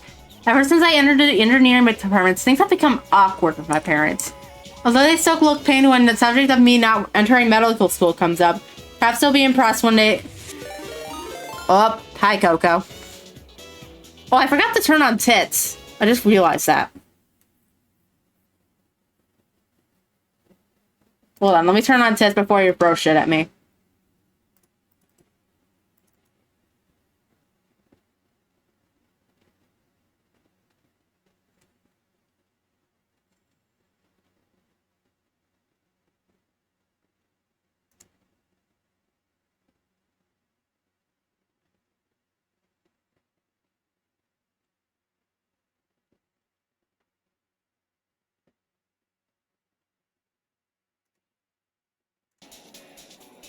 Alright, it should be loaded now.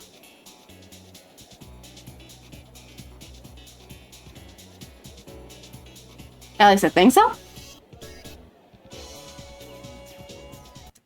Let me make sure of this. Okay, yep, looks like it's loaded. Alright. Hi, Coco. Even though I still look pain when the subject of me not entering medical school comes up, perhaps they'll be impressed with me if I tell them that I'm going to study abroad at the famous college overseas. I can't play Jump Force. I did buy it. I can't get it. But even if I were to leave Japan, if something were to happen to Mitsuru-san and the others, I'd show no hesitation in coming back here. Even if it wasn't for the case involving shadows, for example, if I was told that they didn't have anyone they trusted to perform Aegis and Labrys's maintenance, I'd still feel the same. I have no intention of actually joining the Shadow Operatives, but I want to help out as much as I can until the organization's foundation becomes more secure. We still have to set that shit up properly. And even then, we wouldn't be able to play at the same time. I think that's one of the main limitations of family sharing. I'm not free to moving away from them, but considering what Mitsuru-san is trying to accomplish, there are a lot of things that I can't help with him too far. And How about it, Miss Yamagishi? I'm sorry, but I'll have to decline for now. If the time comes when I feel a need to study abroad, I'd like to ask for your assistance then. Yes, that's what I thought. Then I'll contact them at once and... wait, you decline?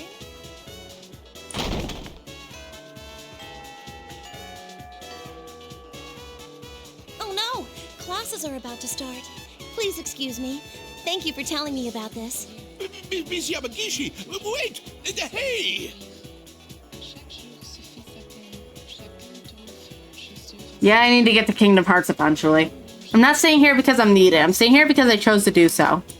That's more important than taking a course that someone else has prepared for me. I can study wherever I want, after all.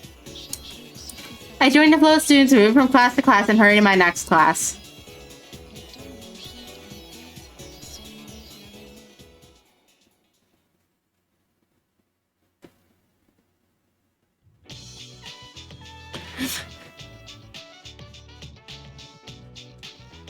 Meanwhile, with the small child, the early summer weather in Gekkokan schoolyard is refreshing after school. We're absorbed in chasing the ball like always. Not gonna happen. One of the players from Garniga goes flying and the game stops. Crap, did I get a little too rough? I rushed over to see how he's doing. Sorry, are you okay? I'm fine. It wasn't a foul. That was a great tackle, Ken. You've been on fire lately. Luckily, he doesn't seem hurt. I relax and I grab his hand to pull him up with a smile. Well, we do have a match coming up soon. Isn't our opponent supposed to be a strong team? Yeah, you're right. All right, let's all put some more effort into this. Once more! Keep our spirits up! Yeah! The sun is almost set. It's about time to wrap up practice. I look around the school grounds at the other teams finishing up. I can tell they're all looking at someone standing in the corner of the schoolyard. Oh man, I didn't think she'd come here wearing that battle outfit of hers. I guess I should have given more thought about where I suggested that we meet up. I regret choosing this place a little, but she'd stand out anywhere. I guess it can't be helped. I'm the one who called Mitsuru-san here. This is the first time I've seen her in person since that case ended. I'm well aware of how busy Mitsuru-san is, but I implored her to come here today. I'm starting to feel unusually nervous, but I make up my mind to take a few deep breaths before approaching her. Hey, who's that beautiful lady? Don't tell me she's Ken-kun's girlfriend. She's like a decade older than him. Don't make out Mitsuru to be a diddler. What? No way. I'm so shocked. Doesn't she seem a little serious, though? Mitsuru-san, thank you for coming all this way when you're so busy. Don't worry about it. I am currently on a mission, though, so I don't have a lot of time. I would like to speak with you for longer someday. Oh, it's all right. This won't take long. I called you here so I could give you this today. This? I hand her a small silver badge. It's the official identification given to the members of the Shadow Operatives. When she sees it, Mitsuru-san briefly looks surprised. When she looks from the badge to my face and swallows whatever she was about to say. I'd like you to take it back for now. I don't need it. I promise I'll come get it again one day. Very well. I will keep this for you. That's right, I don't need it right now. Mitsuru-san accepts it without another word, but I bet she respects my decision. Mitsuru-san's always thinking about us. I'm sure that my action speaks louder than anything I could have said to her, and she understands perfectly. This is how it should be. Thank you, Mitsuru-san. Hey, Ken! Let's get going! A voice suddenly calls out to me from the school gate and breaks the silence between us. I look in that direction and see the rest of the soccer team who have finished changing and are waiting there for me. It should be obvious I'm in the middle of a serious conversation here, but that doesn't stop them. Well, I guess it can't be helped that they want me to hurry up. We just finished Atlas and we're all hungry kids. It's only natural that their stomachs are growling. I mean, mine is too. Hey, race to the wild duck! Last one there pays! Well, I have to go. I hope you stay well until I see you again, Mitsuru-san. In any case, since the burdens on my shoulders have been lifted, I quickly bow to Mitsuru-san before rushing off my teammates. We still have the after-practice wild dash to do. It's a famous tradition of the Gekkokan Junior High soccer team. Then again, we started this tradition on our own. We consider it one last part of our practice, so I can't allow myself to lose here either. Huh, he left. But wow, don't you think Ken-kun's changed a bit lately? Really? Like how? For reals. He used to be all, I don't know, cold. But lately, he's been in high spirits. It's like he learned how to be normal, right? You're right. He does seem to act more naturally than before. I like it. 3 years ago, we forged in the bond through our long and severe battles. That bond is still very important to me. But if I let myself get too caught up in that bond, I'll end up missing out on things in my own life. I think that I was able to change because I realized that. I sense that my bond with the others has remained unchanged, but more than that, I sense that I've grown in myself as well, if only a little. What's best for me right now is to spend my days doing what I can without rushing through life. What happens to me now will surely affect my future. That's what I've come to realize. And acting that way will be my way of fulfilling the duty that was left to me.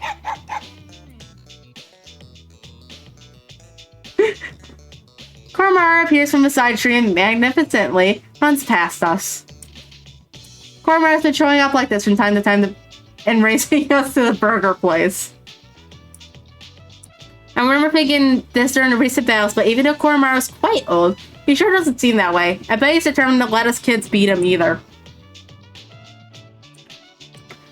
Well, if he's challenging me, I just can't let him win without a fight. I pick up the pace and chase after the white furry shape ahead of me.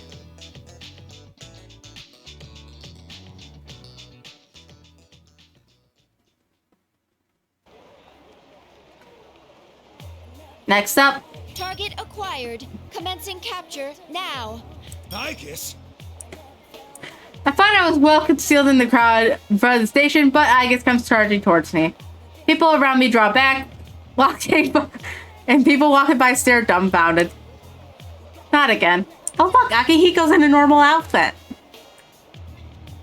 It's time for your English 2 class. I'm gonna be absent today. Absence without Mitsuru-san's express permission will not be tolerated. The class doesn't do roll call. If I pass the final exam, I'll get the credits I need. I've already mastered English anyway. I've heard that some college classes randomly take roll. One cannot discount the possibility. With that professor, it'll never happen. You stand out, so your absence will immediately be apparent. How do I stand out? I'm not dressed for missions today. In any case, you must prioritize your studies. After the case had closed, I went back to college even though, until recently, I've been taking time off to go on my training journey. Though Mitsuru had a hand in getting me back to go back, annoyingly. I mean, thankfully. Igus has taken it upon himself to manage my college credits, which has led me to situations like this. The moment I go off her radar, she suddenly shows up out of nowhere and drags me back to class. My attendance, classwork, study groups, assignments, submissions, exams, she has total control over my every move. You don't even have time to train anymore. Stop being so persistent, Igus. I told you I have plans today. You are the same as always, aren't you? You both stand out a lot. Kurosawa-san.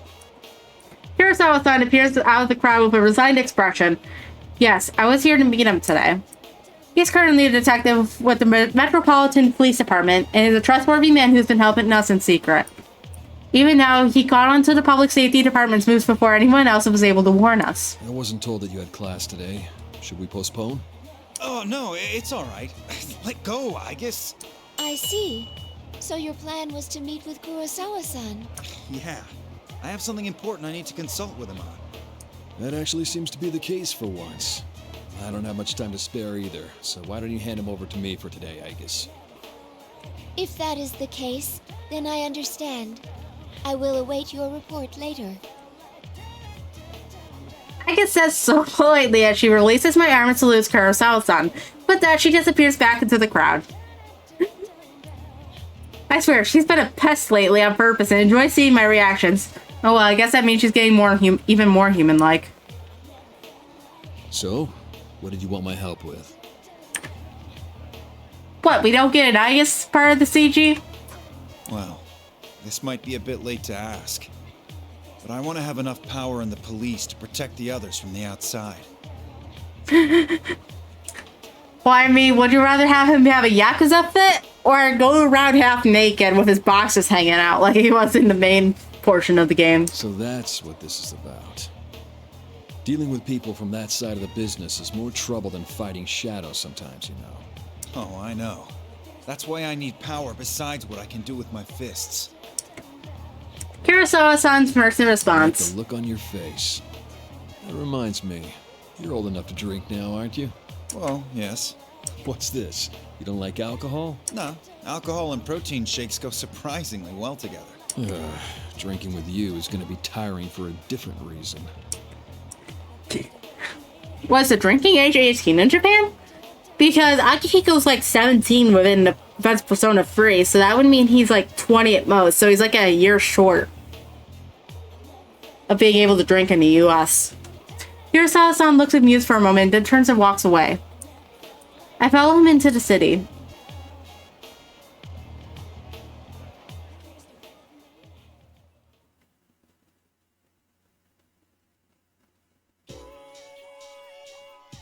Mitsuru-senpai and I are walking through the city, which has suddenly become filled with summer fashions as the long holiday draws to a close. They've been going out together like this for a while, but when she wears clothes more appropriate for her age, Mizuru-senpai looks even better than models.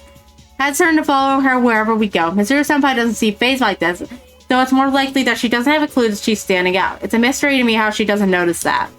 The only thing that appears to bother her is how she's walking. I'm not comfortable in these clothes. Hey, look at that! A somewhat normal outfit. Come on, you look good. And you know what they say, when in Rome, do as the Romans do. But doesn't such a frilly skirt interfere with how you walk? Huh? Senpai, I know you wore a skirt as part of the Gekkokan High uniform. A uniform is fine, since it's like battle attire. Battle attire, huh? Hey, ladies. How's it going? Are the two of you looking for a good time? Why don't you join us and have some fun? Would you mind getting out of the way? I'm trying to enjoy my day off with my friend. Again? I mean, yeah, she stands out, but how many times have we been hit on just today? Well, if not today, how about another time? Can I get your phone number? Maybe we could go out sometime. Oh. The man hitting on us touches my shoulder. The guy either has guts or he's really slow on its uptake. Either way, this isn't good at all. Mitsuru-senpai arms flashes out like a snake and grabs the man's wrist. Mitsuru-senpai, hold on. Ow! I'd prefer it if you kept your hands off my friend. I also believe it to be in your best interests if you left at once. I'm okay. Geez, you guys better get going. Oh, crap. Oh, crap! We're sorry! The guys who talk to us are scared off by Mitsuru-senpai, and they run for their lives. I'm happy that she protected me, but she's seriously turning into an empress. Isn't that her arcana or some shit? She's the head of the special battle unit with the mission of exterminating shadows. I wonder if that environment is what's making things worse for her after all. I really need to help her have some time to enjoy herself. Senpai, let's go over there. I take Mitsuru-senpai's arm and charge to a shopping mall. I'm pretty sure that guys like that won't follow us all the way into a store. After checking out some clothes and some other accessories like normal girls in these busy holiday stores, we decide to take a break at a cafe terrace. That was fun. You're right. I relax and enjoy the fun we had, and we take another sip of my iced coffee. Mitsuru-senpai answers me insubordinately, and her tea is left untouched. Senpai, you promised that you wouldn't think about the other day. Yukari, I know that it's impossible to keep it from getting to her. After all, the case this time was all because of the Kirijo group's negative legacy. Again. Mitsuru-senpai has taken on the role of the leader of the Kirijo family to atone for her family's past, and yet after being captured by the enemy, she couldn't take command of the situation. It may only be natural that she feels responsible for what happened. But even then, I can't be convinced that she needs to bear the weight of all that herself. there are so many people here. And there she goes again. I came here today thinking about giving her a piece of my mind. She keeps taking responsibility for everything and worrying about things all on her own. Still, I can't bring myself to say anything about it when I see the look on her face. So that may be confronting her emotionally like I had back then would lessen the distance between us, but that would just be repeating what I've done before. I think she just needs a whole lot of fucking therapy. It'd be sad to have to resort to that again. I mean, we're best friends now, you know? As I try to figure out what to say next, all I hear is the bustle of the busy cafe. See? It's Feather Pink. Wow, you're right. It's Reiko Kujakuen. Hey, Feather Pink, where are Red and the others?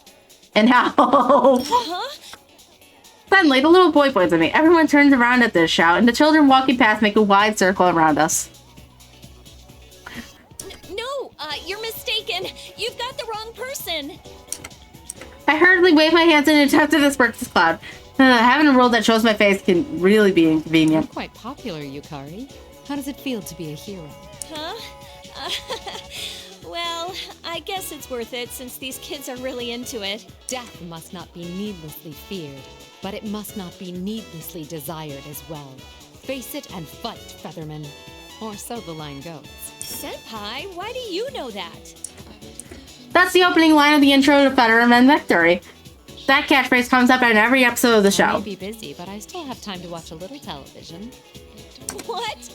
But why would you watch Featherman of all things? Why wouldn't I? My best friend is one of the stars. I had never seen such a program before. But it's true.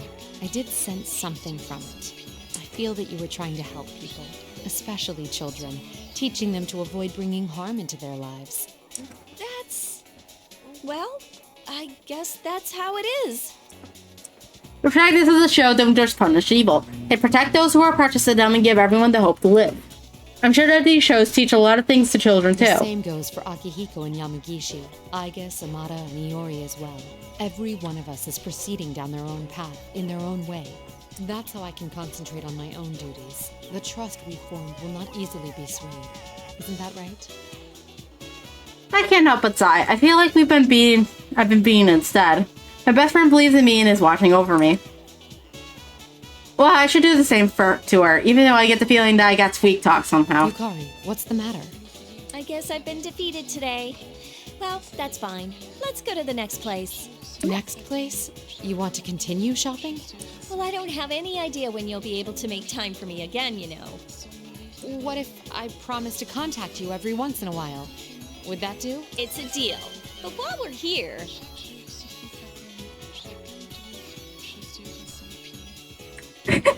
Oh, you can see Kikuno in the background carrying all Mitsuru's luggage.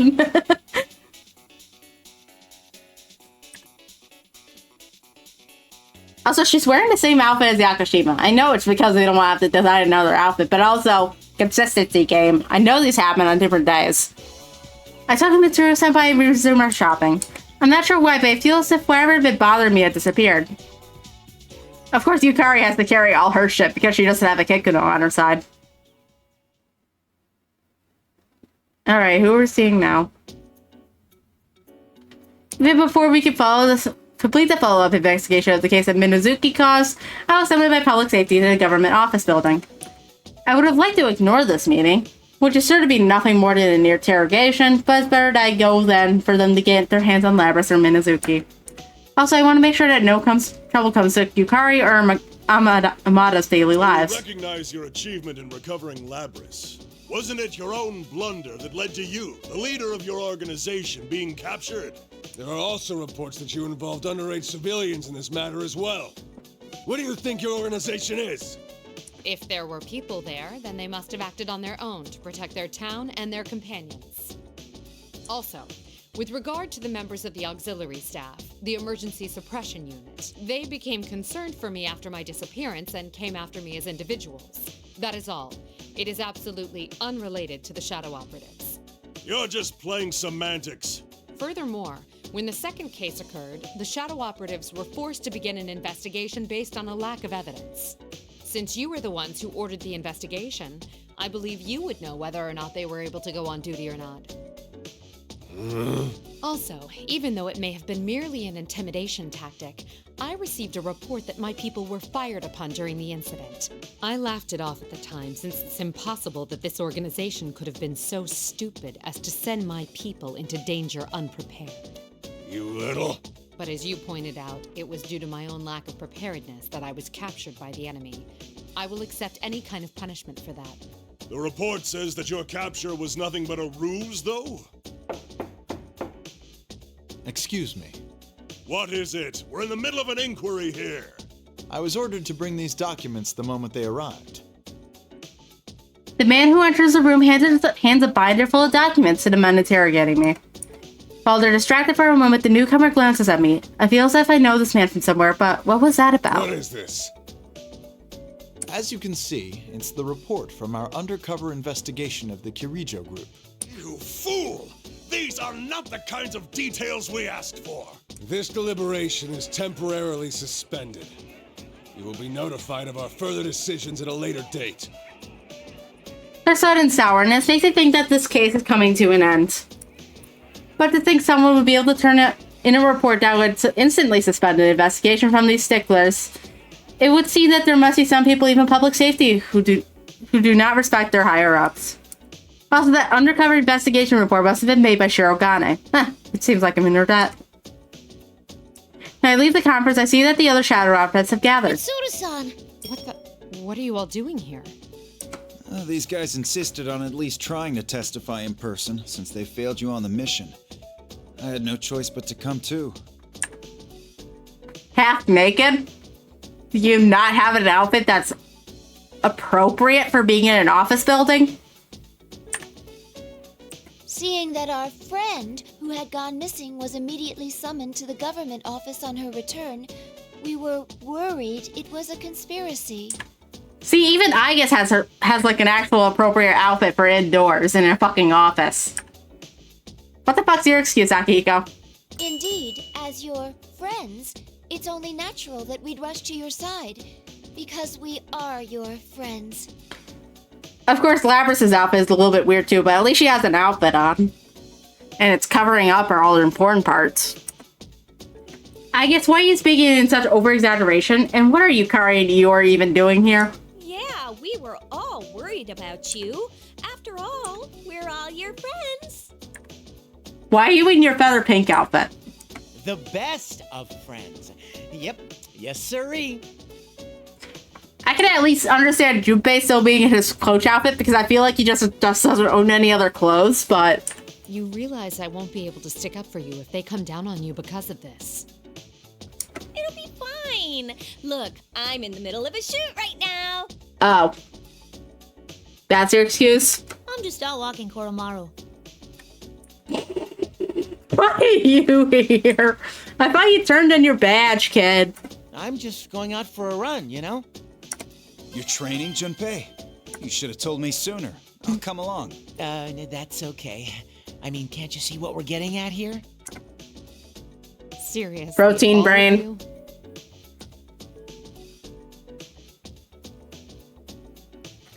Also, Fuka's here, even though she didn't have a single line.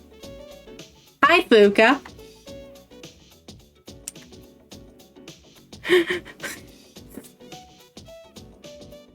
Shh, Fuka's a figment of our imaginations. I can't help but laugh at with amusement. Even though this makes me happy as their friend, I have mixed feelings as the leader of our organization. The higher-ups that gave themselves away this in time are only the tip of the iceberg. There must be many people in the police, in the political realm, who don't think well of the Kiriju group. Those troublemakers will pounce immediately if we even leave the slightest vulnerability unguarded. But even then, the Shadow Operatives will continue to protect and serve. We won't let anyone be forced to be alone. We can create a world where everyone will have the strength to deny the fate of destruction. Let's go. Yes! And we will continue moving forward towards the future for the sake of granting our wishes.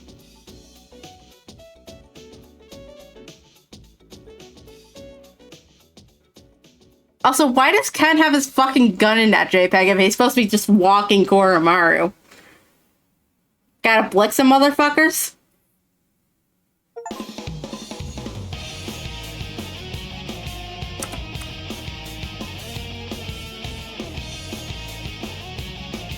Can I not? Great, I can't skip it. Lovely.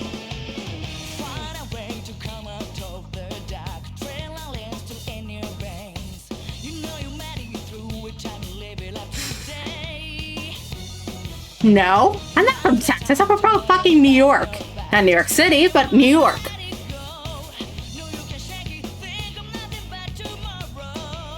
Like, this doesn't make sense. I'm pretty sure that's the exact same credits that we had when we were dealing with side P4.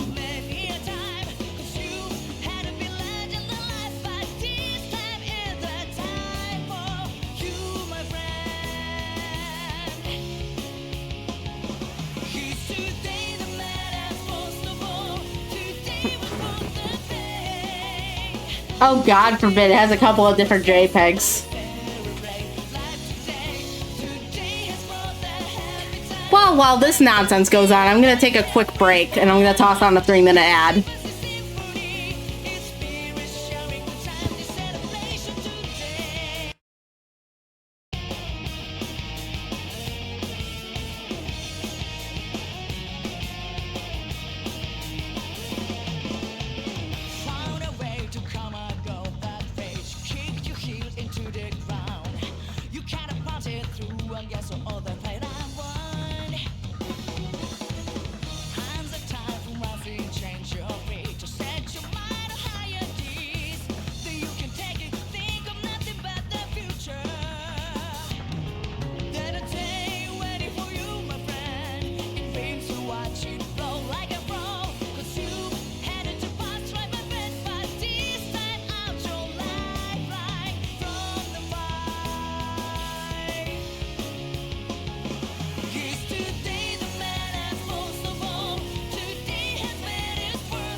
It took the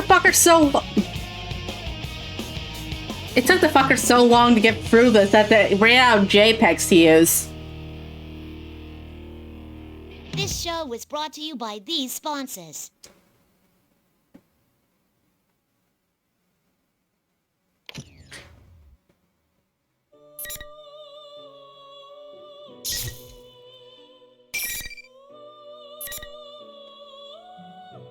What do you mean complete 99%?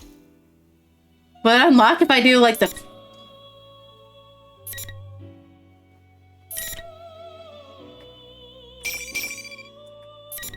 Well, we'll see what the fuck this is about. And then we'll deal with an episode of Adachi.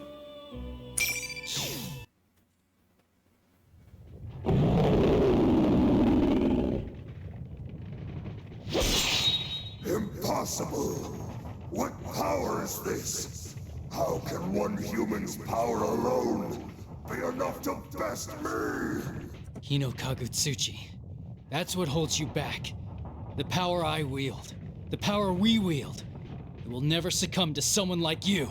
Silence, pest! I will not lose! I am stronger than anything! Hino Kagutsushi's giant arm swings up high into the sky. This isn't good. If this place takes a direct hit from that enormous thing, never mind sweeping me off my feet, this could destroy the entire tower with all that quaking. Persona!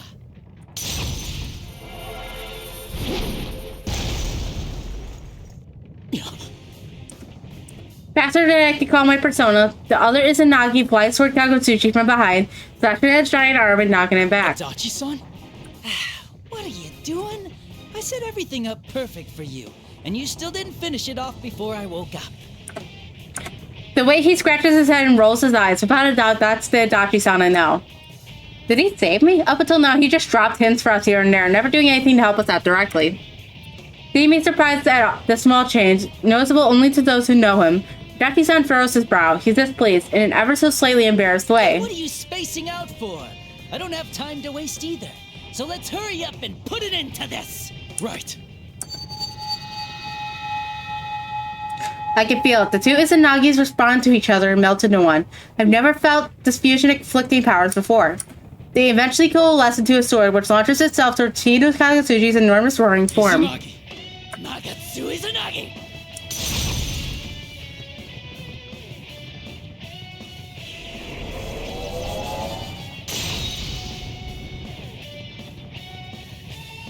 Where'd he get a fucking blicky from? Isn't he supposed to be in jail?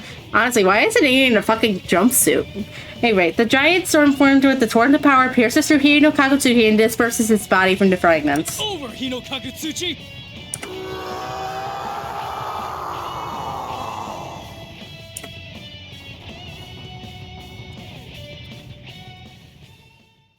Did you also give him a change of clothes, too? Anyway, same cutscene as before. Impossible! How could I fall to this drudgery? God, the sun's already coming up. But at the same time, that's that episode of Adachi. I don't think it's gonna take that long. Because it's just one dude. How long could it be? Another 20 hours?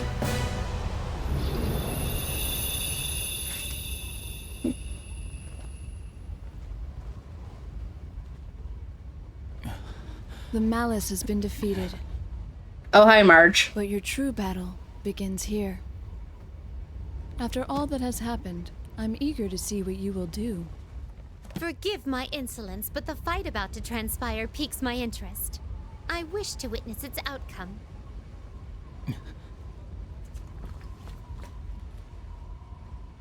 This bit of the cutscene is definitely different. It's blue now.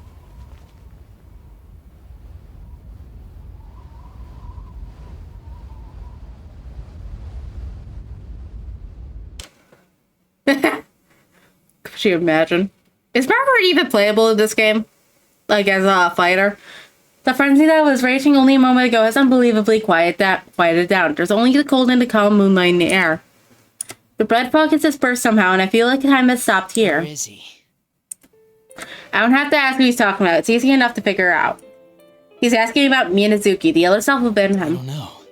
He was trying to protect you from Kagutsuchi. I see. He's different. The madness and childish denial he's shown up until now is all but gone, and now he's just standing there with an air of quiet, icy menace. Gee, I wonder if it has anything to do with the bright blue look on his face. It's like he knows everything that's happened when he was Minazuki. When I woke up, I was in the hospital. I didn't know anyone there, or even how long I'd been out. I'm pretty sure she showed up in like a cutscene or two. She just never fights. The show starts to talk. His clear voice is missing the intimidating quality it used to have. Care was paid up for basically forever. I had a pretty good idea where the money came from. Shuji Ikutsuki. Yeah. The same goddamn bastard who tampered with an orphan kid and threw him away like yesterday's garbage when I blacked out. Sho Minazuki was one of the orphans collected by the Kirishou Ergonomics Research Laboratory as a test subject. Shuji Ikutsuki, the man in charge of the research, implanted a mysterious artifact known as a plume of dust into Sho's body.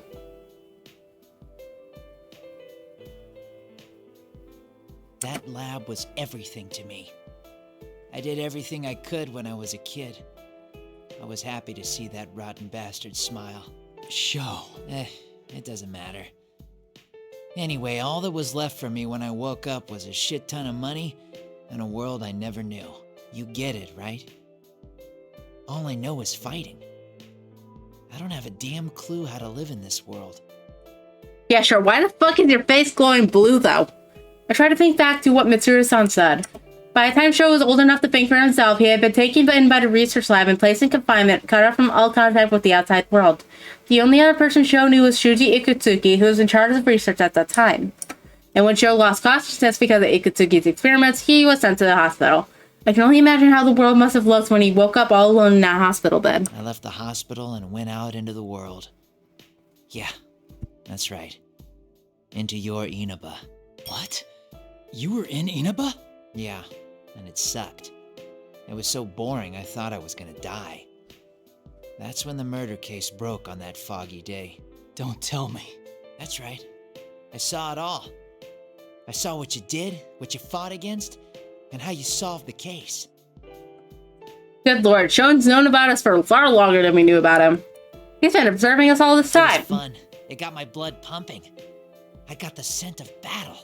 And I thought you were just like me. Yeah, how did we not see you, though? You stand out like a sore thumb in a place like Inaba. Then, right when that case was just about closed, that thing spoke to me. It asked if I wanted to destroy the world. Well, to be fair, Margaret hasn't abandoned her duties, so she's mostly just hanging out in the Velvet Room the entire time. Meanwhile, Elizabeth has abandoned her duties and therefore could be out and about more often, because we don't go in the Velvet Room that often. You're talking about Kagutsuchi. Yeah. Minazuki came up with the plan, and I went with it. And then, you know the rest. It's just as I thought. Sho really didn't want the world destroyed. What he really means for is a world he can live in. Sho, don't be afraid to bond with people. You're like Labris, someone who was made to fight, so that's all they know. But she's one of our good friends now. It's just like when Yosuke, Chie, and my other friends accepted their shadows. It's an obstacle Sho must overcome as well. Still, the only way I can relate to you all is by fighting. All right then. If fighting is the only way you can form bonds, then I'll fight you till the cows come home. Just don't drag anyone else into it. And just like that, life returns to Sho's eyes. Along with it, the scar on his forehead and eyes turns a pure bluish white, an extensive fire of life, much stronger than before, surging through his entire body. Not only that, but something rises behind him. It's a persona that Minazuki was using. So, this is Sho's true unbound strength. Oh well, looks like this strategy was a failure. I can't go easy on him at this rate. Time to do the old shonen special and beat the shit out of each other and then become besties. Final. Persona, and you take it. Gotcha.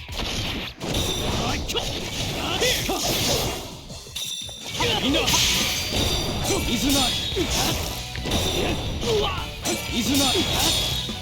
Also, why is Tartarus still hanging up here?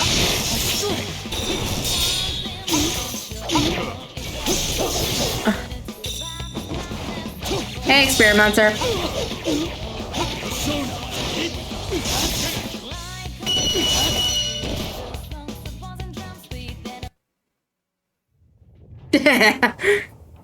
Just took an extra bout of psychological trauma.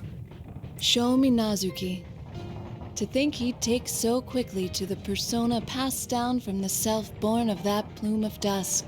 It's been a while since we've had a guest with that much power. I presume Sho will be a rather dreadful underclassman for him. I truly look forward to what develops of this. Ah, so that red-haired young man has reached an epiphany. Yes. The many encounters he had here have brought about a change within him. He'll surely have many more experiences and battles on his journey from here on, as a new guest of the room. Elizabeth, will you not return to us? Theo was worried about you. I believe he had been to this place as well. Oh, did he? I hadn't noticed at all. Not even a raindrop's worth. Is that so? Well then, it seems the time has come for me to take my leave. Please tell my incompetent brother this. My journey has just begun. Elizabeth. I sense that you may become a guest of our room someday yourself. Oh, I can't wait for Persona 7 to wrap out back around to the color blue and Elizabeth is the protagonist.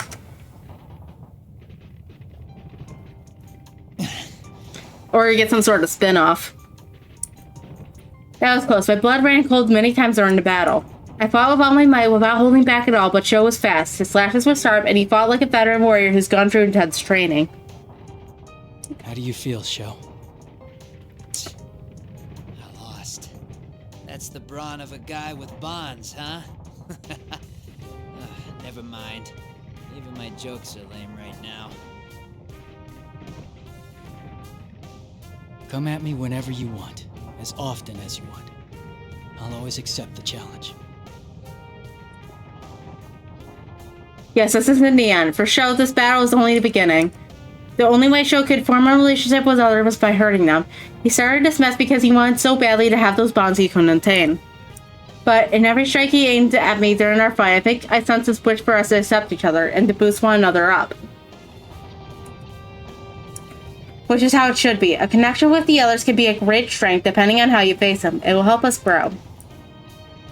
Sho took hold of the first chance he had through whatever means he knew and offered it to me. I intended to accept this challenge with all my might. I wonder if that got through to him. So what are you gonna do now? I meant it when I said that the others would. Nah, that's enough. I'm tired of all your lecturing. I'll kill you for sure one day. You better be ready when I come for you. Sho makes a smirking bow and then disappears, flying far away from here. All I can do is smile at his rather smug attitude. I don't see you, Sho. Leaf, my bird approaches me. It seems it's over. And that was a wonderful battle. It even made my heart skip a beat. I'll look forward to your rematch with him. I'd be fine if he didn't show up for a while. Is that so? This encounter between you two will one day give way to something irreplaceable. I don't know your desires, but that may be the nature of the power you hold. Who knows? It's true that I've made wonderful friends here in Adachi, but it's those friends who have allowed me to overcome my trials so far. But that's not because I'm special or anything. I'm sure the same thing will happen to Sho from here on out, too. By the by, now that the red fog is gone, this place will disappear shortly. Shouldn't your friends evacuate more urgently? That's right, completely forgot about that. The tower is only an illusion that came out of the red fog. So now that fog is gone, this place will turn back to regular old Yasugami. Margaret, I have a favor to ask you. Oh? What is it? Could you please send all my friends here in the tower somewhere safe? Margaret fell silent as if thinking for a moment, then turned to smile towards me. Since you did entertain me somewhat, I suppose I should show my appreciation. Very well. I shall send you all to a safe place. Thank you. May we meet again in the Velvet Room. Yeet. After those parting words, I'm enveloped in a white light. As my vision begins to fade, I see the open space I was just in start to peel away from the edges and crumble without a sound. What's this? Oh, it seems I was a moment too late. To think I missed an opportunity to see two tremendous powers clash. Oh, how I wish I could have witnessed it with my own eyes. Are you satisfied yet? Sister? Why are you here? Is there some irregularity with my presence here? No, that wasn't what I meant. So, did you see Elizabeth? I wasn't out to find her. Rather, I was scouting the area in search of this cola you wished for. It's true. This is my proof. I did not think that this cola would be hidden in such a sturdy metallic box. Disassembling the box took some time, but I did so without breaking anything. I also inserted all the 10,000 yen bills I had before reassembling it. To think that the people of this world go to such lengths simply just to buy cola. I still have much to learn. It doesn't matter. So, were you able to take a look about this world? Ah, of course, sister. The people I encountered here exhibited much stronger powers than usual. By trusting in these bonds between each other, I gather that the reason they display such powers is because they have a wish they desire, along with the ones their bonds connect them to. I see. I'm surprised. You did rather well. I think Elizabeth may have found such a wish as well. I like how dramatically different their art styles are. Like, compared to Margaret, Theodore looks so much more flat. Because they probably just ripped these sprites from their respective games. She has. What makes you say so? Perhaps it's only my imagination, but I sensed something while pursuing her. I thought Elizabeth might have found something she wants to do for someone besides herself. In other words, a wish of her own. Huh. Sister? I see. Very well. So, what kind of bonds do you intend on exploring? Financial bonds! Well, I believe we should first start by making a toast with this cola. I've heard that it is a sublime ritual performed by the people of this world to further strengthen their bonds. I already worry about where you'll end up. Come now, Theo. Let's go back. Please, wait for me, sister!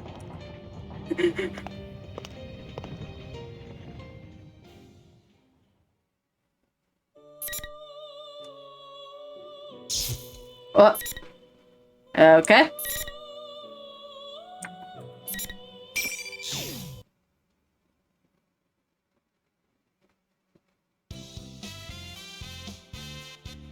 May 6th, a sunny day in contrast to the gray skies of yesterday.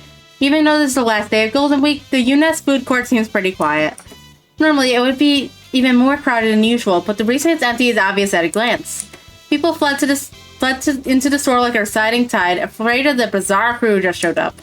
This includes a man covered by not much except a cape, a costumed hero, a woman in thick fur despite the summer heat, and 2 robots. Well, it looks like the place is all ours. Is management gonna be okay with this? It's usually more crowded. My dad's gonna kill me if he finds out about this. Wait, is this my fault? Even Yosuke seems at his wit's end as he answers to Junpei-san. Teddy's in his usual costume rather than his normal clothes, but thanks to the idiosyncrasies of the Shadow Operatives, he doesn't stand out much at all. After the night we solved that case, we decided to take this opportunity to throw a celebration party with everyone. I don't know what the details of how it got started, but since Labras wanted it to be held at someplace bustling, Yosuke took the bold step of deciding to hold it here. What I want to know is, how did it not occur to him that this would happen? Well then, it's a great day out and... That's so played out, Yosuke-senpai. Just hurry up and get things started. I'm starving. No, I give up. You do it, partner. Me? In addition to our usual members, the Shadow Operatives joining in has made our group pretty big, and Yosuke gives up as everyone stares at him amidst cat calls. Oh well, if someone follows, then another will follow them up. That's how our investigation team rolls, after all. Okay, here goes. 1, 2. Good job, everyone. The modest party kicks off with a toast. No one must have gotten much sleep last night, but they're all having fun chatting. Some are reuniting with friends they haven't seen in a while, and others are meeting new people for the first time. My, it's hot today. Yuka-chan, aren't you hot in that costume? You could unzip the suit just a little bit. Teddy? Whoa, hey! Don't touch that! Are you hot, Teddy? I'll open up your zipper for you. Here we go. Labby-chan, it doesn't open that way! No! Huh? It came off. Ah! The pretty boy within can't come out now! Speaking of pretty boys, that definitely applies to Ken-kun. He's got, like, this natural aura around him. Chie. He's a middle schooler. Lay off. I think you're right. He seems like someone you just can't resist looking after. Yukiko. Do not get into the Kotone allegations. Did someone say my name? Wow, you're right. His skin is Rise? clearer than the average girl's, too. Rise. Huh? What? Sorry, Ken. You're attracting too many older women. You gotta go into the vault. You're after my position as pretty boy, aren't you, Ken? I won't let you get away with this! I knew I should have bought a change of clothes. I'm sticking out like a sore thumb. May as well put on my mask since that actually might help. Wait, huh? Where's my mask? Akihiko-san! That looks perfect on you! Oh, no. Oh, no. Interesting. It really limits your field of vision. If I wear it during my training, it'll really help for low visibility situations. What kind of situations are those?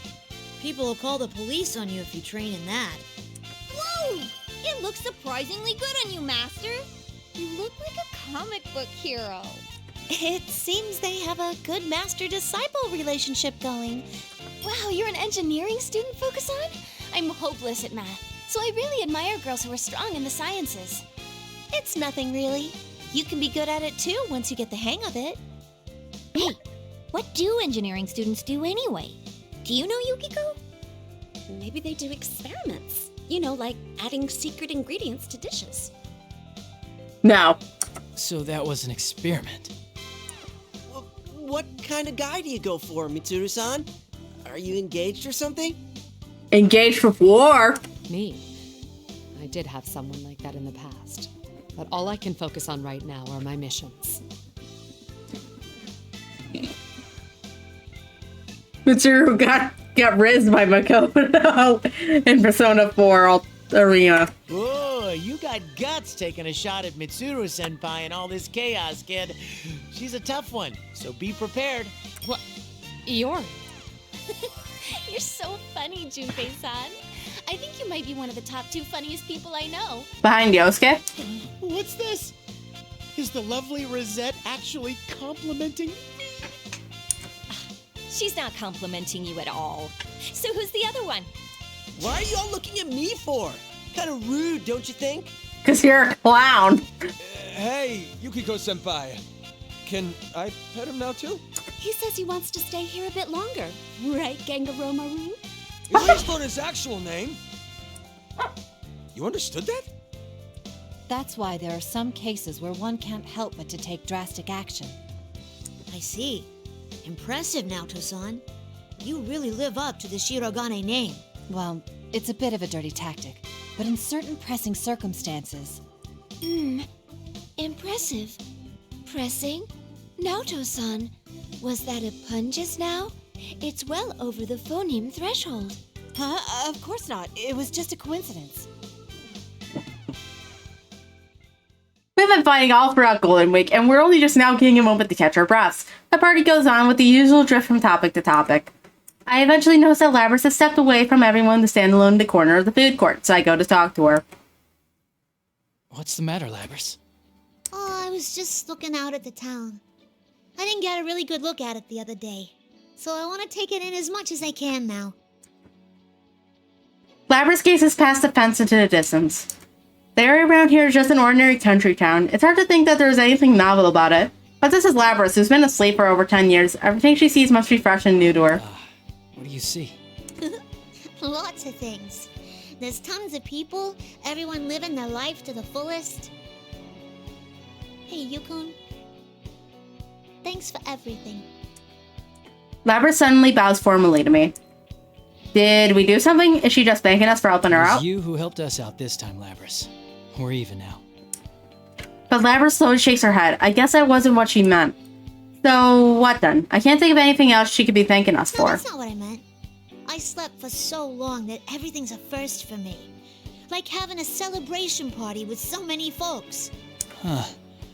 Well, are you enjoying it? For sure. Everyone seems like they're having fun, so that makes me happy. And there's something I figured out, too. You guys and all them shadow operatives might not be together all the time, but that don't matter. Labras and I look back towards the group. There's no investigation team or shadow operatives anymore. Only a cheerful time shared between friends. The bonds we forge won't disappear no matter how far apart we may be. That's something I learned from Mitsuru-san and her people. They all went their separate ways, but they reunited here even after quite some time because of this case. I hope our investigation team will be like them from now on. I think we have it in us.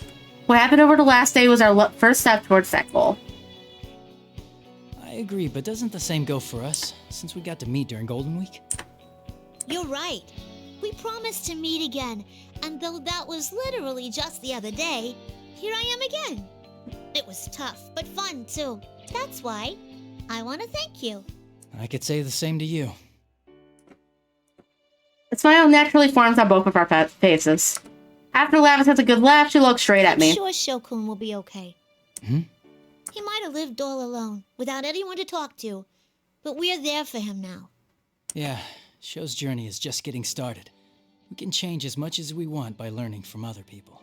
You got that right. Crikey. Labras mumbles to herself and looks into the distance once again. Her expression is bright. It's like she really is human. And I have no doubts that Cho can make just as dramatic a transformation. I'm gonna do my best, too. It's truly a wonderful day out. The sun's risen up high in the sky, casting strong shadows on the rooftop. The clear blue skies of Inaba look as though they're blessing our futures.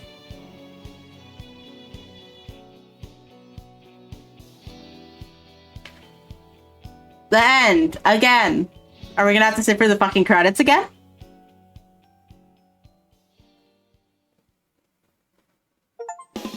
Ah, god damn it.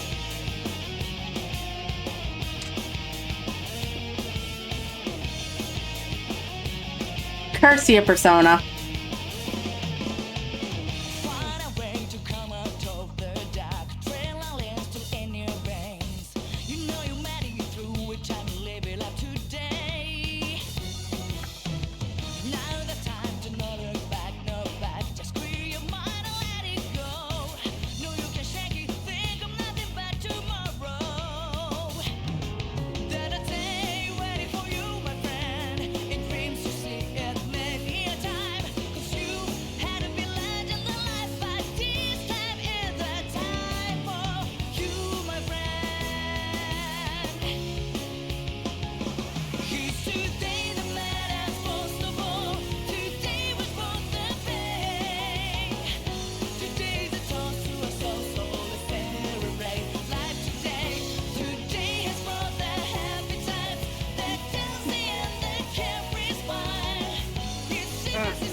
I'm still curious as to how they immediately identified the Yasogami uniform around his waist.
Wait, Ken Amaga was voiced by fucking Hameda?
This program was brought to you by the following sponsors. Yeah, let's move on.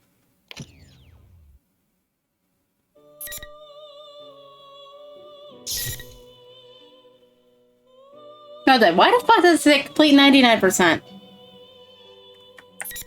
What's that to do with this?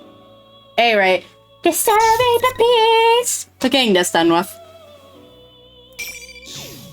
I just want to be fucking done with this game, so we're getting it done in this stream.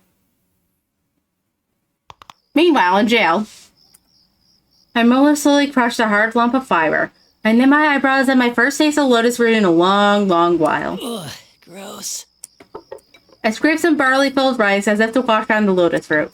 Today's dinner consists of chikuseni full of vegetables. I also get some miso soup that's one step away from water, cucumber sukemono, and even an orange slice or two for dessert. Oof, I want some sea urchin or eel. Yakiniku sounds good too. Or maybe some beef tongue, served rare, covered in green onion and marinated with a little lemon juice. When I fantasize about this, I grab another lotus root out of the bento pack with my chopsticks. I peer through the holes in the lotus root, and my eyes meet those of the guards staring at me through the observation window. Hurry up and eat! Yeah, sorry. I've been in jail for about 5 months now. I'm being held at the Prefectural Police HQ neighboring Inaba City as a suspect in the serial murders that took place in Yasu Inaba. 2 murders, abandoning a corpse, plus a few other charges. Normally, I'd be immediately prosecuted and transferred to prison, but the police are having trouble with the supernatural cause of death being thrown into a television. I mean, I sure as hell wouldn't want to be assigned to a pain-in-the-ass case like this. Well, maybe it's not for me to say, being an ex-cop and all. After-meal drowsiness hits me soon after, so I lay down on the tatami mat. There's nothing to do in the empty cell, so I'm just about to pass from consciousness into the beckoning slumber. Number 82, interrogation! That voice of the guard outside pulls me back into reality. Number 82, that's me. An interrogation this late in the day? Give me a break. I sigh in a way that the guard wouldn't see and slowly get up. The detective in charge leads me away, leaving my cell behind. It's been a while since I was last called to the interrogation room. The stuffiness really seems to stress the spitefulness of this room. That alone is enough to get me down. Why is there a TV here? When I first got here, I gave them the whole truth. Since it was all over, I didn't plan to hide anything. It'd be a pain if things got complicated. But obviously, proving that you can kill people with magic isn't the kind of thing that can be demonstrated to an audience that isn't willing to listen. After going from some serious psych evaluations and all that crap, the interrogators weren't able to make any progress, so my jail life continues. Here's some more things. Check them. That's one ugly-looking motherfucker. Today you want me to go over some evidence. I plop my ass down on the uncomfortable stool, and a young detective lines up several objects on the table. These are the 3 pieces of evidence. This is a replica gun that's been modified to fire real bullets. Oh yeah, that was in my closet. I bought this when I first joined the police force, and I was frustrated and I didn't get a gun right off the bat. And this is a digital audio player. I wanted a New Year's bingo game and then tossed it somewhere and forgot about it. Where the hell did they find it? And that's a large flat screen TV. It's big enough to easily shove someone through, but I've never seen this TV before. In other words, it's irrelevant to this investigation. It's pretty damn evident that there's no new evidence to find. I've got nothing more to hide, so I told them so. And yet they still manage to dig up more junk. They don't even realize that they're wasting their time. None of them are related to the case. I mean, I've said this many times before, but I've already told you everything. Shut up! No back talk. Just check them all. The detective pounds the table with his fist, probably in an attempt to intimidate me. What losers. My game's long been over. What good it would be to lie for me to lie now? The reason you can't assemble a case against me is because you're idiots. And I have to sit here and waste my energy dealing with you morons. Why don't you use your head a little? I make a show of pretending to look at the so-called evidence again, and the detective lights a cigarette. Seriously, between Adachi and Dojima, is anyone in Inaba PD not a dumbass? Dojima-san? Ryotaro Dojima. You know him real well. Rumor has it his position at the station's shaky because of you. A real cop wouldn't have the balls to show his face at the station if one of his men got sent up for murder. The detective with the cigarette blows some smoke in my face. I get this kind of treatment every day. It's one of the less severe acts of hostility I've had to endure. Since I'm an ex-cop, the police are merciless when they interrogate me. On top of being in restraints from morning till night, if I start to doze off, I get some water to the face. The verbal abuse is constant. If I say something, I get yelled at. If I stay quiet, I get yelled at. It really impresses me how much energy they have. They're probably pissed at how long this case is taking them, but they can't blame me for their incompetence. Seeing that I don't so much as move an eyebrow, the detective lights a second cigarette and laughs mockingly. No, I felt sorry for him. So out of kindness, I told him during the investigation. I said, I'll make sure to dispose of your no-good man, so don't worry about that. And what does that bastard do? He suddenly grabs me by the collar. I almost ended up having to submit a written apology. Talk about a blunder. It ain't nothing to laugh about. What do you think he said, huh? He can settle matters for himself without me asking you to do it. What a bunch of shit to say about a killer. Hearing that, I smile knowingly. Yoshima-san's being a pain in the ass like he always is. I'm no longer a subordinate, just a complete stranger. He should cut off any ties to me, but instead he has to go and say that. Besides, isn't it backward for a detective to be believing in a criminal? This cop's right. Seriously, he makes me laugh. Yeah, I'm done dealing with Hicks. Oh, I guess once you've been a police dick in the sticks that long, your morale's shot. I wouldn't be surprised if Dojima snuffed a few himself. That must be where his men learned it. That's a funny joke. Huh? Although aren't you the one with the quick fist? I heard rumors about you when I was on active duty. You punched a suspect in the face during an investigation. Got found out and covered it up, right? What a hero! The detective's face gets redder and redder. Even though I sound frivolous, my heart is cold. And since then, you've made sure to only punch him in the gut, right? You sure know what you're doing, aiming to work at the Metropolitan PD. You little... I ain't taking that kind of lip from a goddamn killer! The chair is kicked out from under me and I slam it to the ground. The detective grabs me by the hair and roughly pulls my head up. Seeing the detective's face contorted with anger and humiliation is just hilarious. If you don't want a good thrashing, then you better spill everything, you bastard! Sir, you really shouldn't go any further. The young detective, who was quietly taking notes, suddenly stepped forward looking panicked. There's no force behind his actions, though. He's got no control in the situation. Shut up! You don't get anything out of scumbags like him without getting your hands dirty. Watch and learn.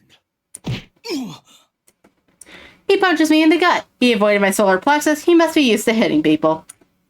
I choke back my stomach and acid and scoff. That wasn't nice. Isn't this against the Criminal Procedure Code? Criminal Procedure Code, Article 319. Forced confessions gained through torture and intimidation are inadmissible as evidence. Anything I tell you is invalid if you get your hands dirty. Didn't they teach you the basics in Police Academy? Oh, but I get it. You're stuck in the boonies like this because you can't even get the Criminal Procedure Code straight. You little... The detective's eyes open wide. Looks like I hit a nerve. He's probably gonna hit me again. I brace myself for it, but contrary to my anticipation, I'm not struck by a fist. Instead, I feel cold steel, the barrel of a gun, pressed up against my temple. You must be Toru Adachi. I wish to speak with you. The atmosphere in this room suddenly becomes tense. I feel chills run down my spine. He's not the same detective I was just talking to. He's someone else. I don't have any proof, but that's what my gut's telling me. I'm sorry, but I must ask you to come with me. Enter the TV here. And to be clear, this is less a request than an order. Whoa, what are you doing? There'll be hell to pay for pointing your gun at a detainee. You really need to calm... Ah, yes. I'd forgotten we weren't alone. Get out of here. Huh? What are you saying? I said get out. I don't wish to make matters worse. And you don't wish to die, do you? The detective slowly raises his arms and points the gun towards the corner in the ceiling. He fires it, and the lens of the security camera in the room shatters to pieces, accompanied by the ear-splitting sound of gunfire. The young detective quivers and bolts from the interrogation room.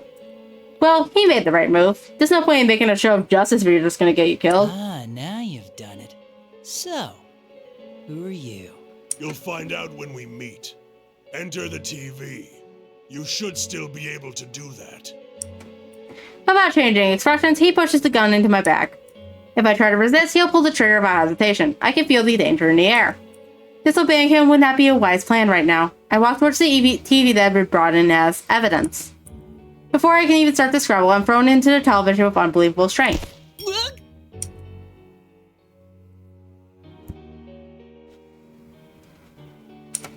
I feel a strange floating sensation, as if gravity has lost its hold on me entirely. Just like old times. Yeah, I know this feeling. I know what's waiting for me at the bottom. What now? I sigh slightly as I fall head first.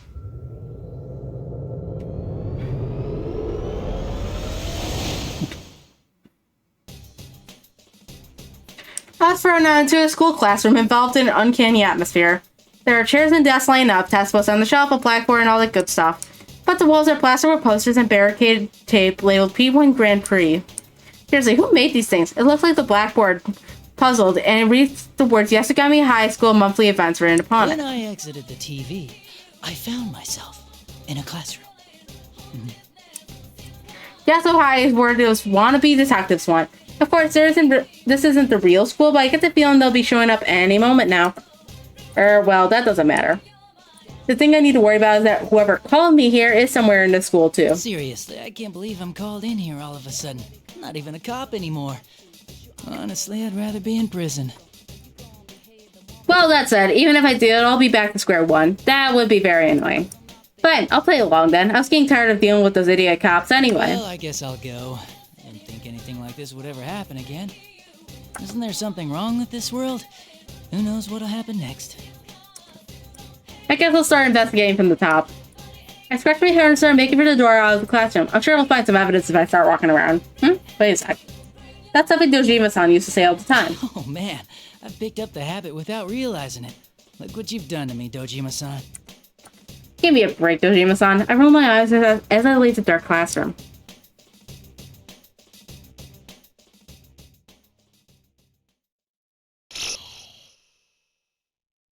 Oh, it's red now.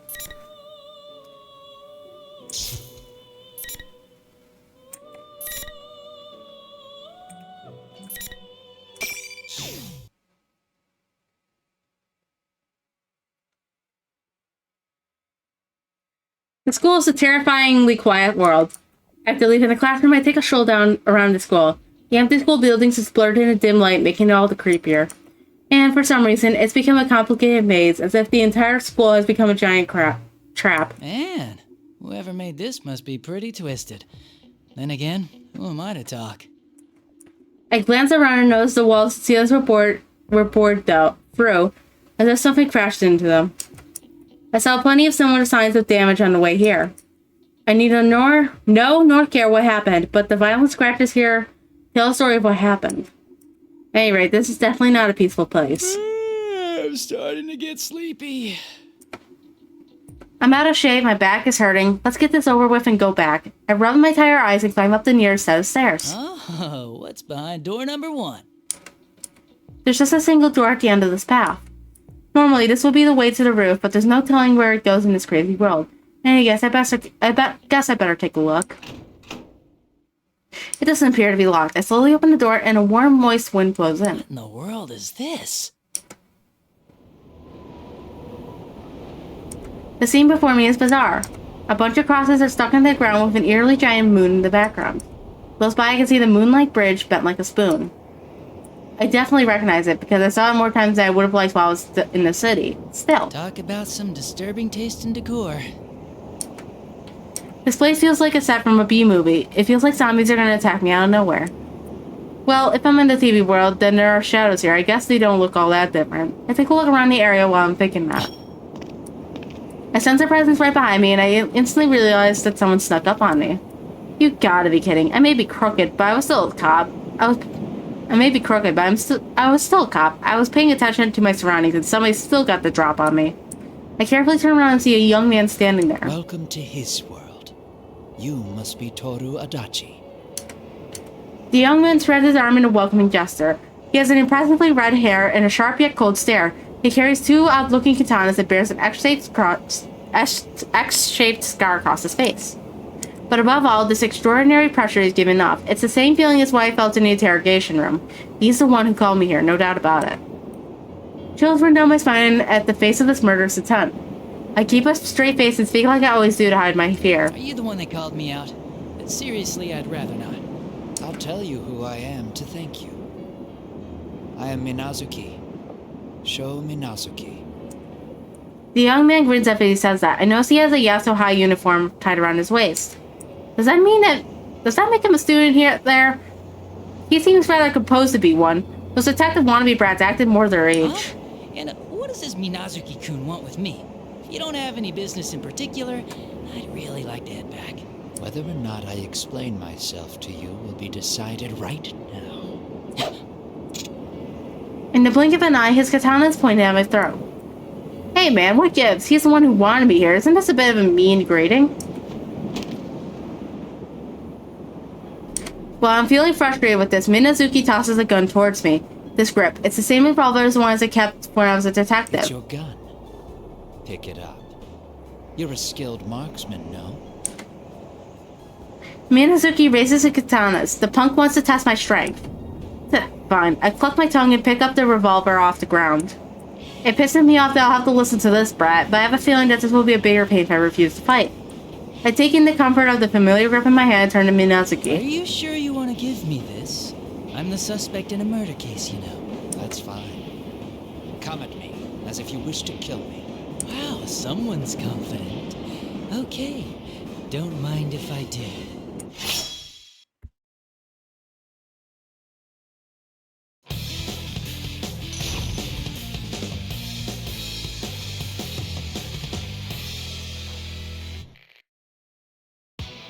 Finally!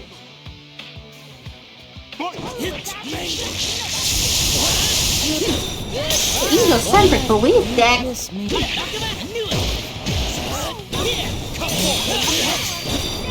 Why not? I hate to say this.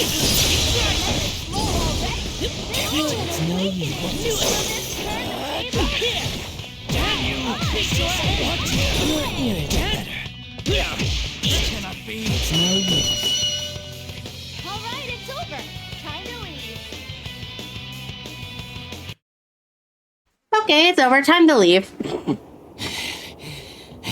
Nice one, Rize. Why are you panting? Your health bar was at full. I feel uplifted for the first time in a while. Minazuki's power was something. It definitely wasn't the standard keep it clean style of fighting. Sure, I beat him, but he probably wasn't taking me seriously. In fact, Minazuki's pretty nonchalant when he looked at me, but he seems satisfied. You're quite skilled. I find your defeat incomprehensible. Look who's talking. You look like you've got lots more energy to spare, too. Indeed. I was only testing you. I wanted to see if you would be of any use. I'm going to create his world. For that, I require your assistance. His world? Huh. Now I'm a little interested. Tell me more. Come to think of it, he said his before too, so he's got another ally. Just in case I sneak my revolver behind my back and reload the cylinders. This is what that boy wishes for. I intend on destroying this world. How do you reload the cylinders?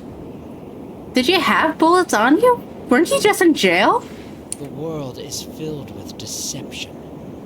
Those within it prattle about friendship and bonds, yet they trample over others in the dark without a care.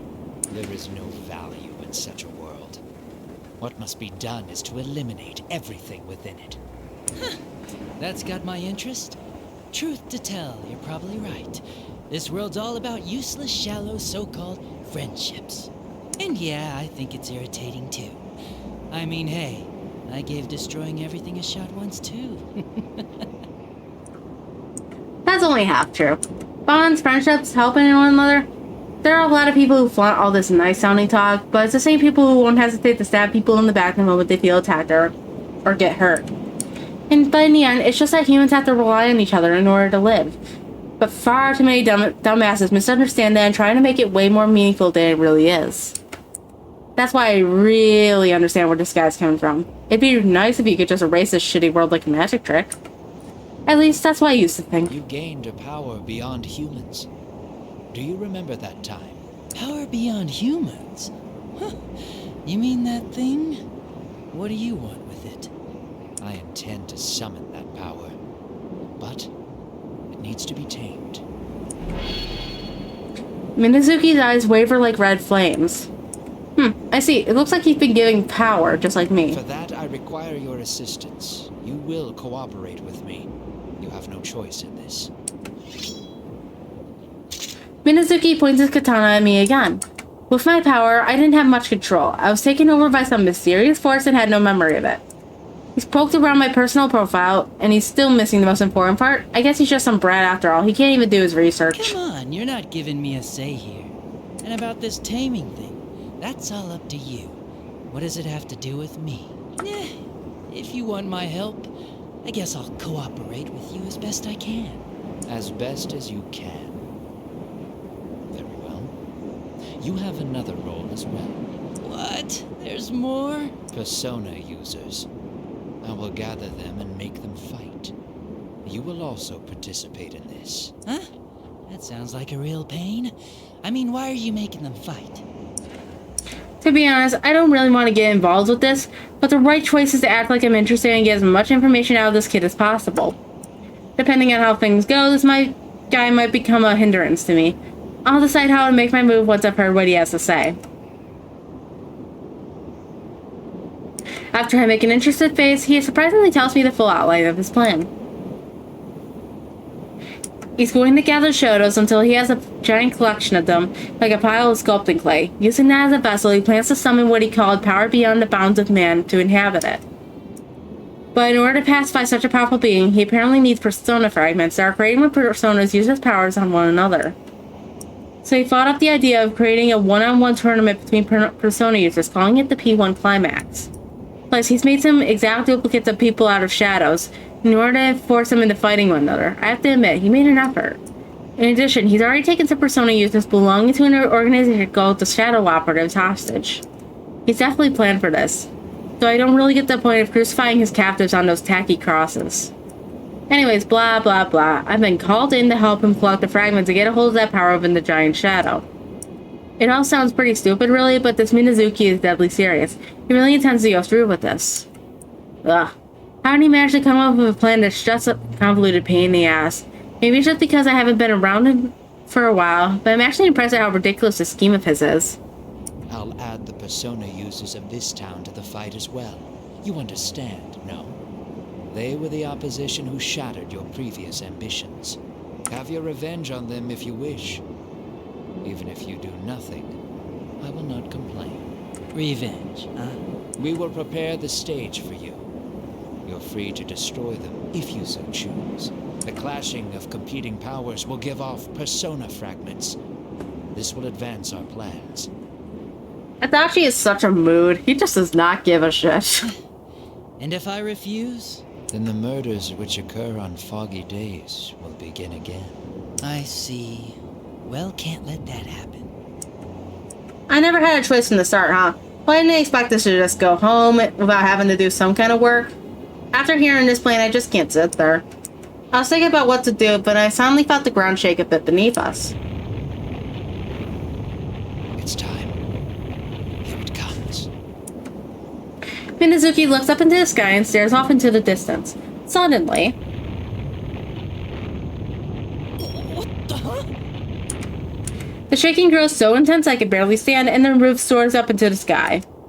I fall to my knees and brace my hands on the ground, lost for words as I stare upwards.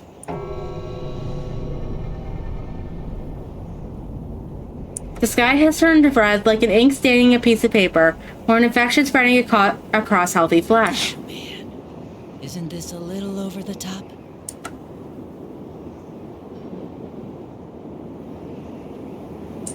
Look at that pose showing off. The shaking finally stops, so I run to the edge of the roof. I look down at the world from there and gulp involuntarily. The town's covered in an eerie red mist. The sky, the moon, even the air itself is covered in red. It's the same color as Minazuki's eyes, as if to show me that everything is at his mercy. Hey, is this? What the hell? Damn! This is totally out there. My world is awesome. Dude, you're Adachi, right? Did you see that just now? Did you? The world's all red. Well, better red than dead. Just kidding. Red Dead Redemption?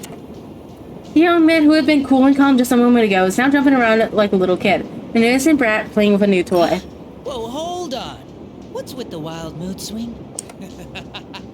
What are you all surprised for? Oh, you were talking to him, huh? That kind of puts a damper on things. Him? Just in case, I take a look around, but we're the only ones here. The red-headed boy laughed merrily as I cocked my head in confusion. Well, that's fine. I'm Sho Minazuki. Welcome to my world, as I like to call it. I've heard about you. You hate this world too, right? Good for you, because it's all going away. So, you're different from Minazuki-kun. Ugh, you're still on this? Minazuki is him. I'm Sho. It's too much of a pain to explain it anymore. Just kidding. Maybe he just doesn't care to keep talking, but Sho ends the conversation. Does he have split personalities? I've never met somebody who does before, but it's fairly common to hear about it when you talk with cops about psych cases. Still, something doesn't seem right. I feel something different, some threatening madness from him. Well, that doesn't matter right now. I just slumped my shoulders, fed up with the fact that now I have even more trouble to deal with. But that aside, are you really any good to me? If you're totally weak after saying you'll help out, I don't need your bullshit. And if you really are like that, I'll seriously kill you. I don't think I ever gave a clear yes or no yet. This is all so sudden, you know? Huh? Are you an idiot? Cooperating lets you live. Refusing gets you killed. Get it? What moron would say no to that? Those are some pretty extreme choices. Enough going on and on in circles. I wouldn't mind destroying you, but he's telling me not to. That means you're game to do this. You seem like you enjoy things that get bloody. What's wrong with that? It goes gushing out like psh, right?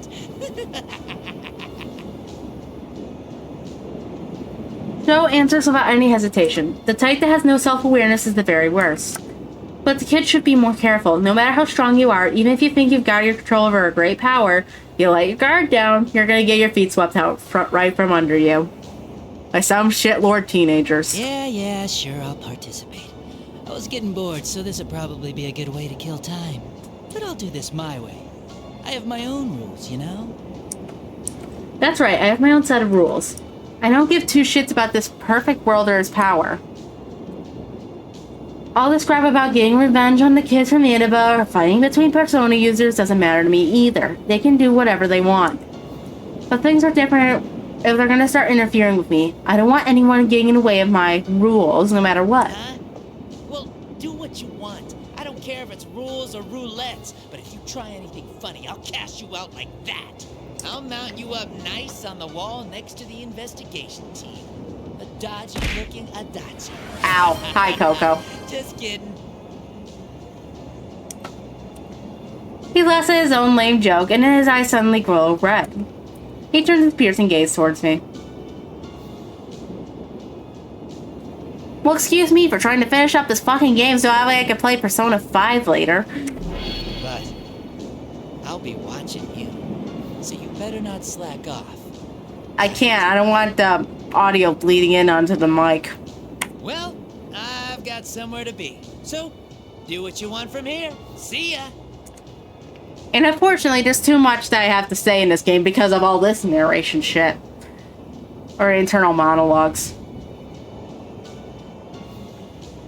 It's on my phone, I just can't look at it because otherwise the audio would bleed into the mic. Like if my fucking phone went off right now. Anyway, Sho raises an arm as he gallantly leaves the roof. I consider attacking him from behind for a moment, but that's probably not a wise move considering I don't know what his power is. Only idiots rush things. Now then, how do I go about this? I spin my revolver on my finger out of habit, then look up into that red sky, a crimson shroud filling my line of sight. That brings back memories of being inside the TV last year. The first time I found myself inside the television, the days of being ragged, running around with Ojima-san, fighting the kids inside the TV world. I thought I'd forgotten all that, but I guess not. They're not very pretty memories, but it wouldn't be a lie to say that those experiences make me the man I am today. I'm hit by a fierce wave of nostalgia and close my eyes. The lump of steel in my hand seems extremely heavy.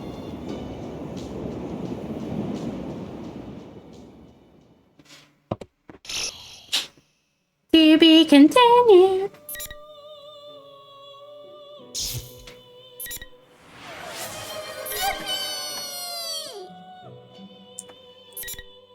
Look at that, already 32% complete and we're only in chapter 2. Amazing. Yeah, it shouldn't take more than like 2 hours max.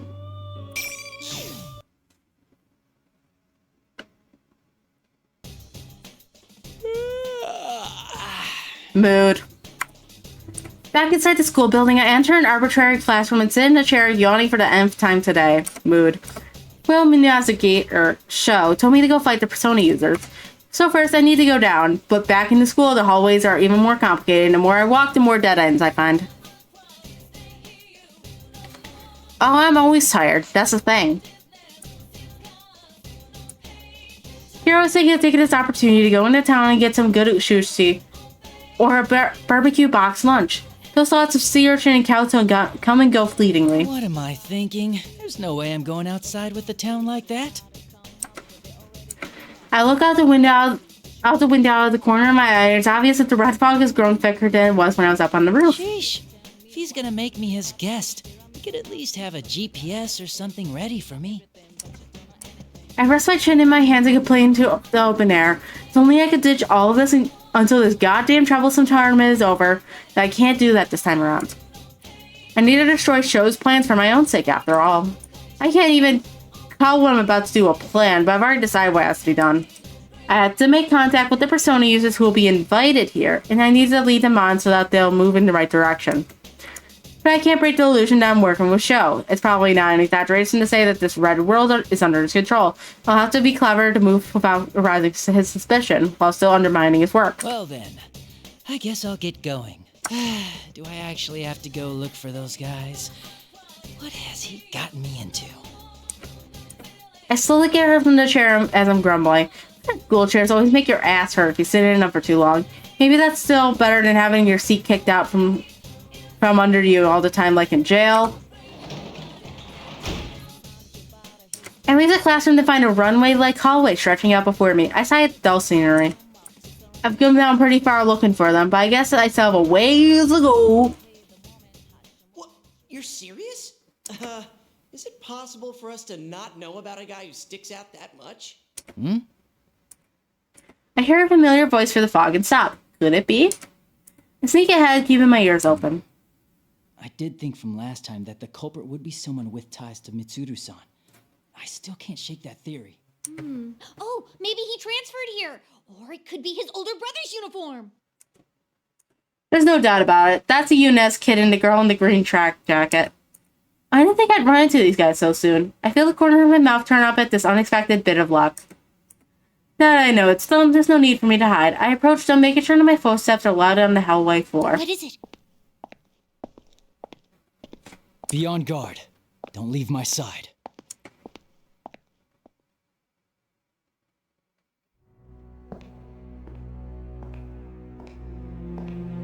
Look at that anime cutscene. In all its pixelated glory.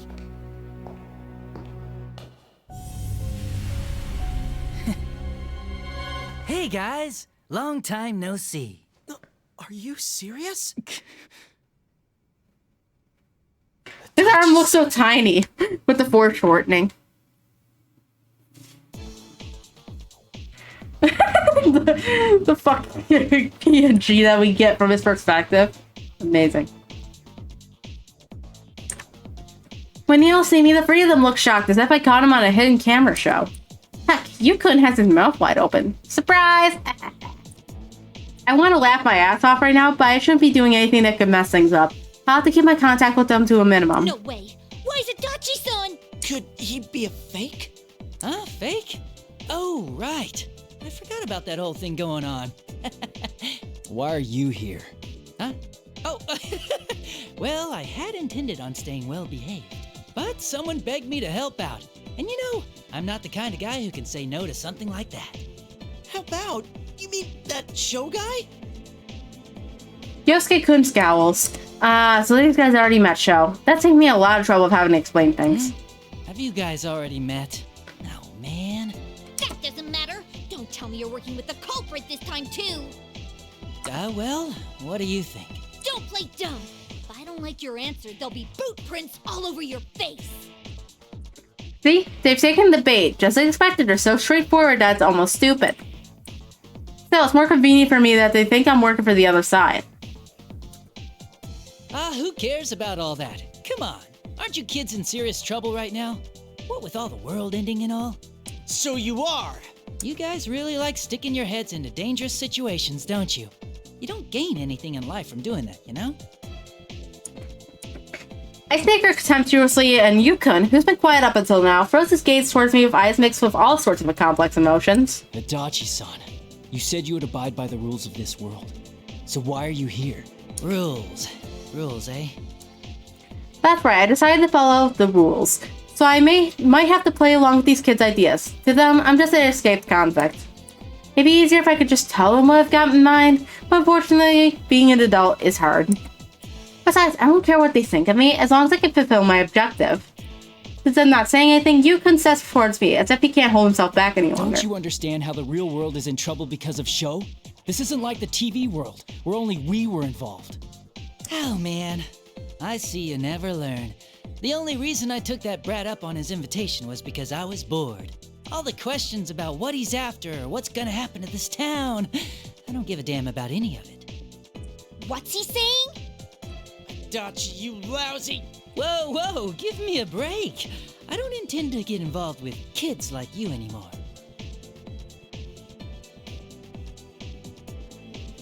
Every Minecraft YouTuber apology ever. Like, I bet you're honestly abiding by the rules here, because that's how you think. The rules here? Oh, Yukun's furrowing his brow in confusion. I take it this means that they don't know about the rules here yet. Meaning they don't know about the persona fragments. I should give them a hint of the danger they're facing. You know, the one-on-one stuff. You don't even know what's gonna happen because of that. Honestly, brats like you barely even think. What's that supposed to mean? Like I keep saying, if you keep fighting them on their own terms, it could bite you in the ass. I bet he's collected quite a lot of those persona fragments by now. Huh? They finally realize something's up and trade ward looks with one another. Now, were you just playing cops and robbers up until now? What kind of investigation team are you? More like non-investigation team. Yeah, that was as lame as one of Sho's jokes. As I'm lamenting the loss of my sense of humor, Yukun, who has his own worries, trembles and bites his lip. Have we been inadvertently helping him? Oh man, you really hadn't noticed? You need to get your act together.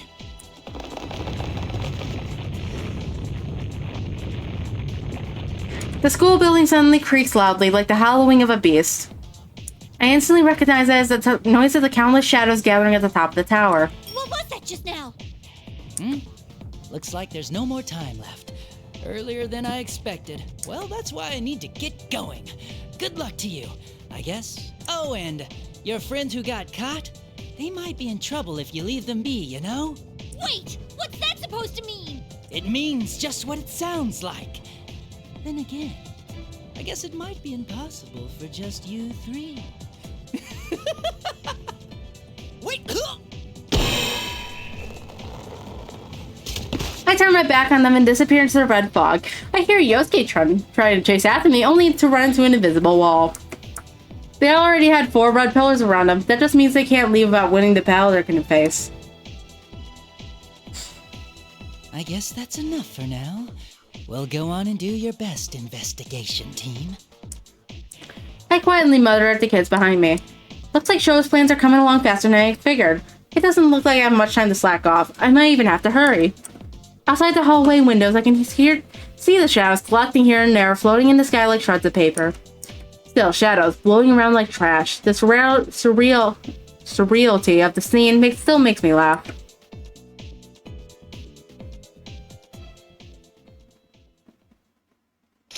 To be continued.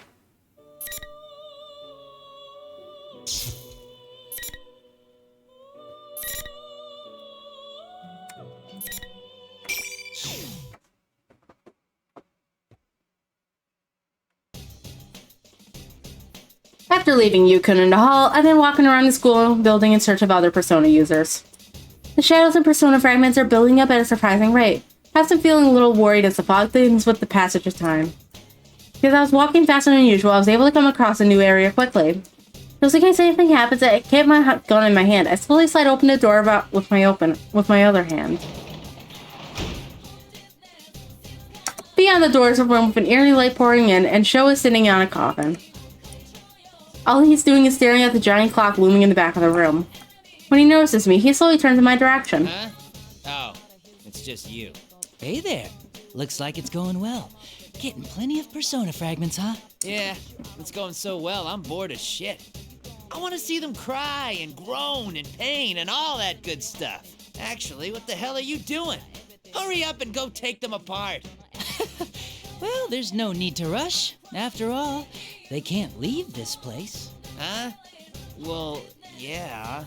I'm getting so bored. I should just go take out a couple of them. Whoa, hold on there.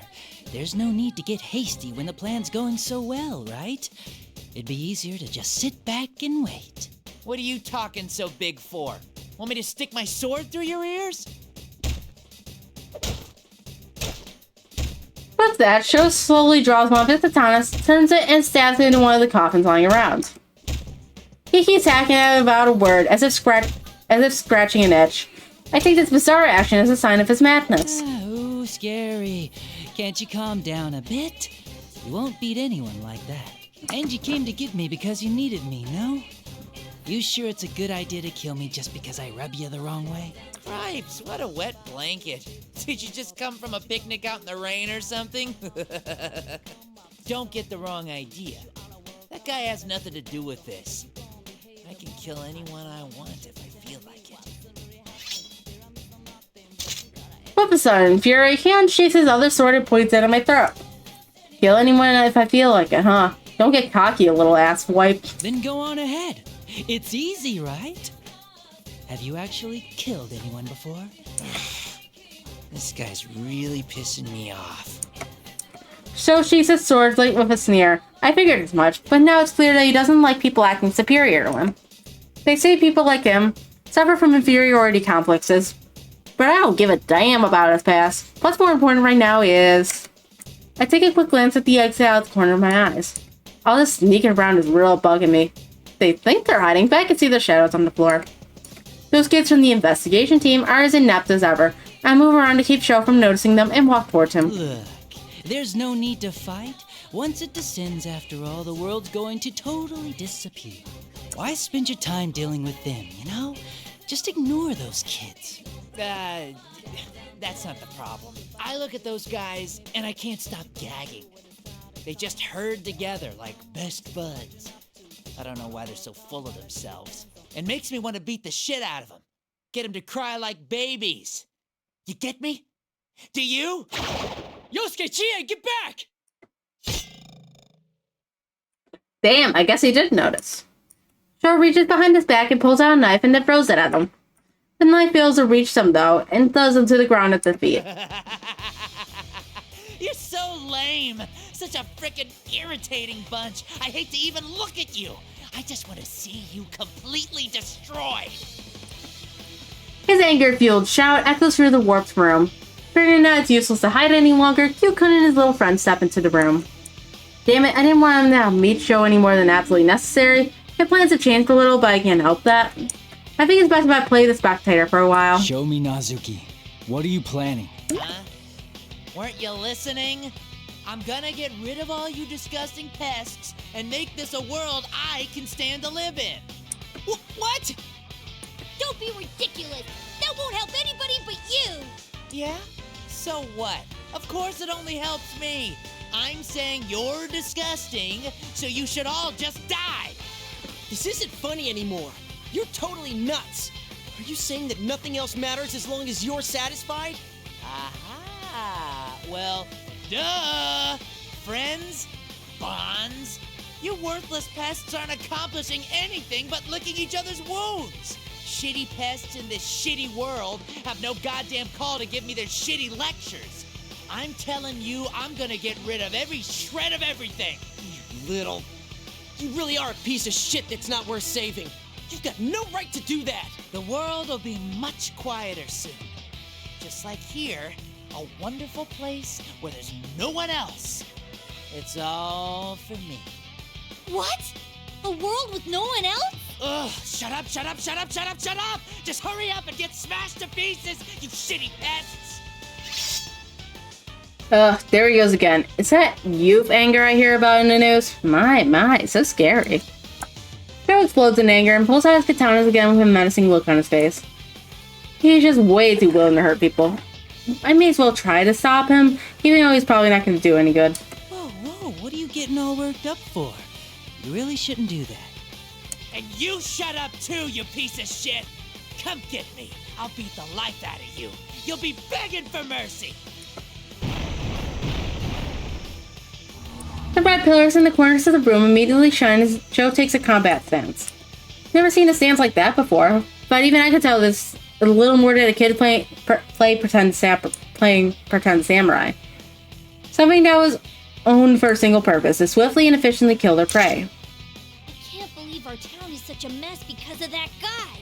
There's no way I'm sitting back and letting it happen. I'm with you. We'll show you with our own fists how strong you can be when you have something to protect. Show strong. Don't let your guard down.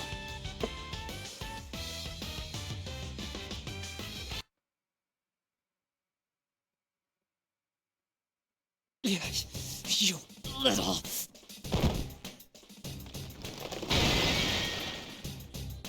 It will show who fell to the ground at the end of their intense clash. The red pillar shatters, signaling that the end of the battle has been decided. Huh, I didn't expect this. Sho holds one hand to his chest in pain while he gasps, kneeling on the ground. From my perspective, as a spectator, Sho was just as strong as his opponent. No, he was better in every way. Sho was faster, stronger, and focused on his opponent's weaknesses. So why did he lose? Well, that was pretty obvious. The answer is simple: persona. Sho didn't use a persona a single time during the fight. That means he doesn't have the power to use one. I didn't know that before, so learning this is a big plus for me. The other personality, me and Azuki, use a persona. It's kind of weird since they're in the same body, but they say that personas come from the power of the mind, so I guess it makes sense that one of them might be able to use one while the other can't. What did I tell ya? This is because you kept using those weird powers. You got all puffed up because of someone else's gift. Whoops, I accidentally spoke my mind in front of Sho. I quickly cover my mouth, then notice Yukon watching me, still in his fighting stance.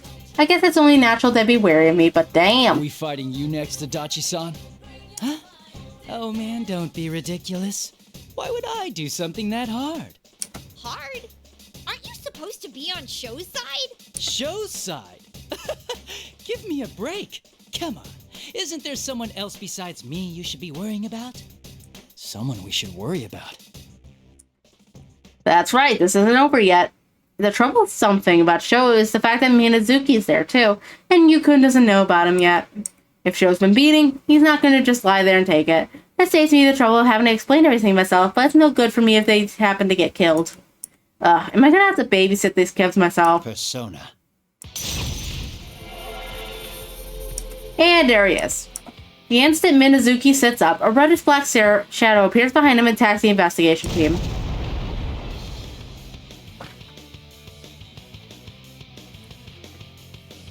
Tables are quickly turned, and soon Minazuki's got the kids cornered. Let's end this.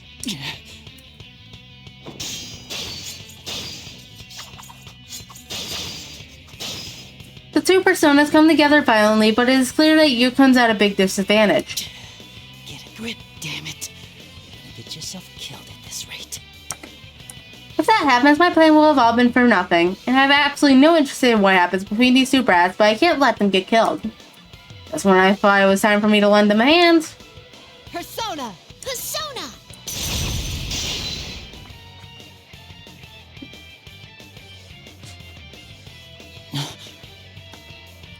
Two personas appear from the red fog that attack Minazuki simultaneously. Minazuki's persona is stunned, and its relentless attacks stop. Yukun! Senpai, are you alright? Yeah. It's Nato Shirogane and some other girl I don't know, who's carrying a giant axe. They come running in, and Minazuki sighs. More imbeciles. It seems deploying doppelgangers made from shadows wasn't enough. Don't move. Get away from Yukun, or I won't show any mercy! No need for histrionics. I'll concede now without them. Though, should I at least get rid of Narukami first?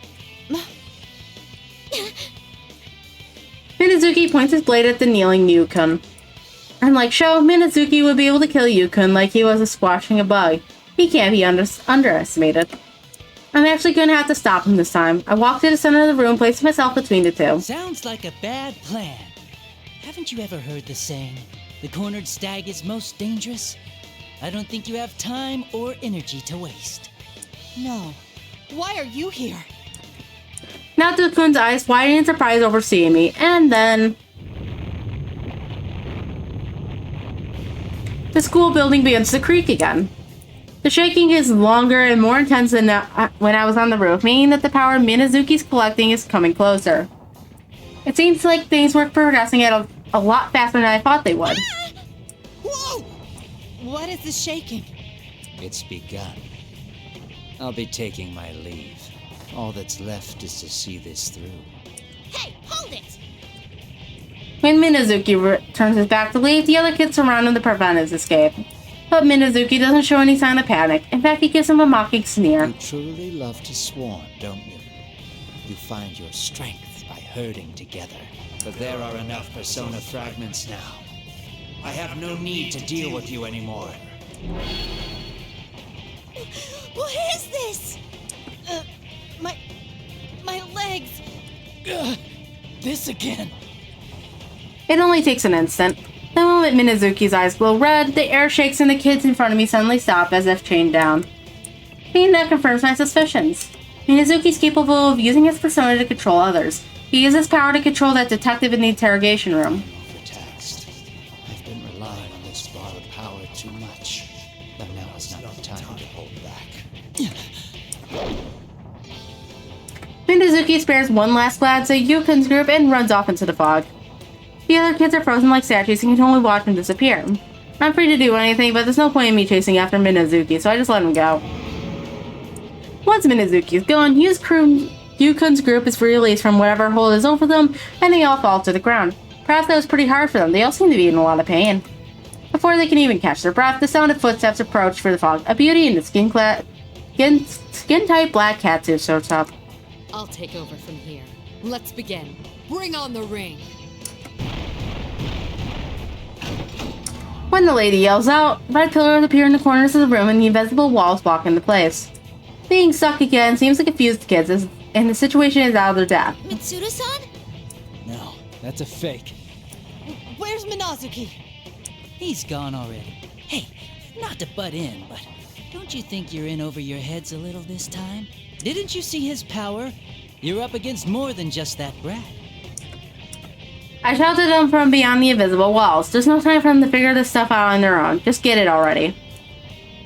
It's with a bit of annoyance that I continue on. I mean, don't you think it's a little late? He said he has all the persona fragments he needs.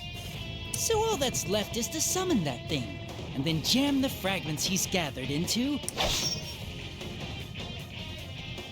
As I say that, a rapier swings in front of my nose.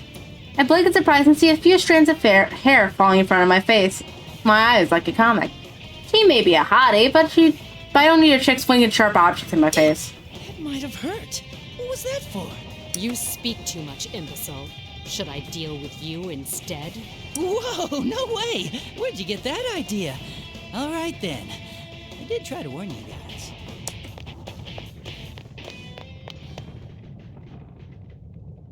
I've said enough already. Even the stupid investigation team should get it by now, right? I turn my back on them and quickly leave the classroom. If they realize Sho's plans, then they should be able to head for the top of the tower. At the peak, they'll find countless shadows, the persona fragments, and that power. The pieces are all there. Then again, it'll take them some time to get out of that barrier. There's even the possibility they might even be able to make it to the top. Yeah, seriously, give me a break. Either way, I've got to disrupt Sho's plans somehow. I pat my jacket to reassure myself that my gun is still holstered in my waist, and I run up the stairway leading up to the top of the tower.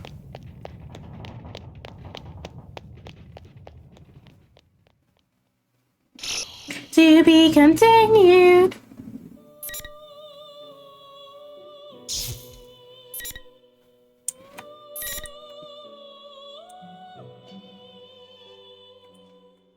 See here. We have how many scenes left?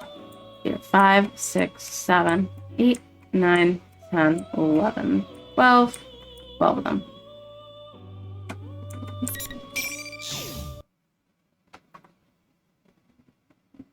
Oh look, it's Ciel! I'm sure in good shape considering that I've never exercised while I was in jail. I wonder if that's thanks to that bland health food. As I climb to the top of the tower through the fog, I come to an open area. It looks like this is my goal. Looking up through the powerful winds, the gathered shadows swirl around the top of the tower, giving off sinister power. Oh, it's totally red. I wasn't ready for this. Nope, that bone was just awful. I shake my head and look up at the cloud of shadows swirling around in the sky. The whirling storm sucks in one shadow after another like a tornado. I gulp at the sight up close. Things a brat can dream up are scary. Wouldn't stand a chance if you got swallowed up in this. I guess Sho's scheme is a huge success so far. In the middle of the red fog is a clear object the size of a person, giving off light as it floats. I see, so that's all the fragments he was shaving off from the persona users. The red-haired kid is standing next to it. As I stay alone and watch, it looks like he hasn't noticed me. These kids were tricked into helping him collect the persona fragments under the guise of the P1 climax. Well, after such an intense battle, staying alive is a bit impressive. I think they deserve some praise there. It would be a problem if anyone died here, after all. My goal here is to keep anyone from becoming a victim. That's all there is to it. That's just something I can't allow. Sorry, but that's why I'm gonna have to gum up the works, by whatever means necessary. I draw my pistol and aim at the red-haired young man through the fog. Sho's looking up at the giant shadow with an expression of rapture. Maybe he's too busy with his new world, but he's not even looking this way. Well, that's convenient for me. I slowly flung back the hammer on my revolver. People may not know this about me, but I'm actually pretty confident with my aim. I was always in the top of my class in pistol training at the academy. I take my aim at the persona fragment in front of Sho. Well, maybe it's too big to be called a fragment now. If I can break that thing, Sho's plan is done for. I've only got one chance. That's okay, I can't miss from here. I concentrate and put my finger on the trigger. What? Did I hit it? I'm sure I got it, but the persona fragment did break. The impact of the bullet was only enough to crack it slightly. One shot wasn't enough. I'll have to get another shot in. I quickly take aim at the crack in the crystal. But just when I'm about to pull the trigger... Hey, Adachi, what the hell are you doing? Sho stands in front of me with a look of rage. Ah, he found me. A frontal assault was the absolute last thing I wanted to do. I guess I can't help that now. I doubt he'd believe me if I told him my finger slipped. Did I ever say I was going to cooperate with you? You goddamn son of a... I'll destroy you! Oh, another fight. This time without a persona.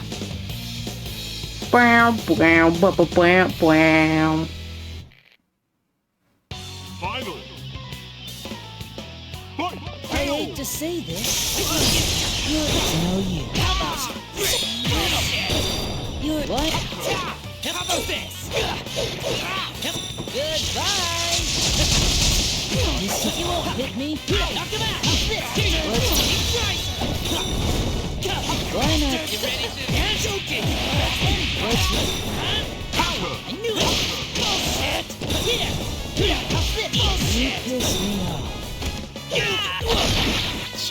Damn it! The fucking pose he has, this Klaus shower ass pose. I won, but it's more like Sho just got tired of fighting and gave up. I was hurt pretty badly, but Sho must have used a lot of his stamina in that battle. I sit down on Sho's task to keep him pinned. Bastard! What's this about? Were you planning to betray me from the start? What an ungrateful little prick! Sho glares at me seething. He must be real pissed. I can feel him trembling under me. Didn't I say? I told you I was gonna do whatever I want. You cocky dipshit. Don't think that you've won. You must be seriously stupid to defy me. That's why you lost to them, you goddamn stupid moronic idiot! Ugh, all this yapping hurts my ears. How many times do you have to call me a moron, you moron? I pressed the muzzle of my pistol against Sho's jaw to shut him up. You actually have the nerve to say that to me. You're the one who got all cocky and started a fighting tournament. Haven't you had your fun? Because there's no way a brat like you could control that kind of power. You really should just say you're sorry to everyone and go back home like a good little boy, you know? Shut up, shut up, shut up! The hell are you mocking me for? I'll kill you! Get off me! I can do this! What's wrong with doing things because I can? Want me to skewer you from your jaw straight through your skull? Doing it because you can, huh? You know, watching you really irritates me. It's like seeing myself last year. Seriously, it's irritating. The Persona fragment is only a few meters away. I recock my pistol while holding Sho down. I take aim at the small target half hidden in the red fog. This will end all of this.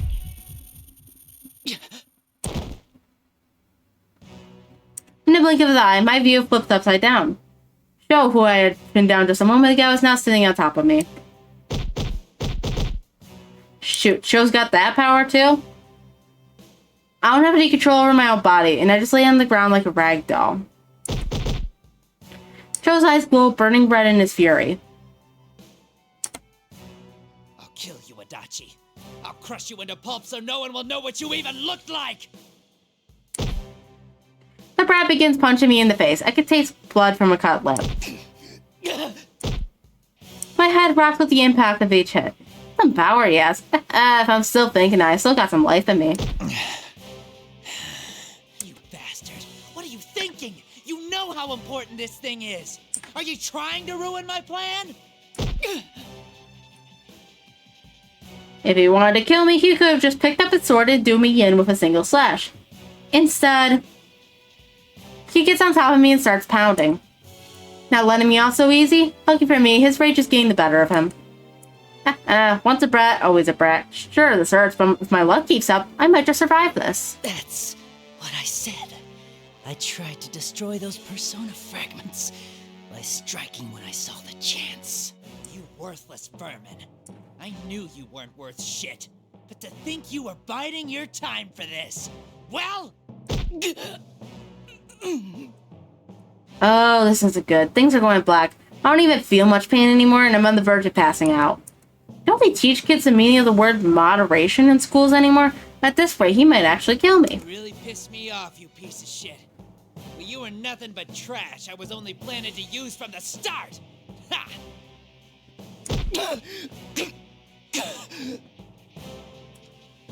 I nearly blacked out after that intense blow, but I managed to hang in there.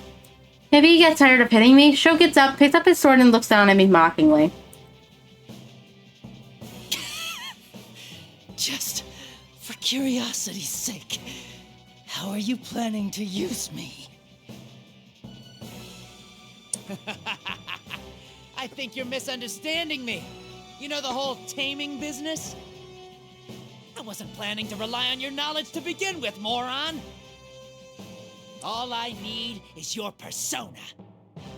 I was gonna rip off your persona, turn it into a shadow, slam it into the gathered shadows, and presto! Adachi's part is done. He was gonna turn my persona into a shadow and fuse it with the shadows he was collecting. I don't have a clue what he's talking about. As I lay there confused, Sho holds his stomach and laughs merrily. Ooh, I love that stupid look on your face. It's so great. I'm gonna let you in on some more secrets. Seems like the power left in you interferes with the thing I'm planning to absorb. I guess that power beyond humanity clashes with each other, but when that happens, that thing won't be at its full strength. So if you think about it the other way around, using your power stops that thing from doing whatever it wants, and then I get to tame it! So in order to control the power he was going for, he has to counter with even more power, huh?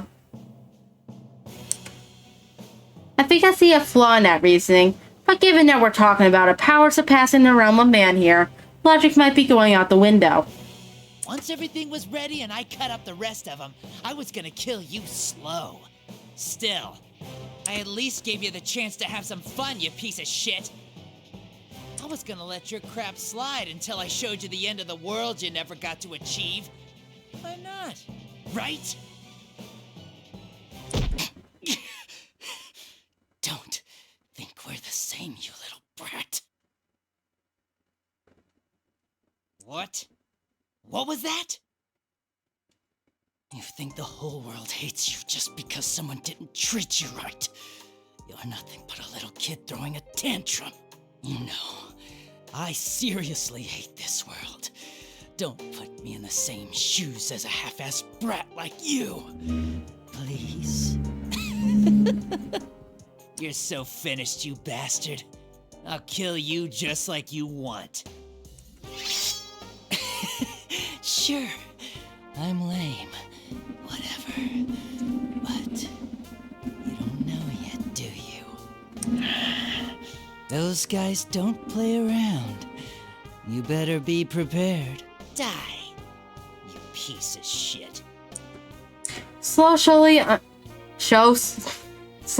unsheathes a sword and lays it across my throat.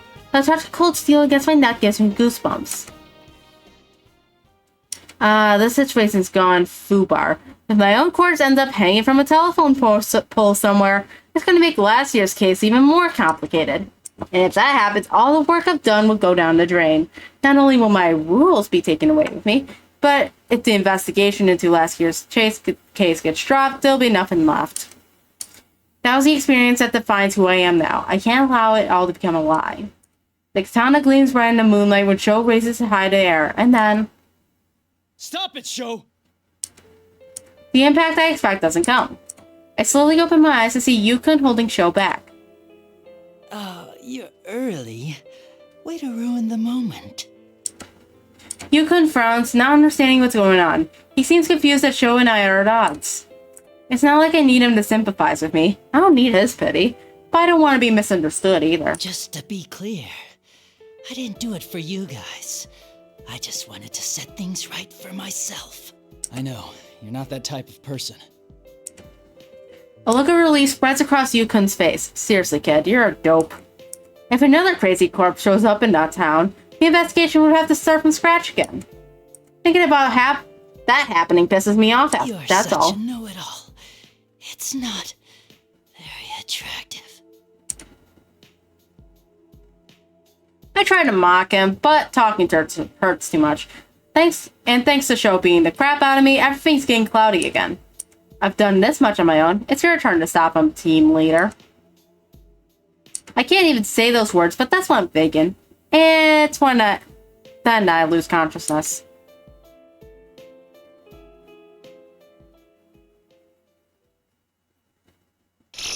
To be continued.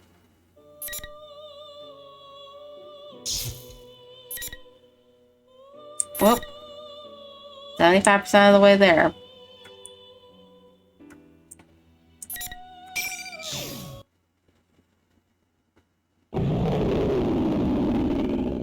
It's Satan!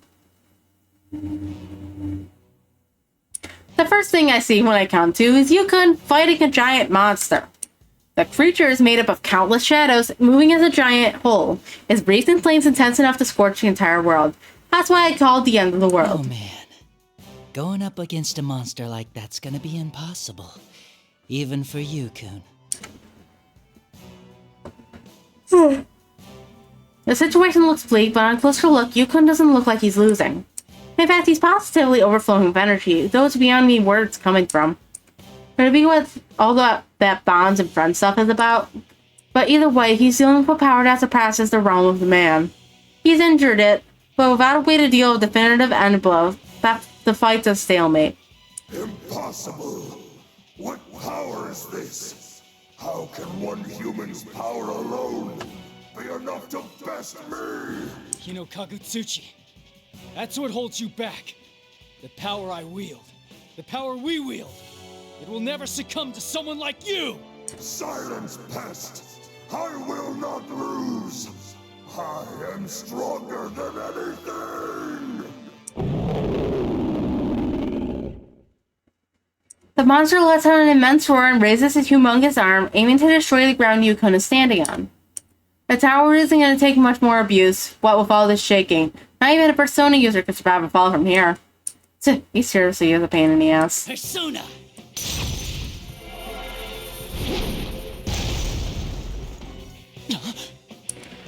I quickly summoned my Persona, Magataku Inazaki, and attacked the monster from behind while I was busy with Yukon. Run it, Magataku Inazaki. My Persona's blade, covered in blackish red flames, strikes the monster's arm and knocks it away. Adachi-san? What are you doing? I set everything up perfect for you, and you still didn't finish it off before I woke up. Still, at this rate, there's no telling if you'll even have the stamina to keep going. The monster might even make a comeback. But if I keep it distracted, there might be an opening to finish it off. Fine, I'll play along a little. I can't let you take all the glory. Stay back and rest a while. You'll need to save your strength.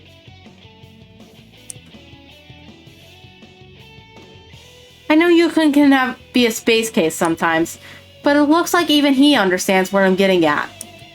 Not bad, kid. I allow myself a small smirk as I look up at the giant body hanging down from the sky.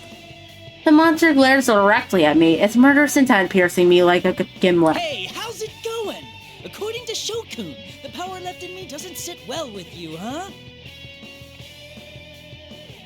You imbecile! How dare you intrude and have the nerve to stand before me!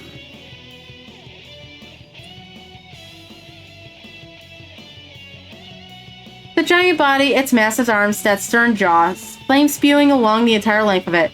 Damn, that's scary. Yukon's gotta be a grade A moron to try and take this thing on. I don't think there's anything in the world I want to protect strong enough to face this thing.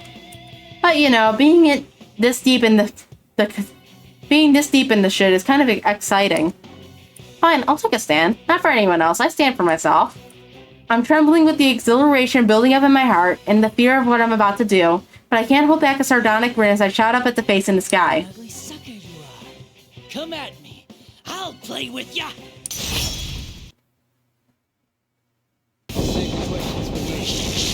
Let's run. Come. Here you go. Get to work.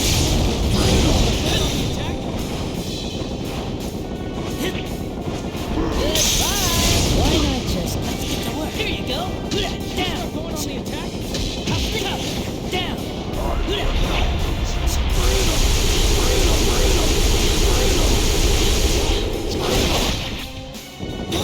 I don't think we saw that attack in the other fights.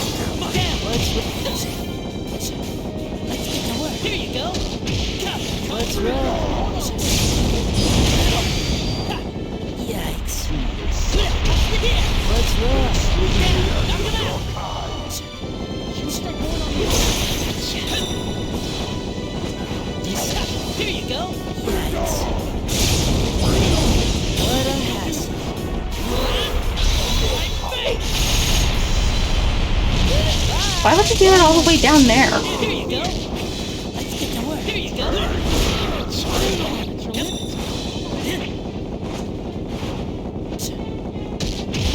to work. Here you go. Up. Here you go. Here. Matsui Tsunagi. One, because you had more will.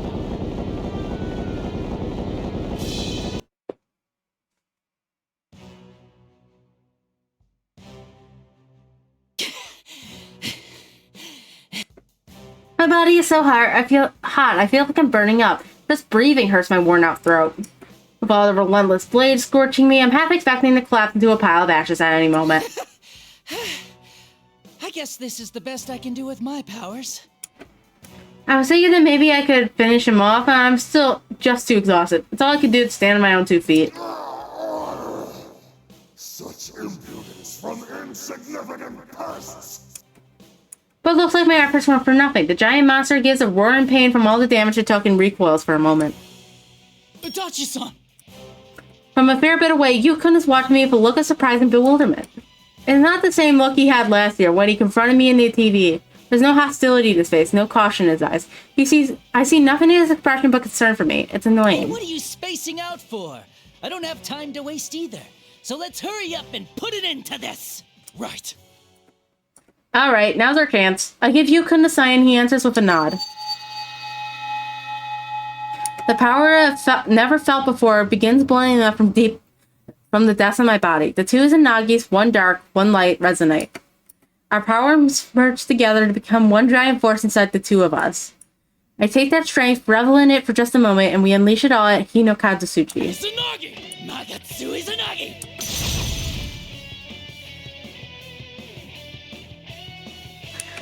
We're both given the same power, but his evolved down a different path than mine had. I can tell that it's only grown stronger since the last time I saw him, and while that power pulls at me, I can feel it squeezing me dry.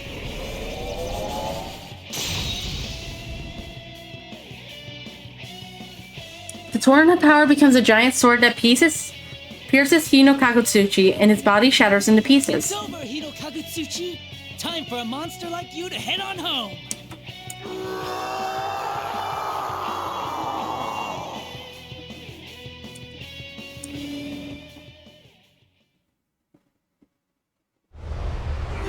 There's the anime cutscene again. For the 3rd time this stream. Impossible! How could I fall to this trickery of fans?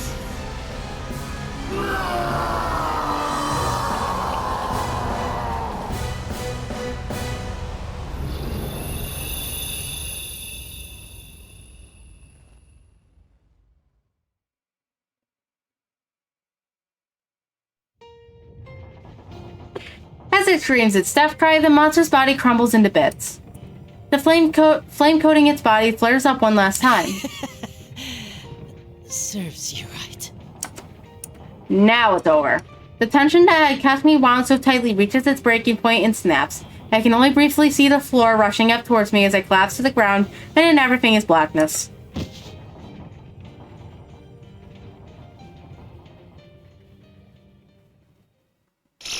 To be continued.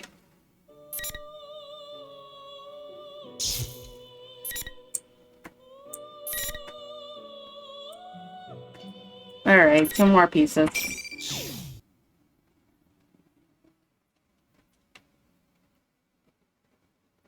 When I come to, I'm lying face down in a part of the TV world where those old TV sets are stacked around like blocks.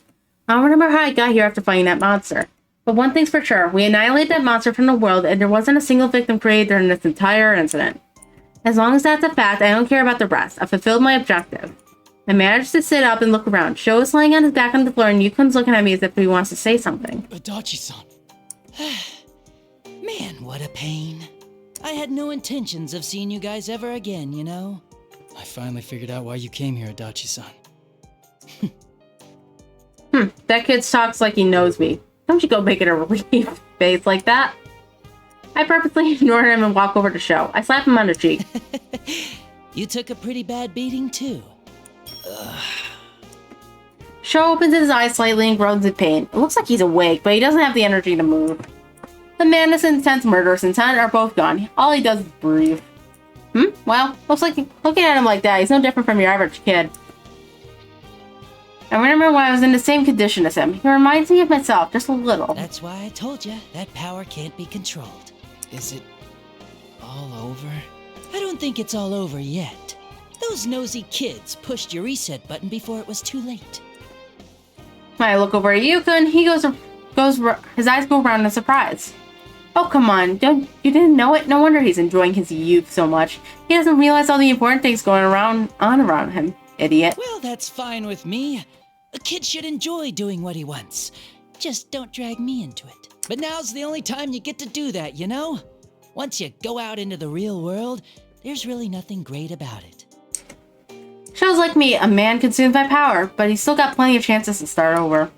He'll find that out, whether he likes it or not. The connections between people are also chains. They brought me nothing but trouble. So I can understand why Sho would want to push that crap as far away from himself as possible. But the troublesome thing is, once you start making connections with other people, they start winding their way around you before you notice it. Even when you're suffering from weakness and pain, they just don't hold back. But depending on how you handle it, you can create possibilities for you. In other words, whether you make use of these connections or let them go to waste is all on you. Plus, in other words, you can't just run and hide in this world. It doesn't let you off the hook that easily. Well then, it's about time I head back. If your friends show up, they'll only start yapping about some annoying drivel again. Adachi-san, you're going back, right? What's that supposed to mean? Did you think I'd run away like in some Hollywood drama? No, that's not what I meant. I just want to do my time quietly. I really don't want to get wrapped up in something like this ever again. I spit at him as I stick my head into one of the TVs stacked up here. As I'm about to shove myself in the rest of the way in, I hear a voice. Please wait! The desperation in Yukon's voice startles me, and my heart skips a beat. Can't help but pull myself back out. Being caught off guard like this surprises me, but like how I'm gonna let him know that. I decide to play things off as normally as I can. Don't yell like that! You startled me! So, you still have business with me? Ojima-san said, I'll go see you once things have been settled. Oh, give me a break! If Dojima-san shows up, I'll get yelled at even in lockup! I can already see it in my mind, and I make a face. Seeing that, Yukon laughs. That punk. Maybe so. Adachi-san, good luck. He called me back just to say that. Good luck? My luck is none of your business. Seriously, he's still the same annoying brat that I knew from before. Yes. I load all the venom I can muster into throwing that word Yukon's way. I don't know what face he makes when he heard it. I've already stuck my head back into the TV, saying my farewells to this world for good. I'm going back to following my own path. This time, I'm going to make sure I won't be seeing them again. I slowly close my eyes. I'm exhausted to my limits, but it's an oddly pleasant feeling.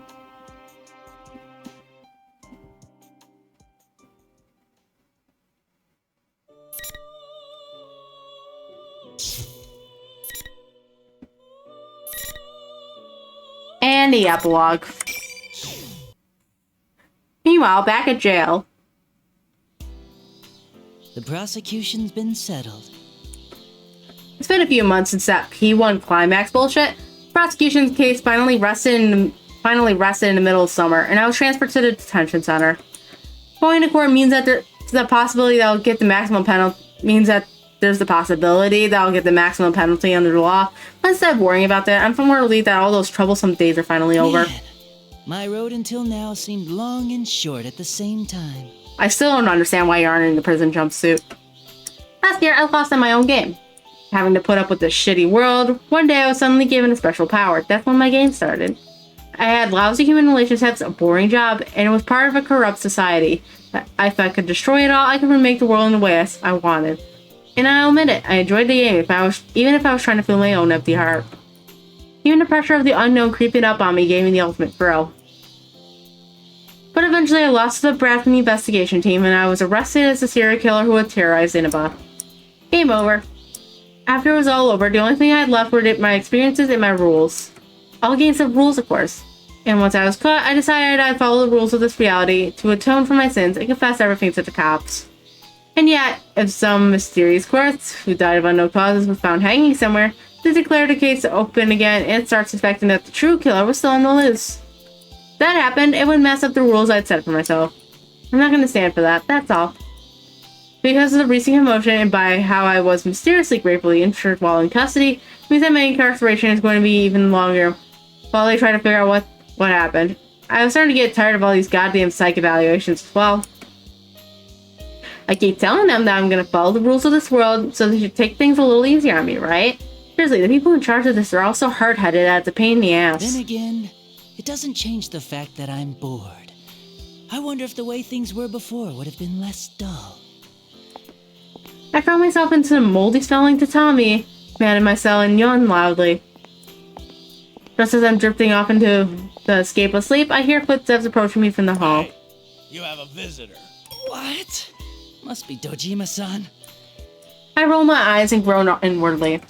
Just as Yukon said, the instant my indictment was completed, I got a letter from Dojima-san saying they'd be coming to see me. What timing! Dojima-san was waiting for me to be moved into the main detention center, and I feel like he's caught me. Why would he want to see me after all this? He really is nosy. This is so awkward. I thought I'd cut any ties between me and Dojima-san the moment I was arrested. Well, you gonna see him or not? This is why I hate him. I stand up without a word to the guard. If his thing wouldn't do any good, I, of all people, know how persistent he could be. I squint in the harsh light outside the door where Dojima-san's waiting for me. Hey. Have you fattened up a bit since the last time I saw you? Well, life in lockup is much easier than your grueling training. Did I really just hear you say that? Dojima is so done with it.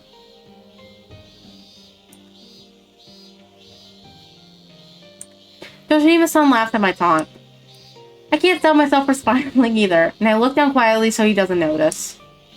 I threw our connection away, but it came back. I cut it, but it wouldn't stay cut. The bonds between people are really troublesome. And yet, somewhere inside me, I can't help but feel a little relieved at the way things turned out. I guess having a bond like this isn't so bad. I think that to myself, I accidentally murmur it out loud too. But the sound slips away, lost among the calls of the cicadas outside the window.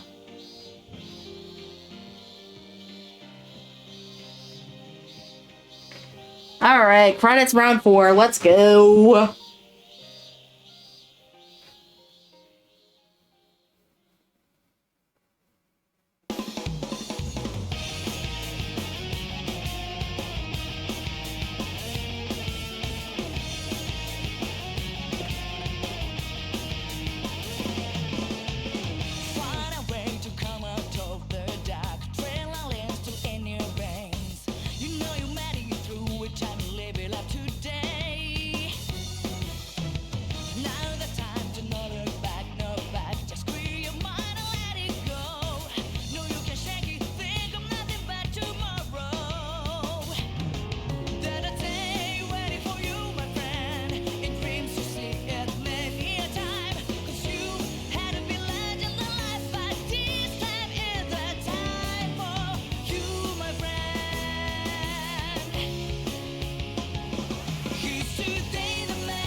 Today's what matters most of all. Today has made it worth it. Today the treat to us all, let's celebrate life today. Today has let the magic flow. The singing and the worm is grown. It's Symphony Symphony. It's spirit sharing time. Today has set the magic free. The laughter and sounds were free. It's Symphony Symphony. It's our celebration today.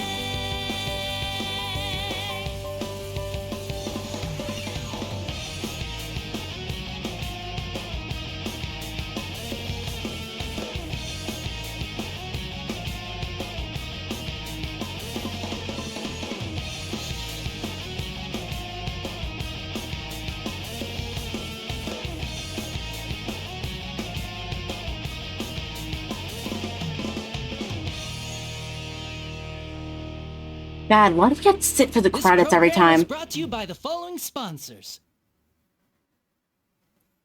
Anyway, that's the end of the stream. Bye.